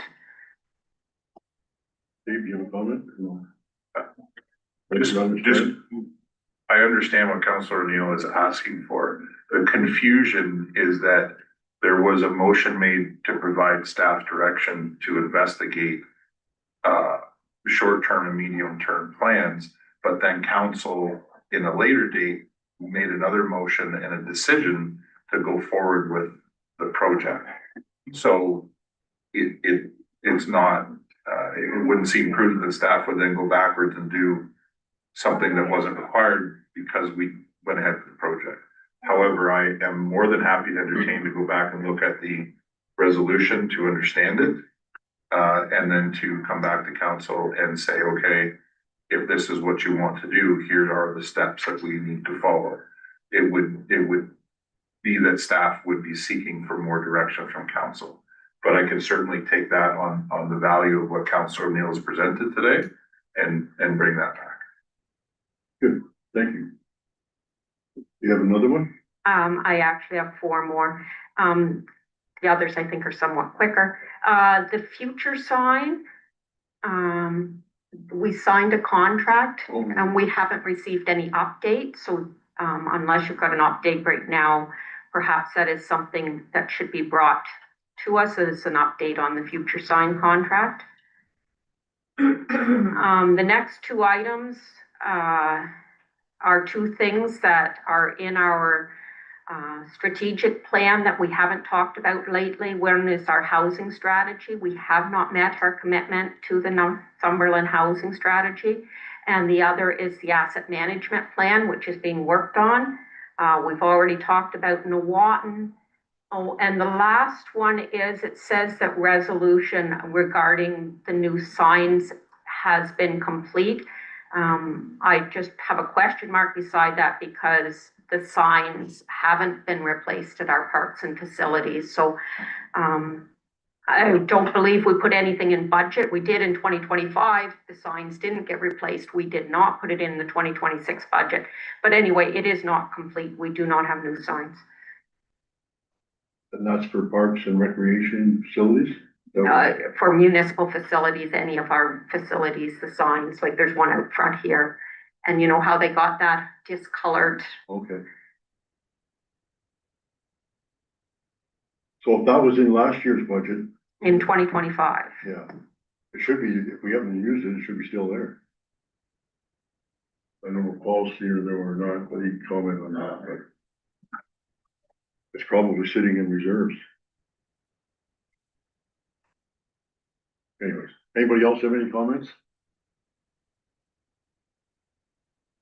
I have one comment. I think staff has done a really good job of bringing this along. 6 months ago, we had nothing really, and now we have a plan and a way of working on these things, and we keep a record of them.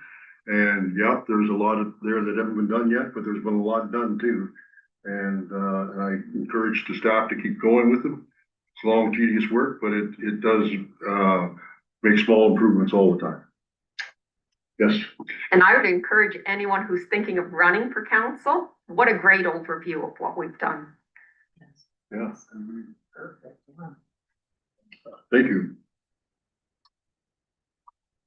So it is recommended that, CAO 202610 council resolution tracking update is recommended the council receive report CAO 2026 council resolution tracking 2026 quarter 2 for information. Mover and a seconder.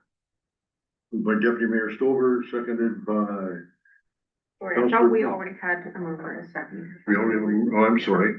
We didn't get it all in favor yet, then, did we? Yeah, Mike, Mary Catherine. Oh, I'm sorry, Mike and Catherine already moved that.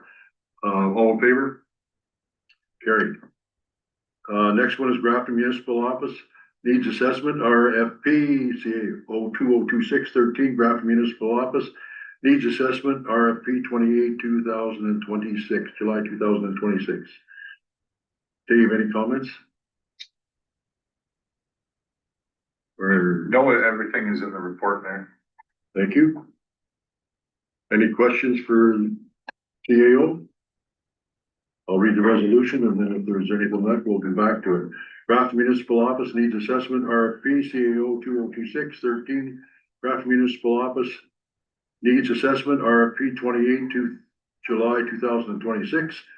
It is recommended the council receive report CAO 202613, Grafton Municipal Office Needs Assessment, RFP for information, and the council approve the awarding the RFP 02206 to Q Engineering for the sum of $33,000 plus HST. Mover and a seconder. Moved by Deputy Mayor Silver, seconded by Councillor O'Neill. Any questions?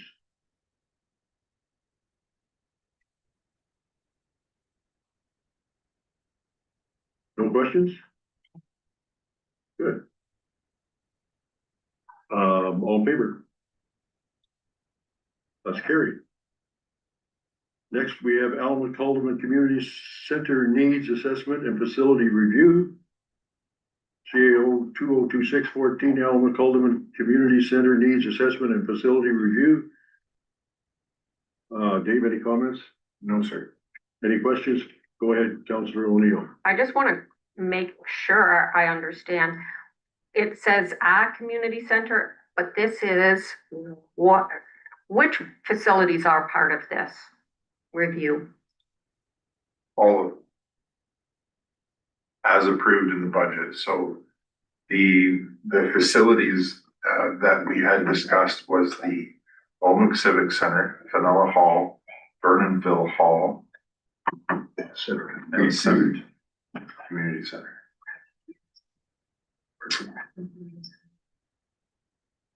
That is leased by Northumberland County, but can be included for sure.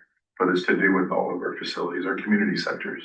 So it is, yeah, it would have been, I think, good, because when I first read this, I thought it was the arena, because it said the Haldeman Community Center, and then I see it's, anyway. But I would think that Grafton would be included in that, because we still are the landlord for that building, and it is the library and the county that are leasing it, but we are still the landlord and still need to be responsible for that building. So it is. So, Councilor, how did you get the arena out of that? Because it's called the Haldeman Community Arena. Haldeman Haldeman. Yeah, I read it, and then someone said, no, it's not about the arena, but that was my first reading of it. But I just wanted to confirm, so it is the 5 community centers? Or community centers, yeah. And will that quote be good for the 5 of them? It is for our community centers in general, yes. Okay, perfect.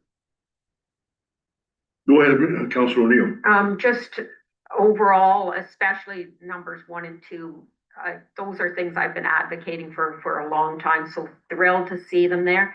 The usage and programming review, that tied in with my question earlier today about ActiveNet and tracking.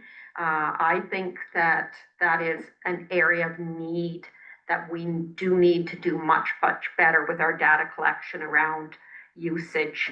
And I guess that's my observation, but that is really something that's on us rather than thinking a consultant is going to be able to provide that to us. Oh, he's gonna go get the information, isn't he? He's gonna ask us for information that we haven't done a good job of collecting is what I'm afraid, Well. or she. Okay. I'll read the resolution. Everybody else have any questions first? No. Alnwick Alderman Community Center Needs Assessment and Facility Review, CAO 202614. Alnwick Alderman Community Center Needs Assessment and Facility Reviews. It is recommended the council receive report CAO 202614. Alnwick Alderman Community Center Needs Assessment and Facilities Review for information, and the council approve the award of RFP 032026 to Q Engineering for the sum of $46,110 plus HST, and that a bylaw be brought forward to authorize the mayor and clerk to execute an agreement with Q Engineering for community center assessment and facility reviews. Mover and a seconder. Moved by Councilor O'Neill. But could I ask that the S be added on to community centers so that it's clear that it is all of our community centers, We can please? do that. I need a seconder. Second by Councilor Ainsworth. Any further discussion? All in favor? That's carried.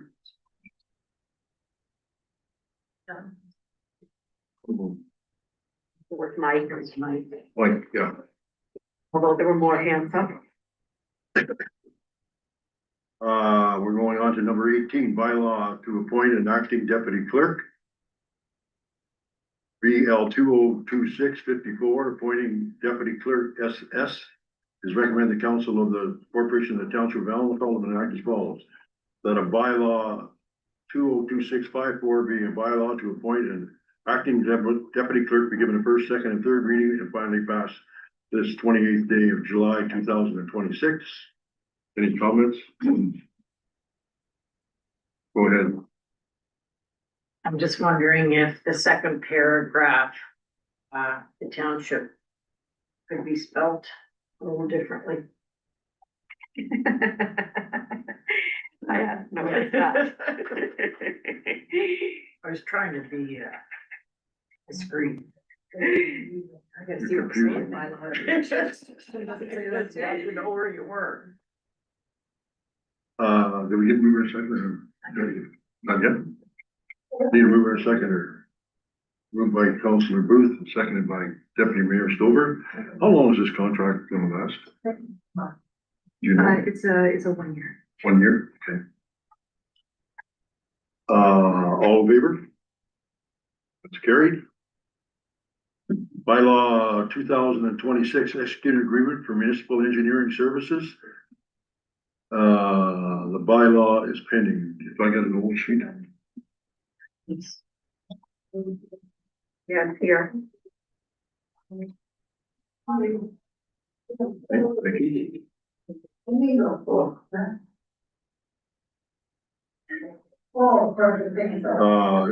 18.2 is executed agreement for municipal engineering services.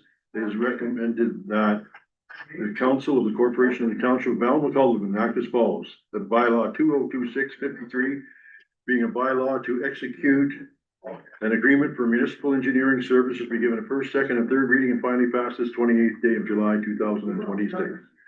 Mover and a seconder. Moved by Councilor Ainsworth, seconded by Deputy Mayor Stover. Any discussion? All in favor? That's carried.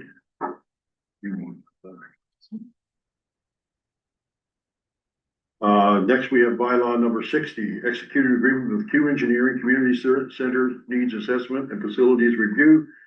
It is recommended the council of the corporation of the township of Alnwick Alderman and act as follows.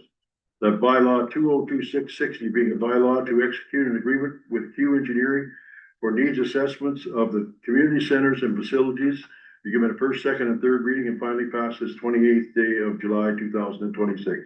Mover and a seconder. Moved by Councilor O'Neill, seconded by Councilor Booth. Any further discussion? All in favor? That's carried. Bylaw number 61, execute an agreement with Q Engineering for Grafton Municipal Office Needs Assessment. It is recommended the council of the corporation of the township of Allen act as follows, that bylaw 2026 being a bylaw to execute an agreement with Q Engineering for Grafton Municipal Office Needs Assessment, be given a first, second, and third reading and finally passed this 28th day of July 2026. Can I get a mover and a seconder? Moved by Deputy Mayor Stover, seconded by Councillor Booth. Any discussion? All in favor? Motion's carried. Thank you. Moving on to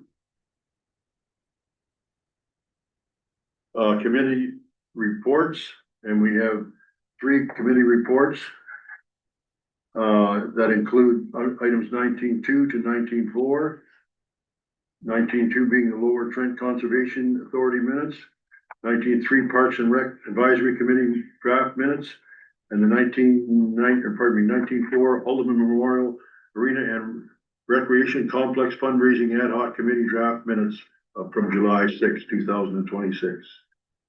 Could I get a mover and a seconder for them on the board? Moved by Councillor Ainsworth, seconded by Councillor Booth. Any ones you want to talk about? Councillor O'Neill. Just that it does note here in the agenda that those are the draft minutes from the Parks and Recreation.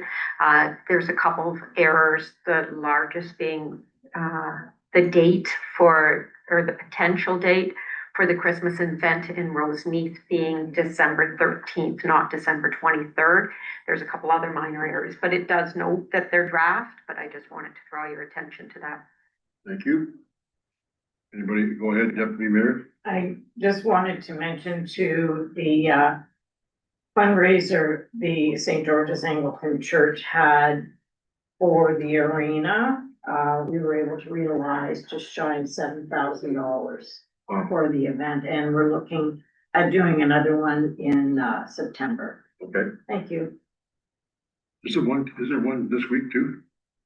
Tomorrow night. Where? Oh, Yes, the mini mart. The mini mart, yeah, So that's been advertised. yes. Okay. Any further discussions? Seeing none, all in favor? That's carried. Next we have communications, and we have a motion to receive communications. And these are from agenda items 20-2 to 20-6, which include a letter from Phil Lawrence, a CN Rail Safety Week proclamation,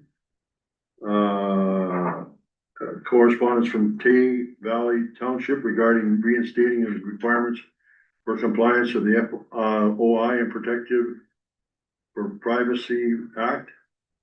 We have correspondence from the town of Caledon regarding provincial support to combat tick-borne diseases, and correspondence received from the British Home Child Advocacy and Research Associations regarding beacons of light, British Home Children and Children Migrants International Tribute,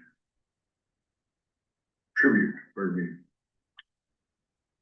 So there's the 5 of them. Anyone want to discuss any of them? Go ahead, Deputy Mayor. I wanted to discuss 20.6, that's the last one. Yep. You want me to go ahead now? Yep.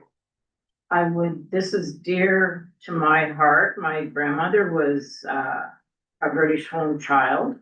I'd like to propose the following motion.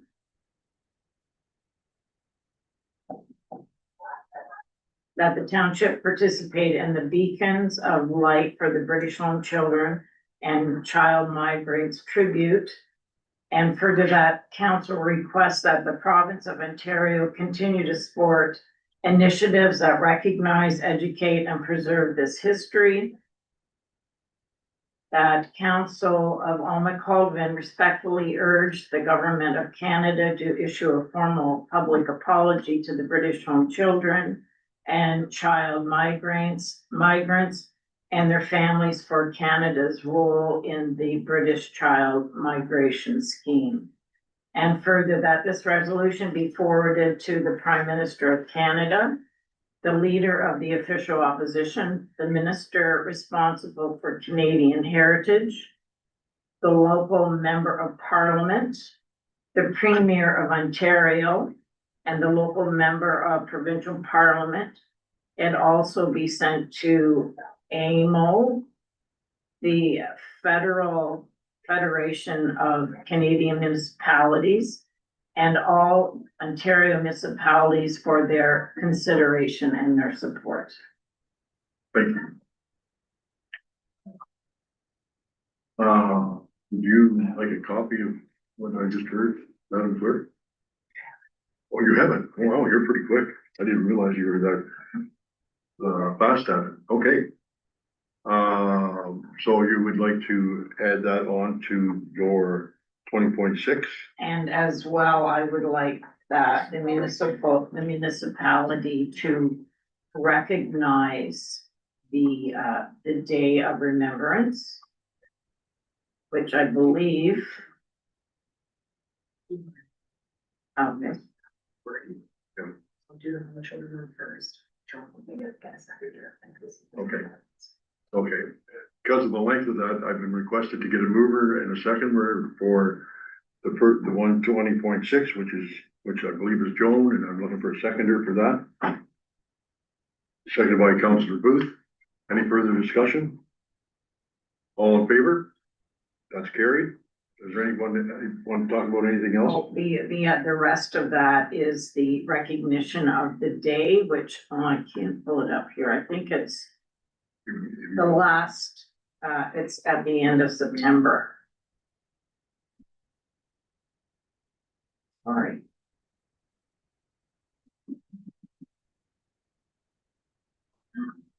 They're asking communities to participate in the Beacons of Light for British Home Children and Child Migrant tributes by illuminating memorials, monuments, buildings, city halls, our municipal office with the colors of red, white, and blue. And recognizing it in our social media and billboards. Thank you. Over a second. For the, yes, but this is all in there. Sorry. So that's all done. 20.6. Oh, it's September 28th is the date. Official date, okay. Anybody else wanted to discuss any of the other ones? Go ahead, Councillor O'Neill. Sorry, I just want to clarify, we don't need to second our recognition. The first was about communication. That was a motion. And It's all one. Is it all one? So we're all talking about 20.6. Yeah, sorry, through Ms. Mayor, I have it all encompassed within that one motion that was already moved, seconded, and carried. Okay. And that the beacons of light in the correspondent outlines the different parameters and how we can participate. So I just had it all bundled into there based on that correspondence. Thank you. Anybody else? Go ahead, Yeah. Catherine. Both 20.4 and 20.5, do you want them dealt with individually or together? Keep them separate, so. Yeah, keep them The separate. first one that our council support, reinstating the requirements for compliance of the FOI and Protection of Privacy Act. Thank you. Any comments on 20.4? We want a seconder for that too? Yep, we need a seconder for that. Councillor Booth, seconds. Any further discussion? All in favor? Can you just get you to repeat it, right? So, Oh, just that council support the correspondence and whatever that means for you as the clerk. Sorry. You know, where you send a letter saying we support this. Sorry, I thought you had more to it. No, that was the entirety of it, and the next one's gonna be exactly the same, that we support the correspondence and send the letter for provincial support to combat tick-borne diseases, and unfortunately, this seems to be a problem that's getting worse, so. who are you sending that to? Just a regular group? We want to include public health. Yeah, that's a good point here, Lola. Lakeland Public Health. Lakeland's Public Health. Anybody else have one they want to pull? Well, we need to second that one. We need a seconder? Seconder? Oh, sorry. Councillor Booth? All in favor? Carried. Anything else? I think we should do something to, at least on social media. That we should put something about CM Rail because rail is big in our community and we need to show that we care. Yeah, I'll make the motion that we do the, proclamation for Rail Safety Week. Seconder. Councillor Ainsworth. Any further discussion? All in favor? That's carried. Just for clarity on that, so we know what we're doing, it was to support the correspondence in Rail Safety Week and promote through social media, that was the motion? I think to do a proclamation Okay. was the motion.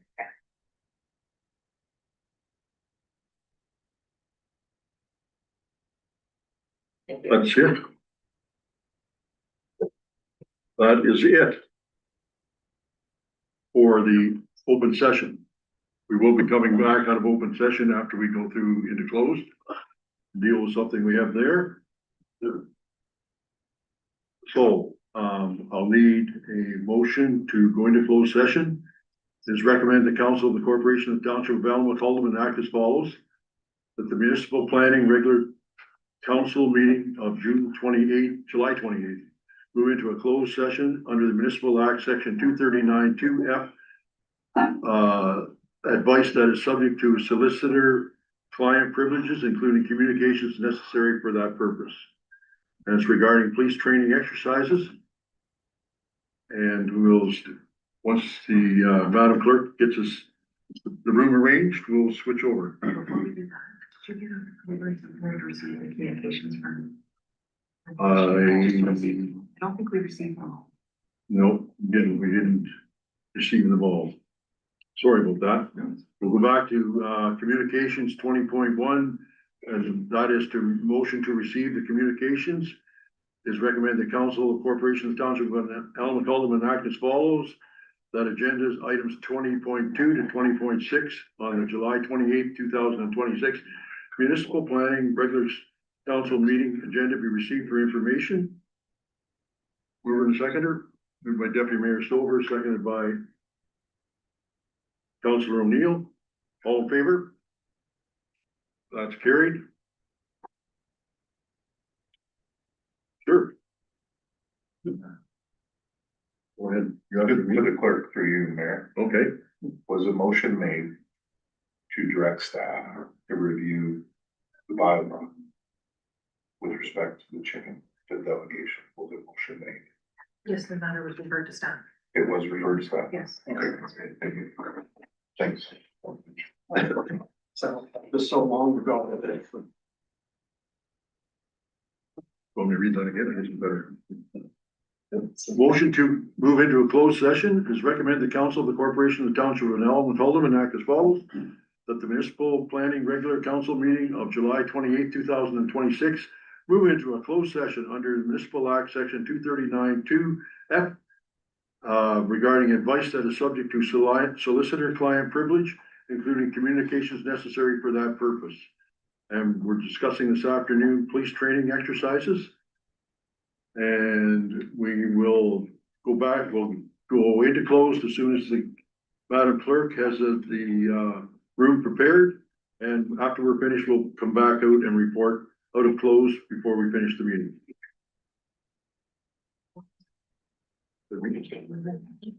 I need a mover and a seconder. I need one. Can I get a mover and a seconder? Moved by Deputy Mayor Stover, seconded by Councillor Ainsworth.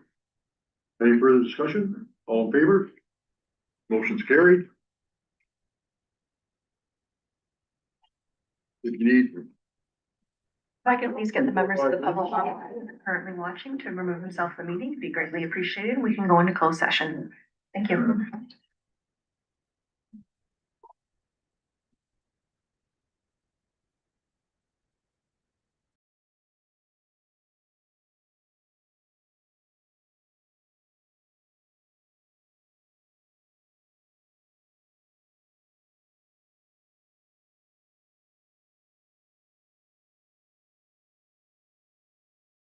I